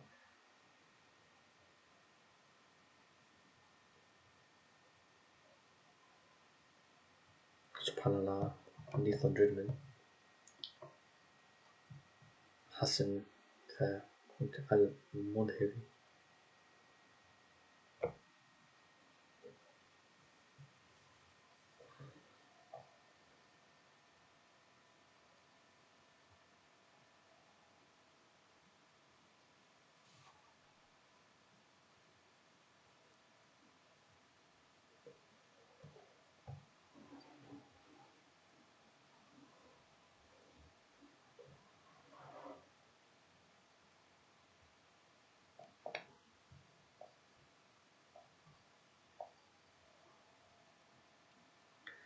The Prophet was a kind, patient teacher.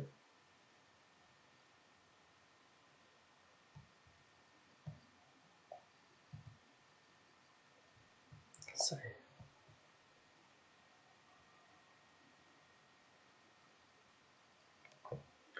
Ibn Allah reported I was praying with the Messenger of Allah among the people, so I said, Allah has only the people began to carry me in this people.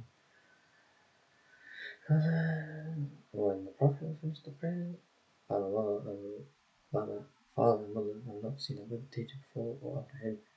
Allah, the Prophet did not scold me, hate me, or revile me. The Prophet said, verily, it is not correct for this prayer to contain any human speech. The qualification, exaltation of Allah, and the recitation of the Quran.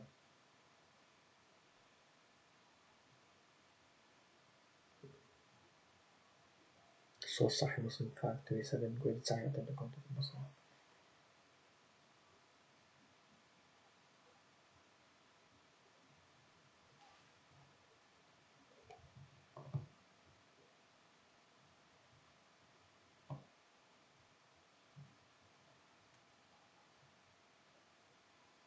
Yeah, thou also from faith all the scriptures teach to love others as yourself. Yeah.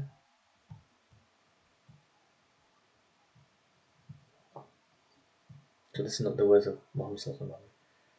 Abdullah al-Hashimi reported that Allah said, would you like me to summarize in this sitting of the Torah, the Gospel, the Psalms, and the Quran, as suggest the words of fear Allah Almighty more than anything else, hoping Allah more intensely than you fear Him, and love for people but love for yourself.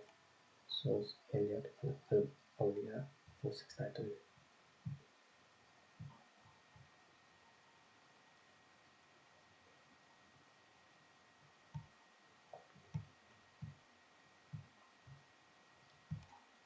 Ibn Rajab reported Ibn Abbas, may Allah be pleased with him, said, really, I'll pass over a verse from the Book of Allah and I'll look for of the people to know it as I know it. Source Jami Ulum wal Hikam on 3.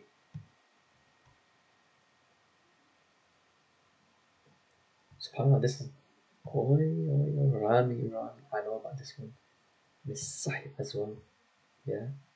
Abu Huraira reported the Prophet, peace and blessings upon him, said, whoever recites 10 times, say he has Allah the One, a palace will be built for him in paradise. I did not know this. Whoever recites it 20 times, 2 palaces will be built for him. Whoever recites it 30 times, 3 palaces will be built for him. Wow, I'm going to recite it 3 times, 30 times, and 3 palaces will be built for me. Source al-Mujam al-Husan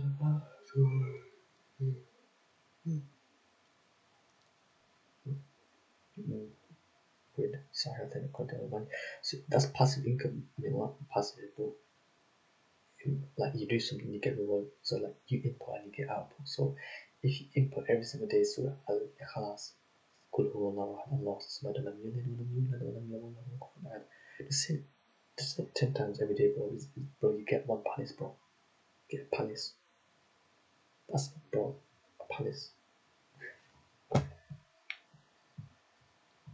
But I want 3 palaces though. So I'm gonna it 3 times.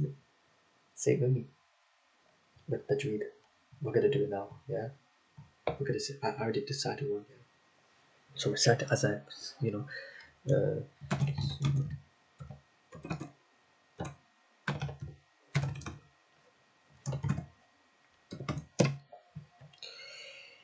recite it Tajweed.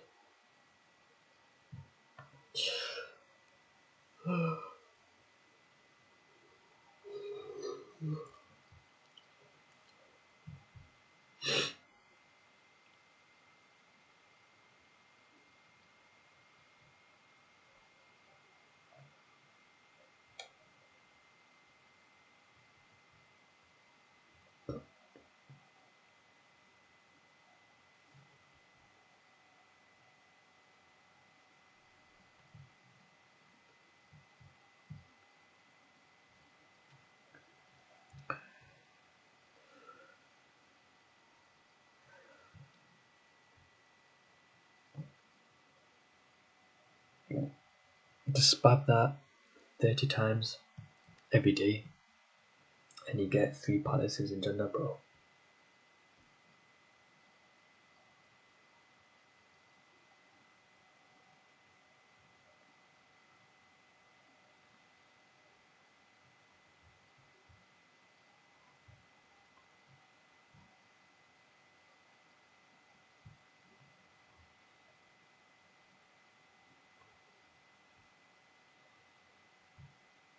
What was a lesson? This was a lesson.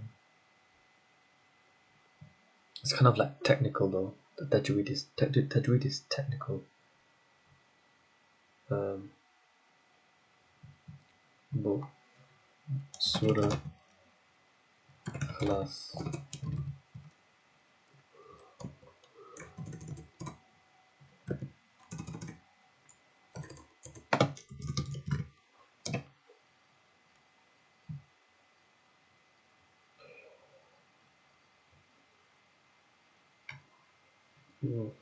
يعوذ بالله من الشيطان الرجيم. بسم الله الرحمن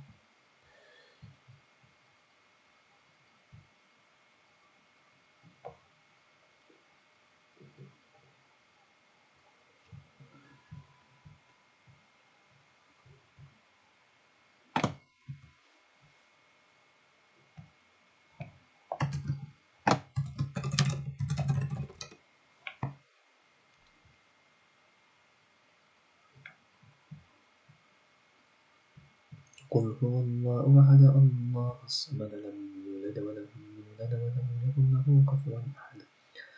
That's 28 for me. بسم الله الرحمن الرحيم. قل هو الله أحد الله الصمد لم يلد ولم يولد ولم يكن له كفوا أحد.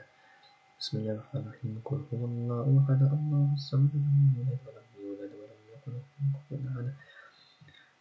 بسم الله الرحمن الرحيم. قل هو الله أحد. Say Allah is one. Allah Samad, Allah is eternal and absolute. Lam Yalid wa Lam Yulad, one is born of him, nor was he born. ولم يكن له كفوا أحد, and there is none like him. قل هو بسم الله الرحمن الرحيم قل هو الله أحد الله الصمد لم يلد ولم يولد ولم يكن له كفوا أحد. بسم الله الرحمن الرحيم قل هو الله أحد الله الصمد لم يلد ولم يولد ولم يكن له كفوا أحد. قل هو الله أحد الله الصمد لم يلد ولم يولد ولم يكن له كفوا أحد. قل هو الله أحد الله الصمد لم يلد ولم يولد ولم يكن له كفوا أحد. قل هو الله أحد الله الصمد لم يلد ولم يولد ولم يكن له كفوا أحد. بسم الله الرحمن الرحيم قل هو الله أحد الله الصمد لم يلد ولم يولد ولم يكن له كفوا أحد. بسم الله الرحمن الرحيم قل هو الله أحد الله الصمد لم يلد ولم يولد ولم يكن له. Now I've said it, and I've said it 10 times. Don't know if I've said it more than 10 times. That's why I don't want to, that's why I make sure. So alhamdulillah, I had recited 10 times. That means I received a palace in Jannah, bro. So I recited 20 more times, 2 more. So every 10 times you recite. So it means every 10 times you recite. So Ikhlas, you get 1 palace. So if you do it every single day, at least 10 times, you get 1 palace every single day. You do that every single day for 30 days. That's 30 palaces. MashaAllah, but I want to get 30 palaces, bro. Then that means 300. You can do that in one sitting. Or you can do it throughout the day, 100, 100, 100, like that. That will mean 10 palaces per time. SubhanAllah. That's peak, you know. Is it possible to get 300, but then it means you have to recite 2,000? It's not, it's possible to do it, but you have to dedicate time to do it. If you want to do 3,000, because you can do the maths on it, how long it will take you. Because it's like 7 seconds to recite Bismillah ar-Rahman ar-Rahim Qul huwallahu ahad Allah samad lam yalid wa lam yulad wa lam yakun lahu kufuwan ahad. So that's like several seconds. So that's like 7 seconds or less than 10. So that's like 7 seconds. So I can recite it 10 times in 70 seconds, which is 1 minute and 10 seconds. So you get all the gist of it. Yeah. Bismillah ar-Rahman ar-Rahim Qul huwallahu ahad Allah samad lam yalid wa lam yulad wa lam yakun lahu kufuwan ahad. بسم الله الرحمن الرحيم قل هو الله أحد الله الصمد لم يلد ولم يولد ولم يكن له كفوا أحد. قل هو الله أحد الله الصمد لم يلد ولم يولد ولم يكن له كفوا أحد. قل هو الله أحد الله الصمد لم يلد ولم يولد ولم يكن له كفوا أحد. بسم الله الرحمن الرحيم قل هو الله أحد الله الصمد لم يلد ولم يولد ولم يكن له كفوا أحد. بسم الله الرحمن الرحيم قل هو الله أحد الله الصمد لم يلد ولم يولد ولم يكن له كفوا أحد. الله الصمد لم يلد ولم يولد ولم يكن له كفوا أحد. قل هو الله أحد الله الصمد لم يلد ولم يولد ولم يكن له كفوا أحد. بسم الله الرحمن الرحيم قل هو الله الصمد لم يلد ولم يولد ولم يكن له كفوا أحد. الحمد لله another palace. بسم الله الرحمن الرحيم قل هو الله أحد الله الصمد لم يلد ولم يولد ولم يكن له كفوا أحد. بسم الله الرحمن الرحيم قل هو الله الصمد لم يلد ولم يولد ولم يكن له كفوا أحد.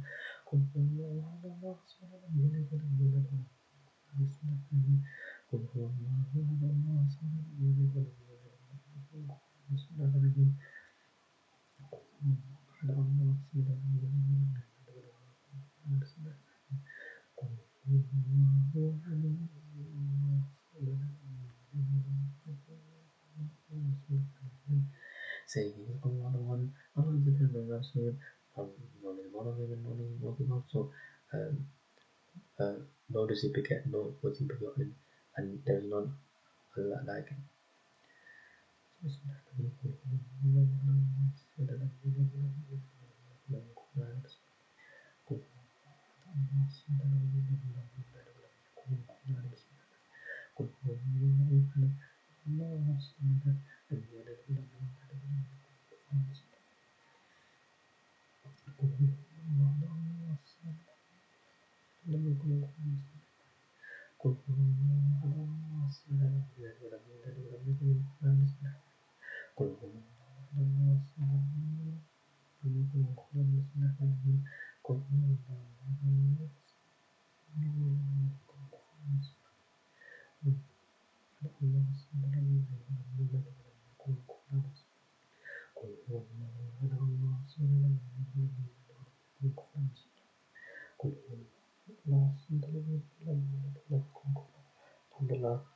received our third palace. Alhamdulillah. We have 3 palaces in Jannah, bro. Come on, G. Just like that.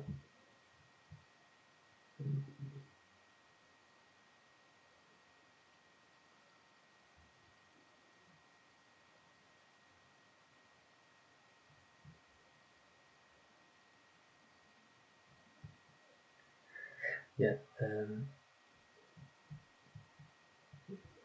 yeah. Say he is Allah the one and only, Allah the eternal absolute, he begets not, no one is begotten, and there is none comparable to him.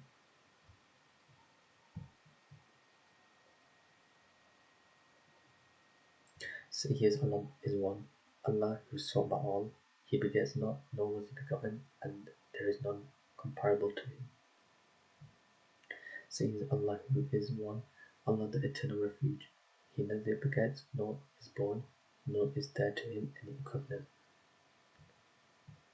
Say he is Allah who is one, Allah the eternal refuge, he neither begets nor is born, nor is there to him any equivalent.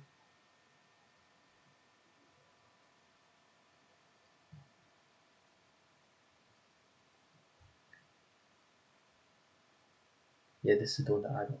Say he is Allah the one and only, the eternal absolute, he begets not, nor is he begotten, and there is none like unto him.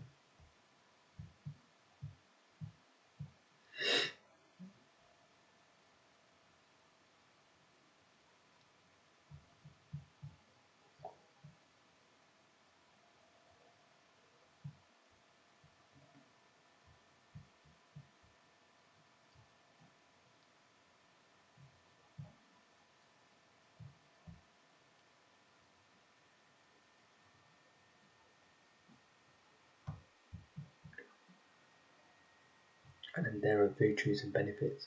So the main thing for me as an individual is pondering over the verses of the Quran, and then from the virtues from the hadith that, oh yeah, I get this, I get that. So one of it being like we just did, every 10 you get 1 palace. I've heard that reciting Surah Al-Nas 1 time is like reciting 1/3 of the Quran. So reciting 3 times means you recited the whole Quran. So and reciting 10 times means you receive a palace in Jannah. Receive it 20 times, then it's like you finish the Quran, subhanallah, yeah. So it means that we just finished the Quran, uh, 10 times, because reciting it 10 times, we can say that we finished the Quran 3 times with an extra 1/3 of the Quran recited, right? So that's in threes as well. So that's in threes. So because 1 equals 1/3 of the Quran. So because it's 10, that's 3 plus 1 equal 3. And we just recite. So then we get the benefit of that and that. So okay, let's find the because so that the reference for it. Reciting the Quran is completing the Quran. Third reference.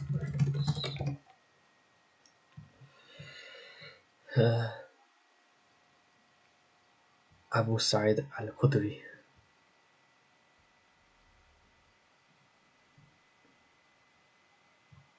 There we go.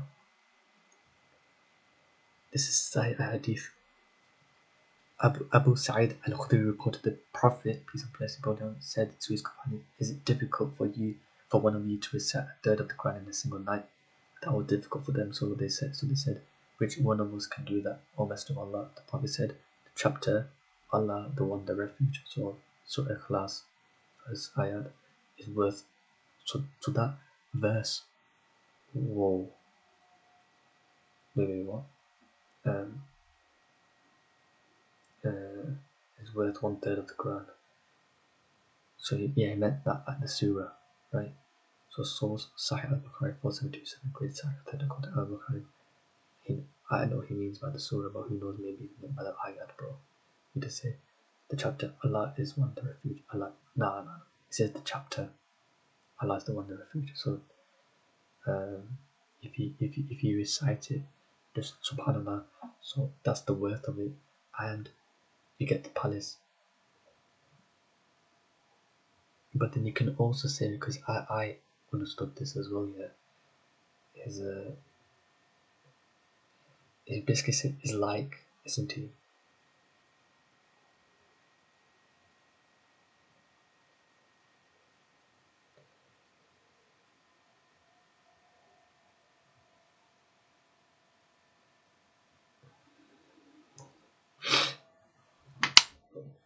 So to recite one third of the Quran in a single night is to recite the surah of that. So that's not benefits though. So to say that is benefit is it says it's worth one third of the Quran, but it's not like a reward or anything like that. But then you can say that actually every letter you get recited, so then that's many rewards because you recite one third of the Quran. So that's true as well. So in other words, you just get better rewards really as an individual for reciting Surah Al-Fatiha, Surah Al-Ikhlas. Because I realized that it's Surah Al-Ikhlas, not Surah Al-Fatiha, because that's the opening of the verse. Surah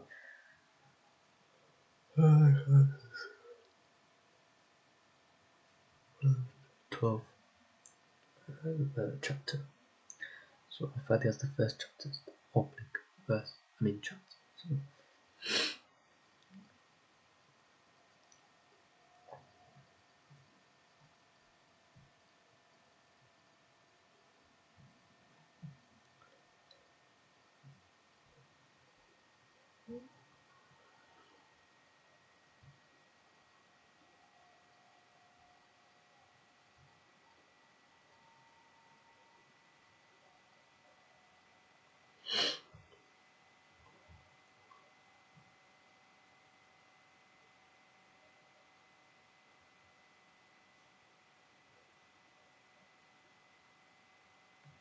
well, there you go. So we just gain the because we said it 30 times, then we get the benefits of, because it's in threes, so we just recited the worth of 10 Qurans, and which sounds crazy, and in addition to seeing 3 palaces in Jannah, because every 10 is 1 palace. So, and every 3 times you recite, you finish the Quran. So every time you recite once, you receive the reward of 1/3 of the Quran, which is difficult to recite in the night time, which they it's possible but difficult, it's hard to do. And you just receive it just like that, not just 1/3, not 2/3, not just 1 but 10, from reciting 30 times. And you receive 3 palaces as well. So 10 books of like reading the Quran back to front 10 times. From front to back 10 times. And that's the equivalent, the reward, as well as 3 palaces. So that's mad. We just received that just like that. SubhanAllah. That's crazy, like, and that is low effort as well, because we can get 100 words of our Qurans and 30 palaces by reciting 100 times, and that's plausible. We can do that. It's a simple, because I did a bit longer zikr, and I did it 100 times, and it took me less than 15 minutes, but it's plausible, and there's a longer zikr than قل هو الله أحد الله الصمد لم يلد ولم يولد ولم يكن له كفوا أحد. You can easily flow with that, and you can do that 100 times. Just now I just received subhanallah 1/3. Bismillahir Rahmanir Rahim. قل هو الله أحد الله الصمد لم يلد ولم يولد ولم يكن له كفوا أحد. Do you get this benefit if you don't, like, if you recite the English translation? I don't know. I know, but that's the virtue that you get for reciting the Quran. To be specific, the So in this case, so like,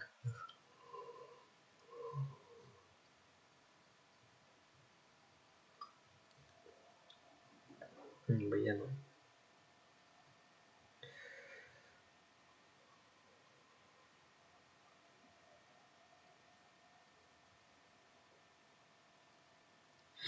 So there's levels to this. Recite 1 time, 1/3 Quran. Recite 3 times, Quran finish. Recite 10 times, get palace. Meanwhile, get palace. You've also completed the Quran 3 times. The reward of it is worth that much, plus 1/3 Quran. So 1 palace, bro. Imagine that, and you do that, bro. That's little, bro. Subhanallah. Bro, like, okay. Let's Google the description. Description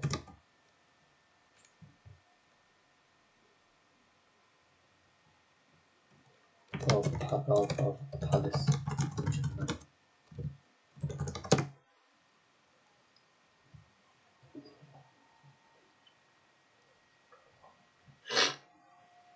According to Hadith,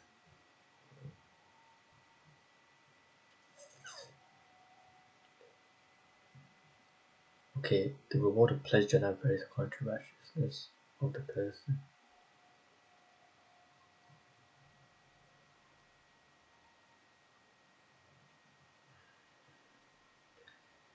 The palace of pure gold is only for a prophet, a siddiq, a martyr, or a just ruler. Palaces and tents of Jannah.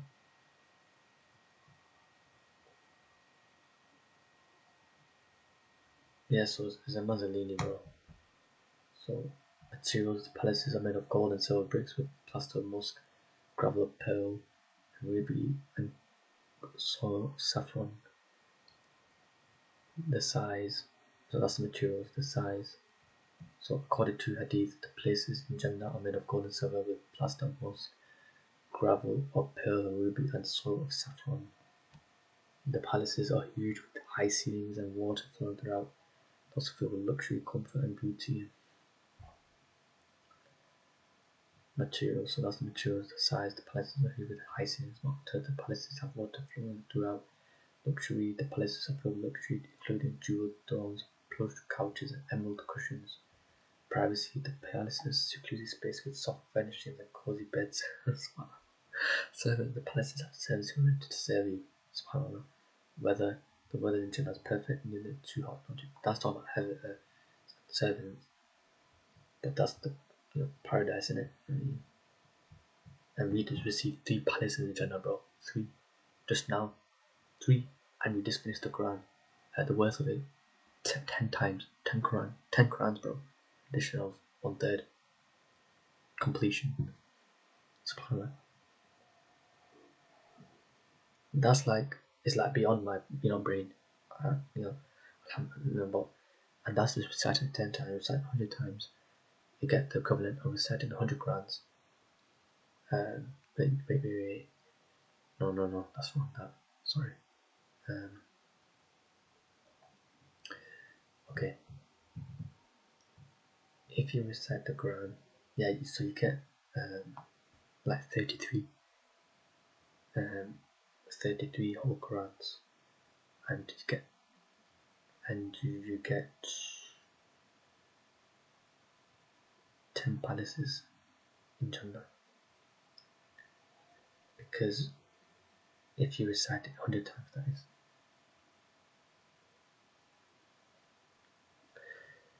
Because every 3 is 1 whole Quran. No, 3 equals 1. 3 Surah al-Ikhlas is equivalent to 1 worth of the whole Quran. So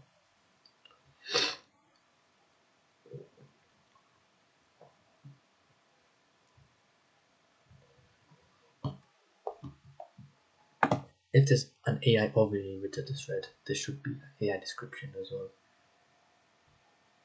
I can easily like get AI. Yeah, there's already AI. Can easily there should be AI like images, like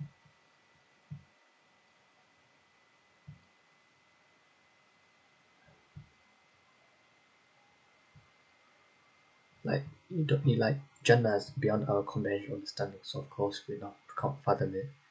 We're just, oh yeah, we get a palace in Jannah. Like we don't even know what that means. Oh yeah, like palace in Jannah. Like you can think of it in the dunya text, like, but it's not dunya, it's in the akhirah. But you can think of it as a palace in Jannah. So imagine receiving a mansion, bro. Imagine just by saying some words, you receive a mansion. Now imagine instead of a mansion, you get a palace. Palace is better than a mansion, isn't it? So yeah, palace is big, isn't it? Massive. So you get that instead, and you get that, and you get it everything, bro. Then that's crazy, isn't it? So, and there's a hadith that I found regarding the last person to enter. It says one of the soil. Um,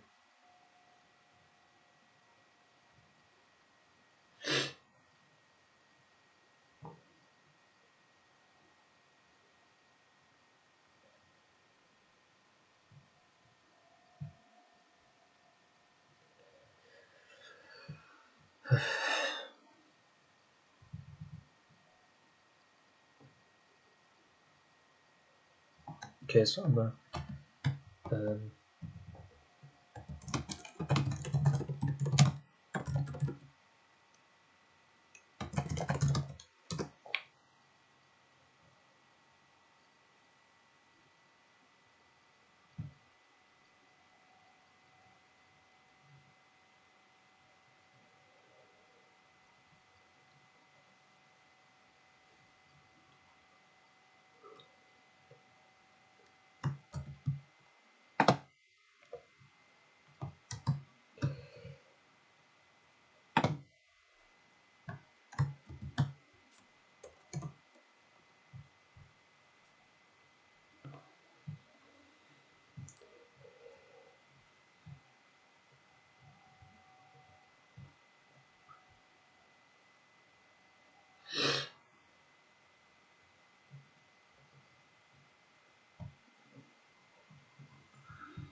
let's go on.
So what I've done is that I used this deep AI.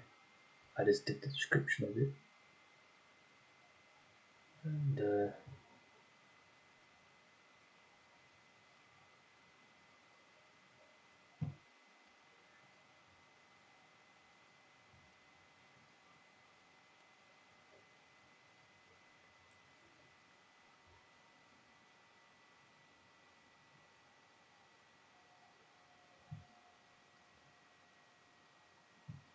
and it won't let me.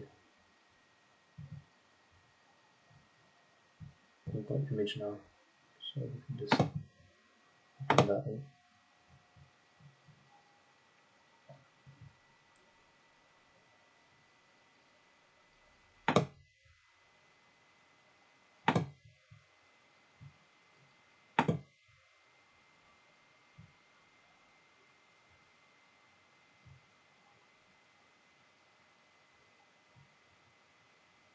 They're like, there's like many. I've used these other ones before, it seems.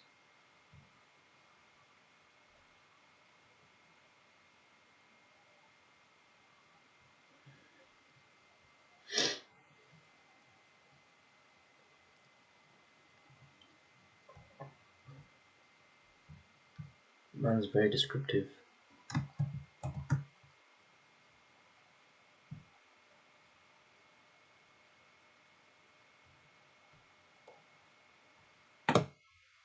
So I'll just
MashaAllah.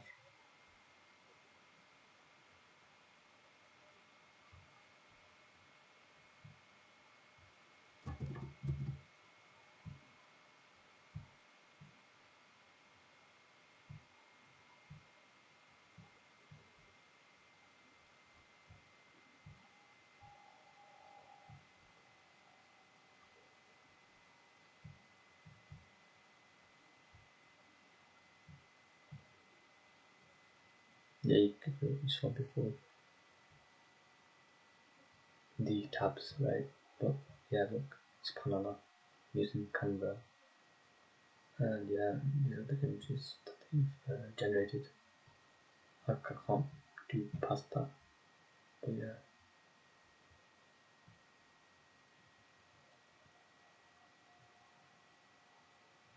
This is just to give an illustration, you get me? You don't know what you're gonna get. And generate again.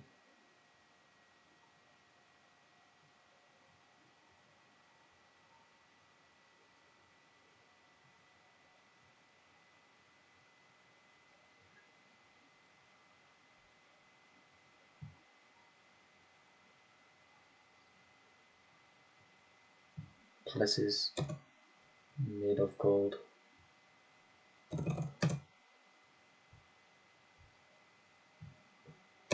Right.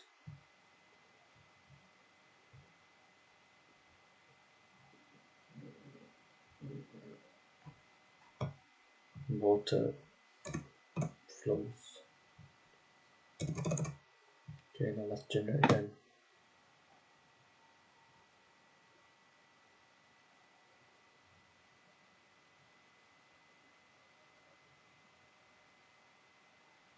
Okay, I like these ones. I like this one.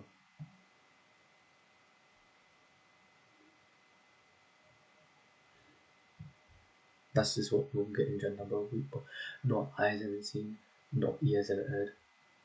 Subhanallah.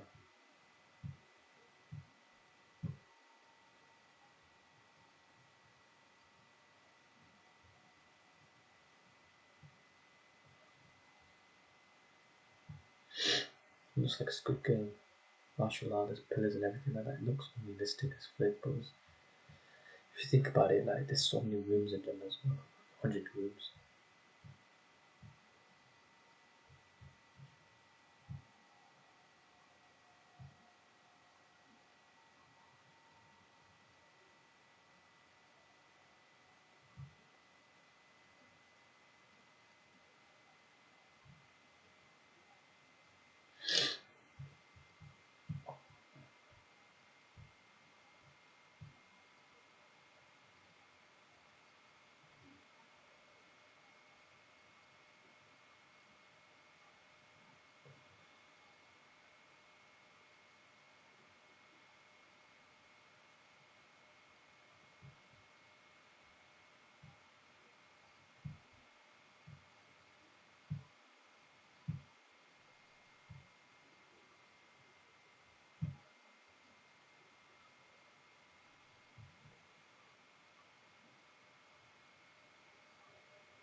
There we go.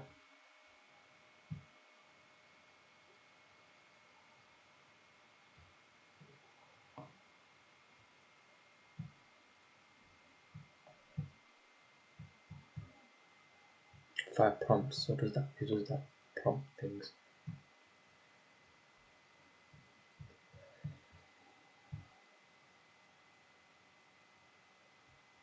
Yeah, it looks dope, you know, as flip.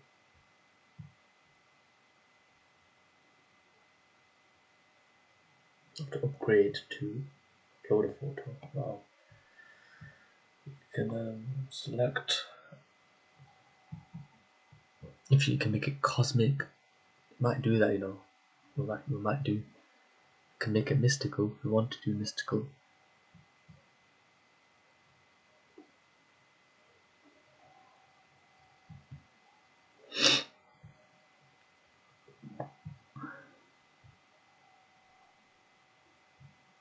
We can select a model really, so people know. But yeah, there's luxury because it is luxurious. Yeah, I'm so confused. Why is it not? Why can't I know? That's strange. I don't know.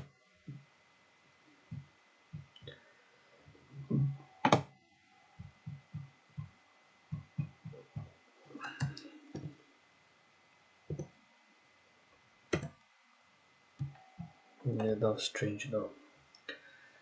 Yeah, there's no style. There's different styles though. Looks mad. Transparent, mystical, luxury, ink. So it basically like the other one that I use because it's the same AI, but it's a different website. It's a website I use here for my logo, right? And but then selecting model, yeah.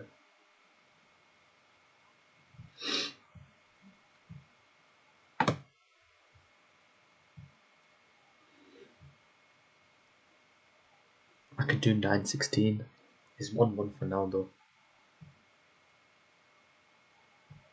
I'm gonna do. Yes, the aspect is 1-1. I'm gonna generate. You have gained 5 XP.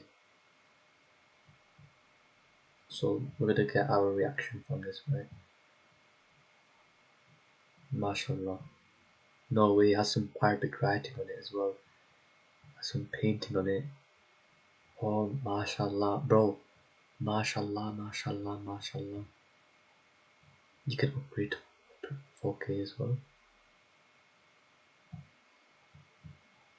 I mean, it's AI at the end of the day. Yeah.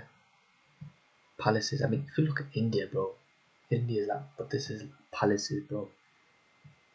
We're gonna get this, but it's not gonna be like this. Beyond our minds, bro. in Jannah, bro. Good result. You reward, you say, yo, good result. Say to AI, yeah, AI, you did an amazing job. Allah Mubarak. And I managed to, say, so we did Realism 3. I click on Realism 3. And we're gonna generate. I think we did Realism 3 before. But yeah, there's today's top creations. So you can like it, comment it. Oh, mashallah. Mashallah. You have some Arabic writing, Arabic. It's just like Salah, bro. But the door, these are the doors. SubhanAllah. This is a bit Islamic. Yeah, mashallah. And like this can be real life. Like, that's what I'm saying. This can be real life, bro. This looks like a masjid in real life, bro. But it's not a masjid, bro. This is what. There's a masjid in Dubai. I've seen it, like, bro, it's a palace. It's literally a palace in the dunya, but it's incomparable, bro. You see these footstool, whatever this is. See how you can literally sleep here. But like, it literally just looks like India, bro. To be honest with you, for whatever reason, but this looks like a fountain there. It's like there's water here, Barney here, some grasses and whatever. Mashallah, mashallah. Okay, now let's look at the style. And realistic. Do realism. And then don't know, I said 3.1. Generate. So we got a style and we got a model as well. There's a meme, someone made a meme. I don't know. Oh, it's the same one. Wait, kinda. But look at that though, mashallah. Has some lingo in that.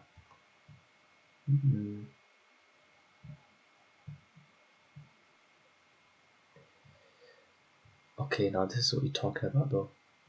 It's like a venue. You invite your homies. This is real life as well. Say your homies, come to my crib. This is what your crib looks like. Yeah, because it's real, it looks tangible. You can get it. It's like that. It's like this is like tangible. But now look, I'm gonna change it now to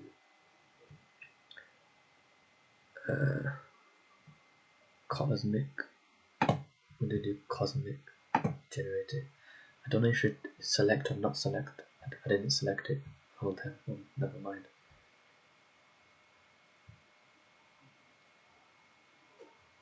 Okay, so this is cosmic. Mashallah, look at the floor, bro. Mashallah, this is real life. This can be real life. Okay, now we've got this cosmic, of course. It looks a bit like this movies, yeah, and they kind of like, but this looks like like movies, yeah. There's this design. Yeah, traffic center, yeah. It looks like that design. Okay. Okay, now let's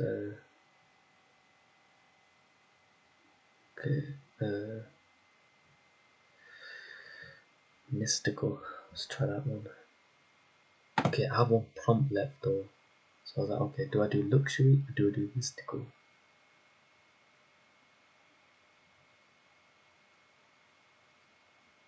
I have a choice, bro. Mystical. I might do mystical, bro.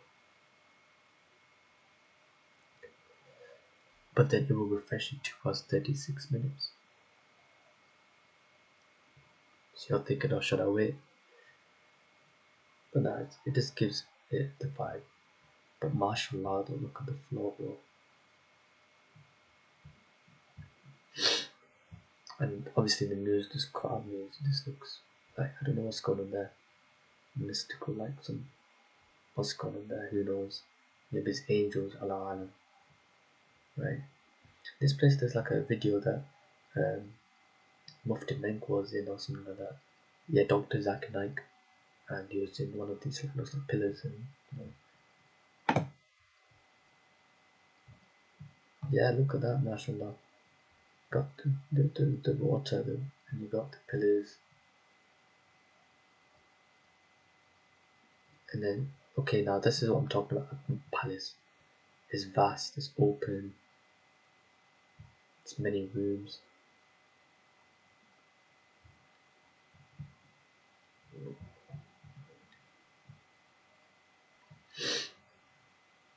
Whoa, whoa, whoa, doesn't look down there.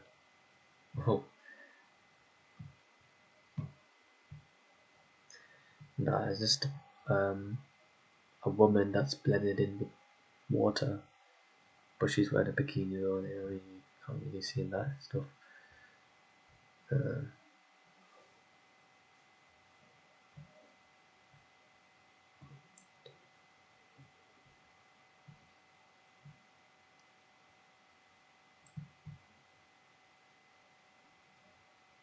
Yeah, that just looks like an advert for like 18 plus girl that's in a bar looking at wearing like, you know, just like clothes. Really.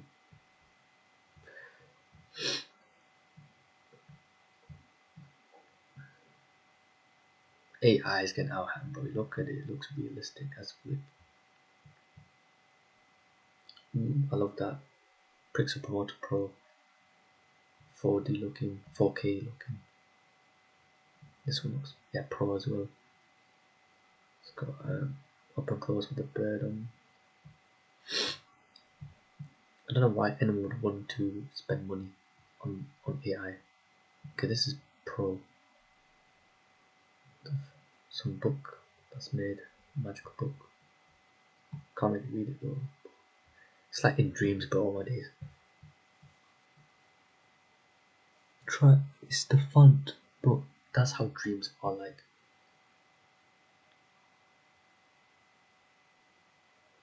Try reading that. Try reading what that says. The fourth something something something. You kind of get a guess of it, but that's exactly how dreams are. You see that text, you can't really. I'm zoomed as I can. Like they. Oh, never mind. Let's try. Can you read it? The fourth fell, first if airplane, something something something something. Don't know what it even says, bro. Like, look at it, bro. Can you read it? Can you read that?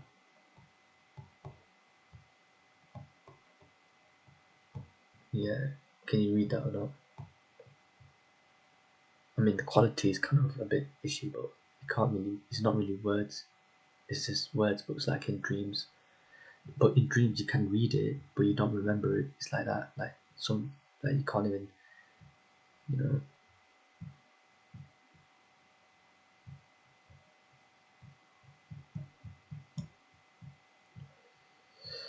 That's just how dreams are.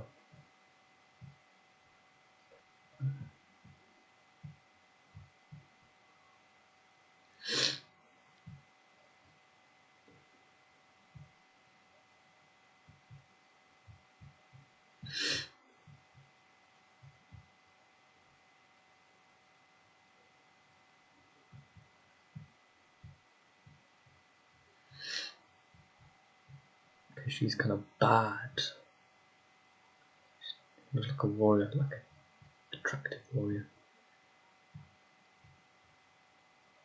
This is a balloon, not a UFO. It shows like an alien and it shows like a UFO. That's funny that. But yeah, I could change the style and change it to luxury, and then you just have to wait. Whatever have you.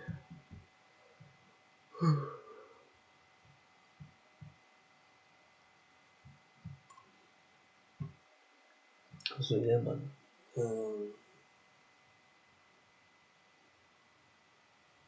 Yeah. Okay, let's carry on.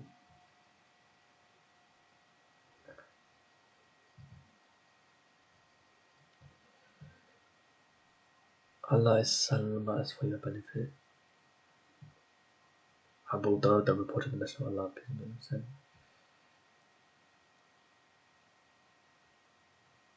if you cannot memorize Quran, recite supplications. That's Hadith on Dua. Abdullah ibn Abi Auf reported a man came to the Prophet, peace be upon him. He said, oh yeah. Ummah 2 on gradualism, yeah. Beware forcing truth on people all at once.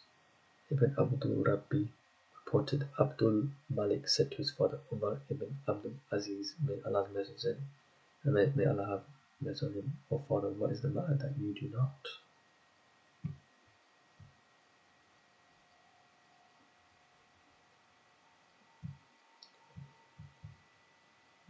Or father, what is the matter that you do not implement the commands by Allah?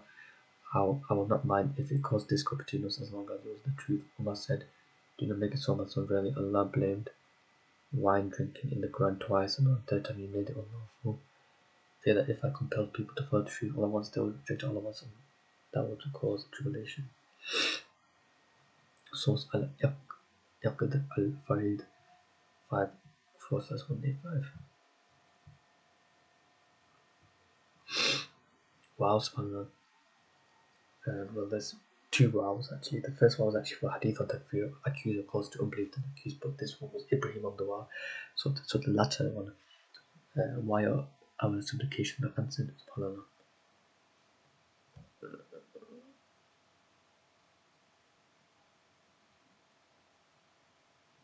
Yeah, there'll be, this is true, you know. Hadith on Khawarij, yeah. I'm gonna have to put this on my IG on this one, yeah. And this is Sahih Hadith as well.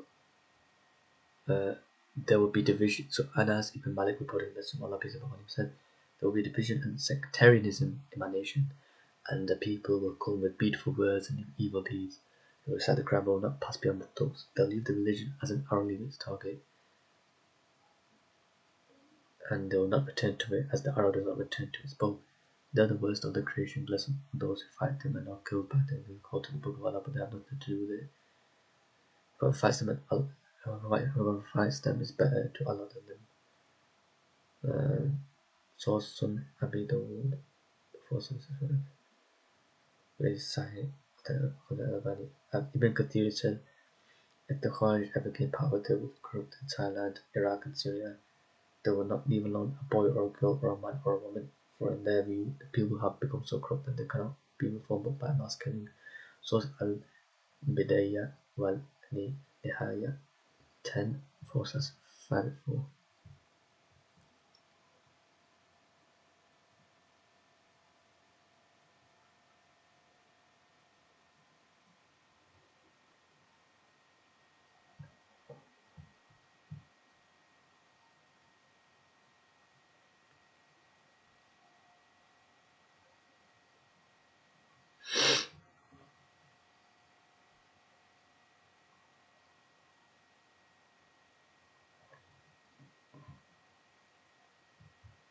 Sacred scriptures were revealed in the holy month, subhanAllah.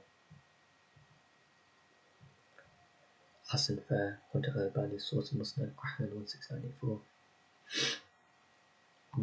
Watilla ibn al-Asqa reported that the Messenger of Allah said, the scriptures of Abraham, upon him be peace, were revealed on the first night of Ramadan. The Torah was revealed after 6 nights of Ramadan had passed. The Gospel was revealed after 30 nights of Ramadan has passed, and the Quran was revealed after 24 nights of Ramadan had passed. SubhanAllah. Yeah, that's what I'm talking about, the Torah. Not the Talmud. Any opinion contradicts Sunnah, leave it. If my opinion, Malik on Sunnah, if my opinion contradicts Sunnah, leave it. Yeah, I am only a human being. I make mistakes and I am correct. So investigate my dot. That's true. Ibn Abdul Bar. So yeah, so there we go. And I'm correct. Investigate my opinions. Whenever it agrees with the book and the Sunnah, take it. Whatever doesn't agree with it, abandon it. Source Jami Bayan al Ilm wal wa Fadlihi 891. false messiah will emerge from Khawarij. SubhanAllah. That's crazy. Dajjal, yeah. That's peak. That's unfair.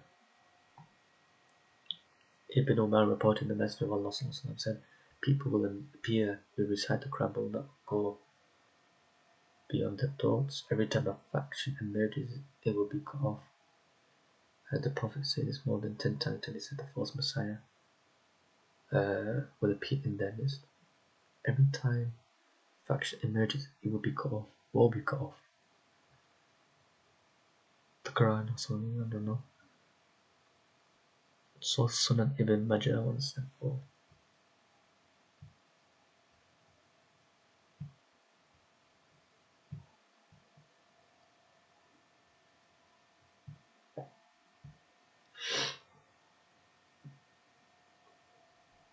And then another hadith on the same thing. Narrated and reported by Abdullah ibn Amr.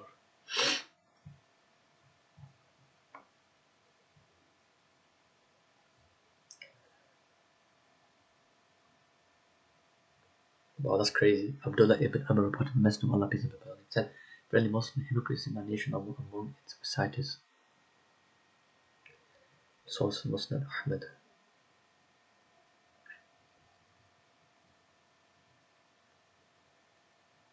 Do not be amazed until you follow Sunnah. Oh, because look what it's saying, yeah. Because it says this. Yunus ibn Abdul A'la reported, I said to Al-Shafi'i, may Allah be pleased with him, upon him live, Ibn Sa'id will say, if you see a man walking on water, do not be amazed by him until he shows that he follows the command of the book and the Sunnah.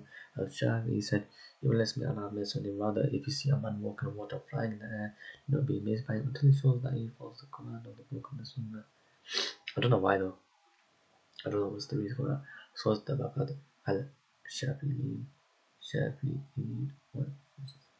Probably to say that that it's amazing and stuff like that if he follows the commands on the book and something like that. Like regardless if he does that or not, doesn't like let's say he doesn't do it and he follows, then that's amazing to them. Satan weeps when believers prostrate. When the son of Adam receives a verse of precision, Satan withdraws and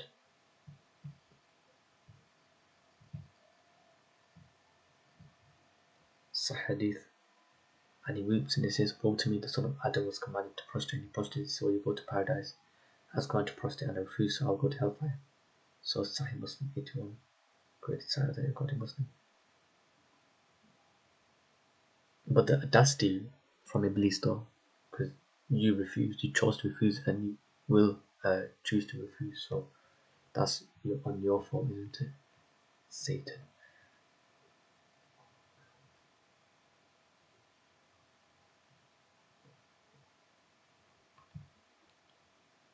Wow, that's we should be doing that.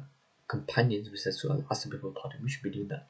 We should be reviving a Sunnah, bro, and it's Sahih. Authentic.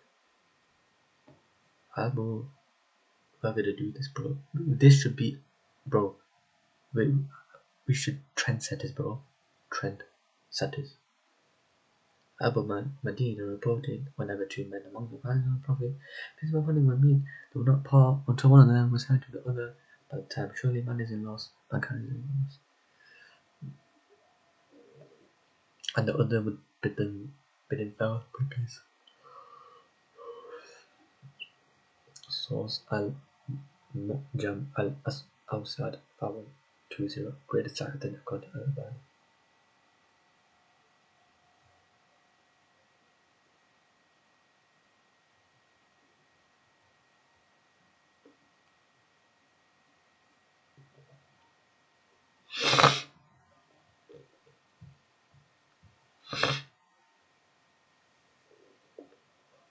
How do you bid farewell with peace?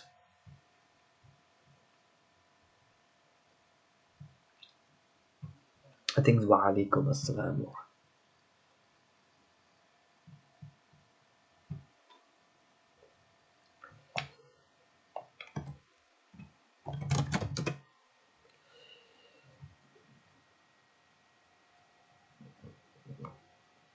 أستودع الله دينك وأمانتك وأمانتك وخواتم أعمالك. To our biddings of farewell.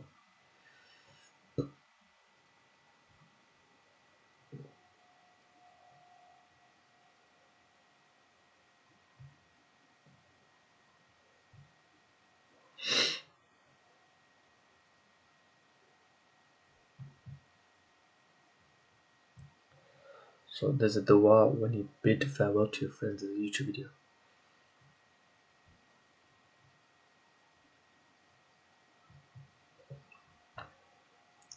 أستودع الله دينك وأمانتك وخواتم أعمالك.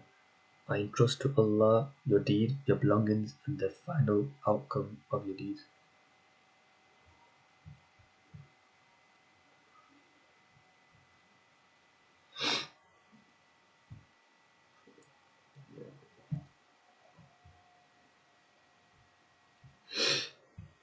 Dua when someone bidding farewell to one undertaking a journey. This is beautiful. زودك الله تقوى غفر ذنبك ويسر لك الخير حيثما كنت. May Allah Ta'ala grant you the provision of taqwa, may He forgive you your sins, may He grant you good wherever you go. That's in Tirmidhi. They're trying to be slick with it by not adding the numbers, so you don't know where Tirmidhi is or Tirmidhi.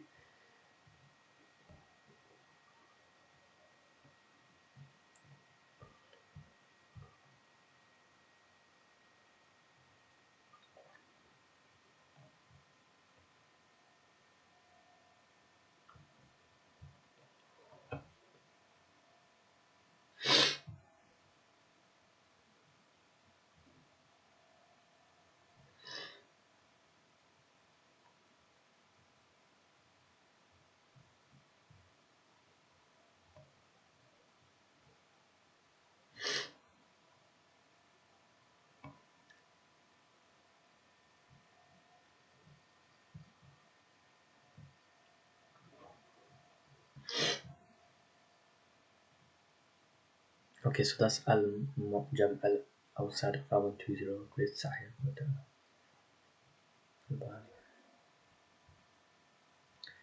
Hadith of Dua, the Prophet seeks refuge for Hasan Hussein. Ibn Abbas reported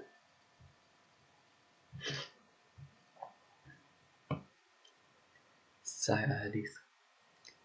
The Prophet, peace be upon him, would seek refuge for his grandsons Hasan and Hussein, saying, verily your forefather would seek refuge for Ishmael and Ishaq. I seek refuge in the perfect words of Allah from every devil, scourge, and every lie. Sahih Bukhari so one great Sahih as well. Right. And there's the other one, Hadith of Hussein, Hasan and Hussein on the two sweet basils. This is Sahih Hadith as well. Ibn Abi Nom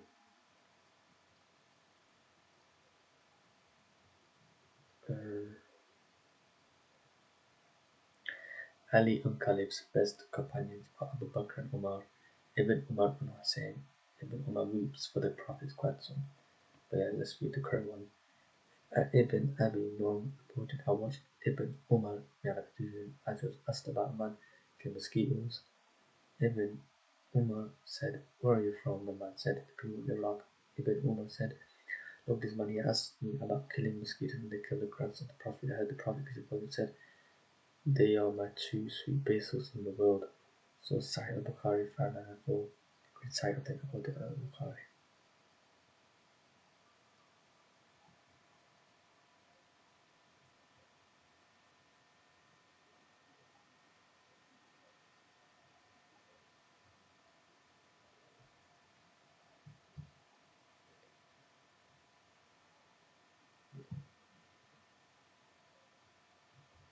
So this is a idea according to al-Iraqi source Mojam ibn al-Arabi 2409.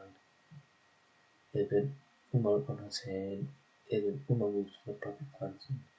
Ibn Umar reported here that al-Hussein ibn Ali bin Allah be pleased with them both had settled to Iraq, so he settled with them 2 days after. Ibn Umar said, "What do you intend?" Al-Hussein said, "Iraq." Ibn Umar said, "Well, you have papers in this with you." Al-Hussein said, "These are the pledges of allegiance." Ibn Umar said, "Do not go to them."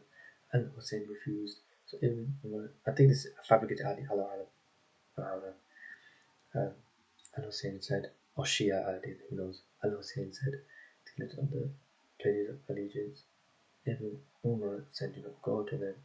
Al-Hussein refused. So Ibn Umar said, "I will share a nation with you." Came to the Prophet, peace be upon him, and he offered him the choice between the world and hereafter. The Prophet chose the hereafter, and he did not want the world. Indeed, you are part of the Messenger of Allah.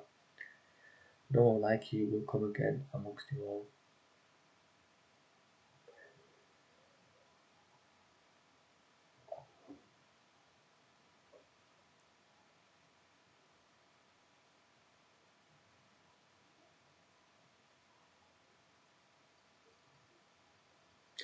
Allah will not turn it away from you, but that it will be better for all of you. Al-Hussein refused to turn back, so Ibn Umar embraced him and wept, saying, "Ask Allah to protect you from being killed." That is, well, that's kind of those, you know what I mean?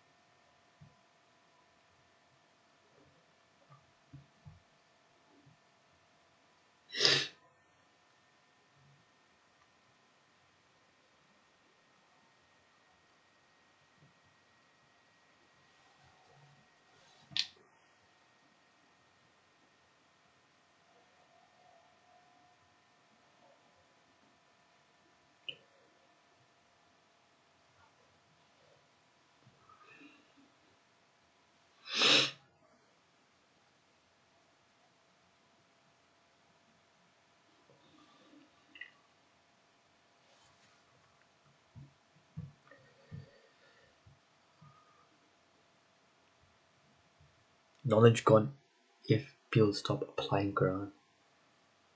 SubhanAllah. Zayd ibn Labid reported the Prophet, peace be upon him, said, "There will be a time when knowledge disappears." I said, "O Messenger of Allah,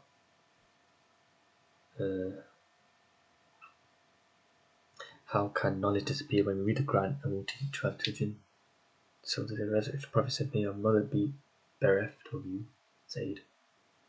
Ziyad, "I thought you were the wisest man in Medina. Do not these Jews and Christians read the Torah and the Gospel, but they do not act upon what is in them?"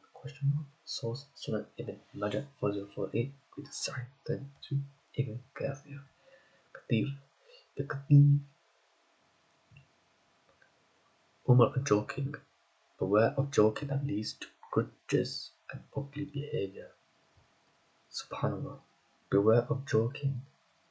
You must fear Allah alone without searching punishment. Beware of joking, for it leads to ugliness and causes rancor. What does rancor mean? Rancor means, I think, means stink. Let me Google it. Rancor means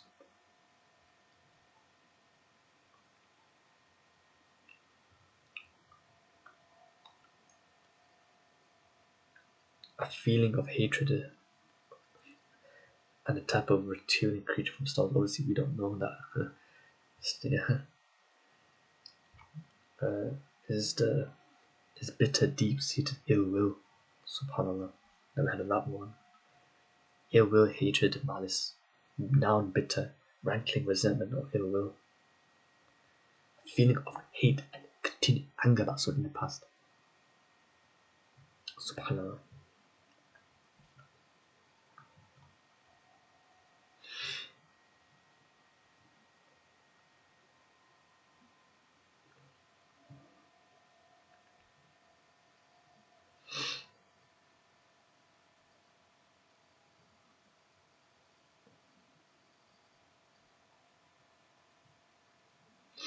So reading Hadith on Quran, Surah recited Surah al-Falaq and al-Nas before sleep. And also, that's read by Aisha, reported. The other one is reported by Jabir. Hadith al-Quran, the Prophet recites al-Sajda al-Mulk before sleep. I used to write, recite, there's other thing as well. The Prophet recites. Don't the grade of it, we'll find out.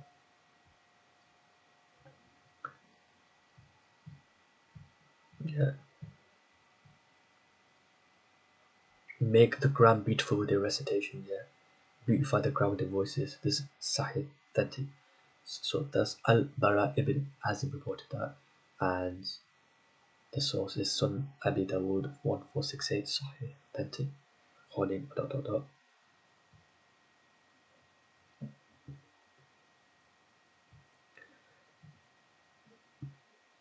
Hadith of Quran, O Lord, let him be clothed with nobility.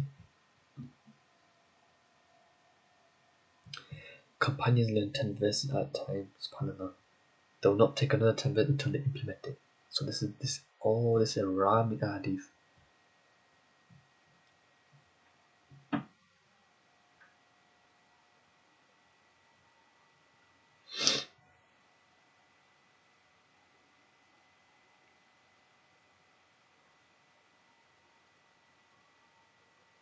Basically, that do not say Abdullah will forget the Quran and the Hadith, or the Hadith recite the Quran regularly, or you will forget. So the first one was reported by Ibn Mas'ud. The other one is Abdullah ibn Umar. So the one by Ibn Mas'ud was Hadith al-Quran, do not say Abdullah will forget the Quran, and the Hadith al-Quran, recite the Quran regularly, or you will forget. It was reported by Abdullah ibn Umar. Peace be upon them both. May Allah have mercy on them both.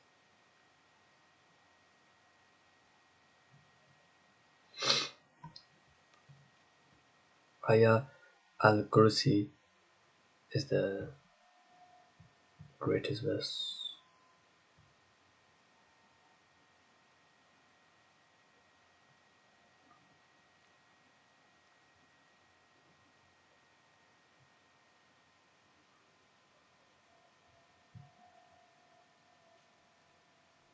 Recitation of shorter surahs in midday prayers, reported by Jabir ibn Samura.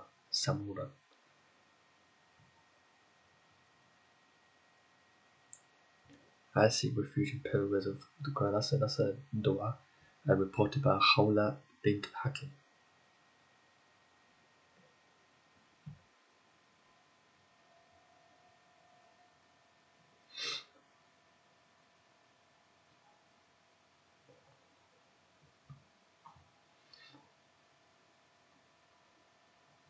Ascend the levels of paradise as you recite in the world, subhanAllah. Recite and ascend as you recite, subhanAllah. Heart without Quran is like a ruined house. Verily, one who does not hold anything from the Quran in his heart is like that. Yeah, singled recited letter is 10 good deeds, subhanAllah. Single letter, one alif is a subhanAllah.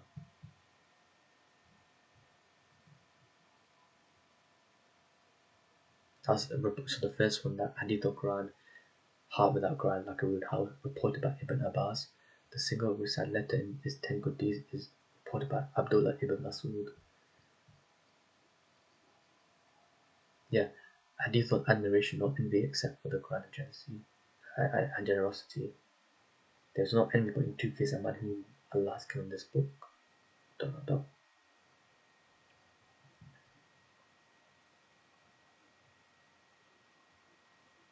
Hadith on Da'wah. People will say Muhammad killed his companions.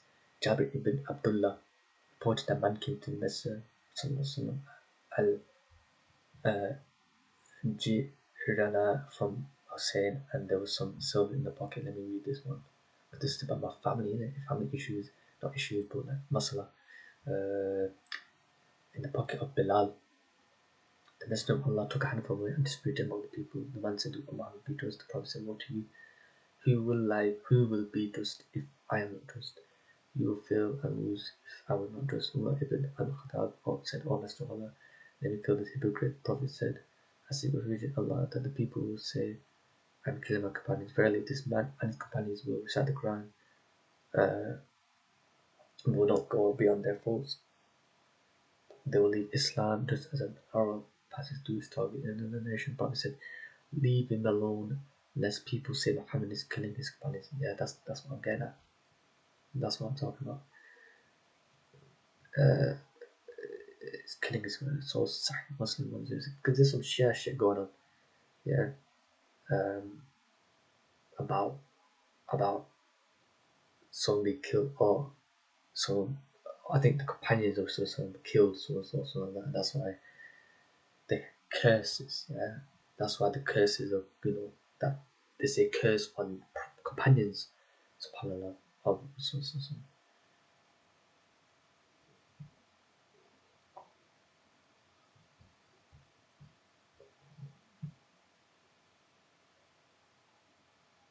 Do not reject the prophets of Hadith.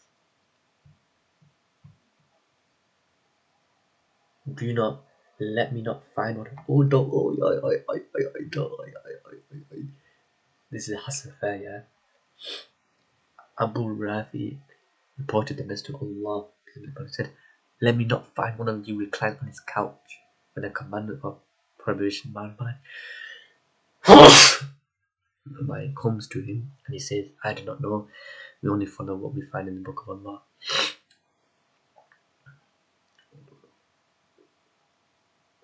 Source Sunan al-Tirmidhi 263. Hasan Fair commented al-Tirmidhi.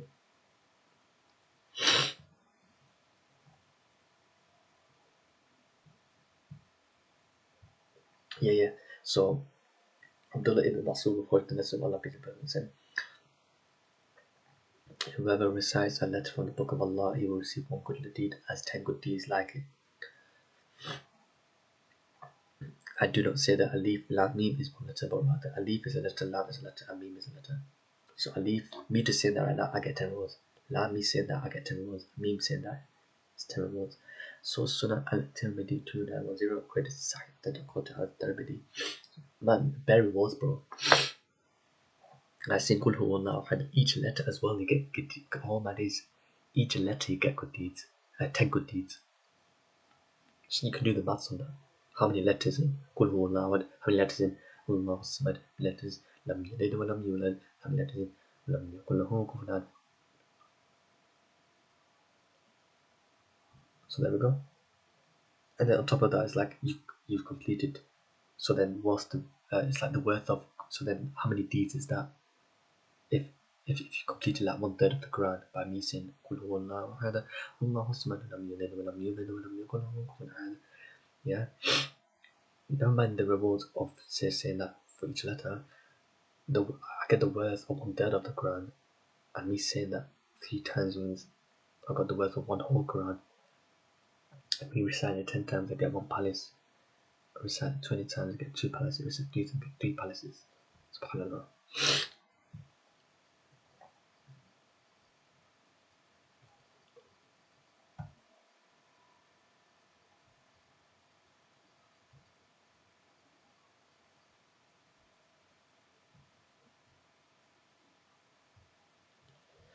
So Zayd ibn Labid reported the Prophet, peace and blessings upon him, said, there will be a time when knowledge disappears. I said, oh Messenger of Allah, how can knowledge disappear when we read the Quran? I read this one actually, but sorry.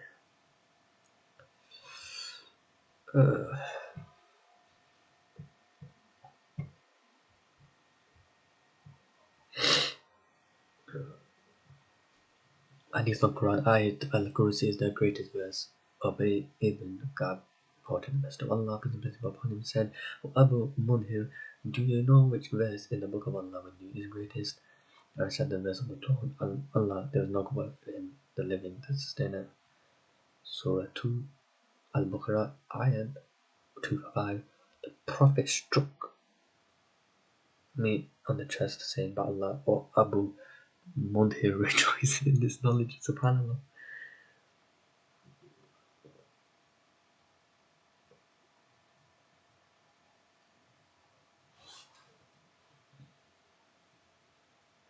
Subhanallah. Subhanallah, imagine being struck on the chest. I want the Prophet to struck me on the chest. Sallallahu alayhi wasallam. Sahih Muslim 0. May Allah grant me, every one of y'all, to be struck on the chest of the Prophet Sallallahu alayhi wasallam. Ameen. Ya Rahman Rahim.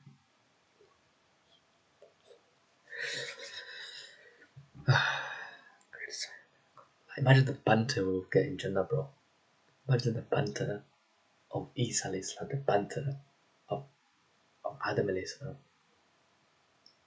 of Muhammad sallallahu alayhi wa sallam, of Ali radiallahu anhu, of Hussein and Hasan and Hussein. May Allah be pleased with them both. May Allah have mercy on them both. Oh my days, bro. I want to see this. I want to see Ubay ibn. I want to see this happening in front of my eyes, bro. You know down there.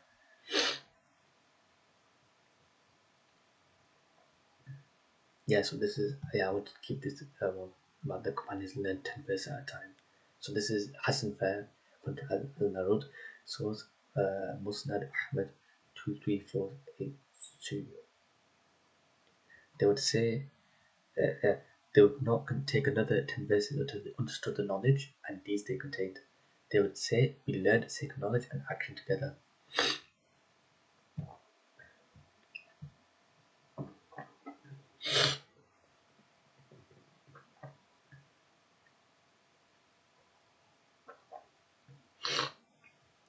Source Sunan al-Tirmidhi 2915, greatest Sahih, quote al-Tirmidhi.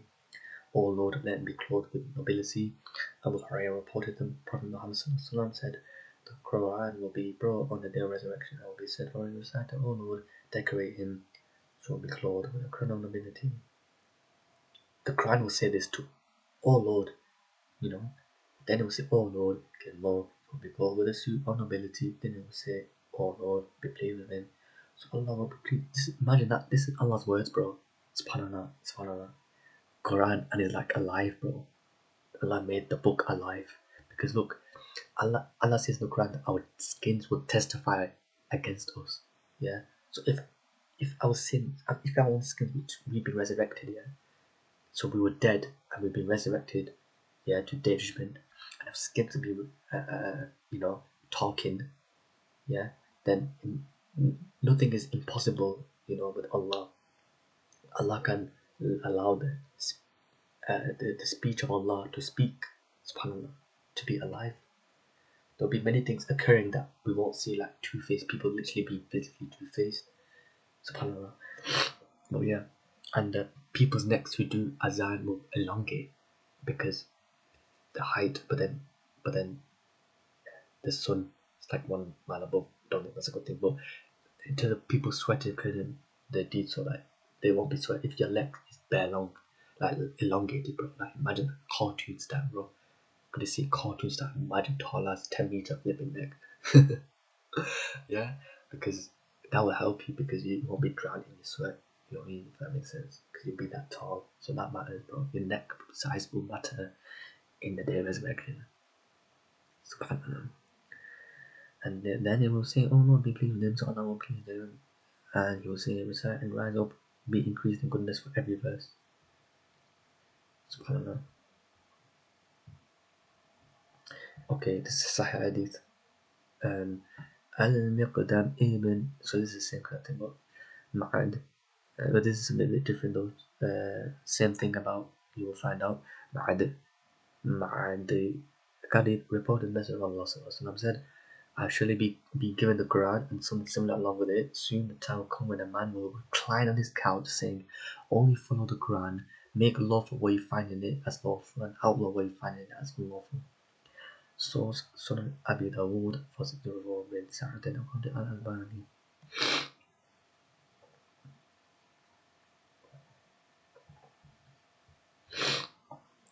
Aisha reported the Prophet, peace and blessings upon him, will not sleep in his bed until he has recited Surah Bani Israel and Al-Zumal. Source Sunan al-Tirmidhi 2920, please start the according to al-Albani.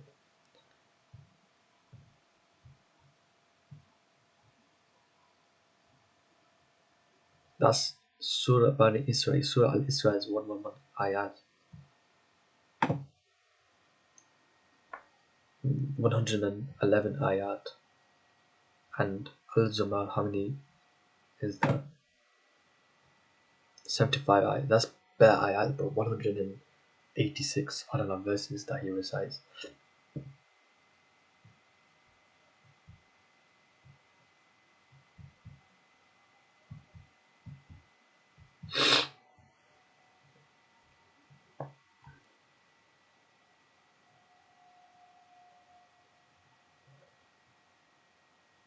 Story of 3 men in the cave. Shafi on satiety and never ate to my pill for 16 years.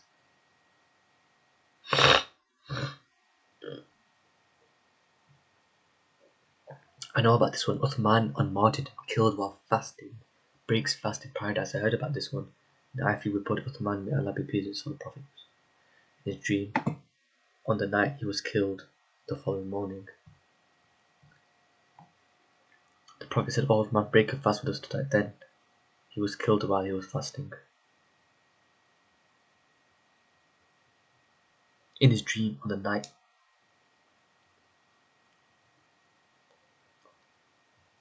I don't get that. That's a bit.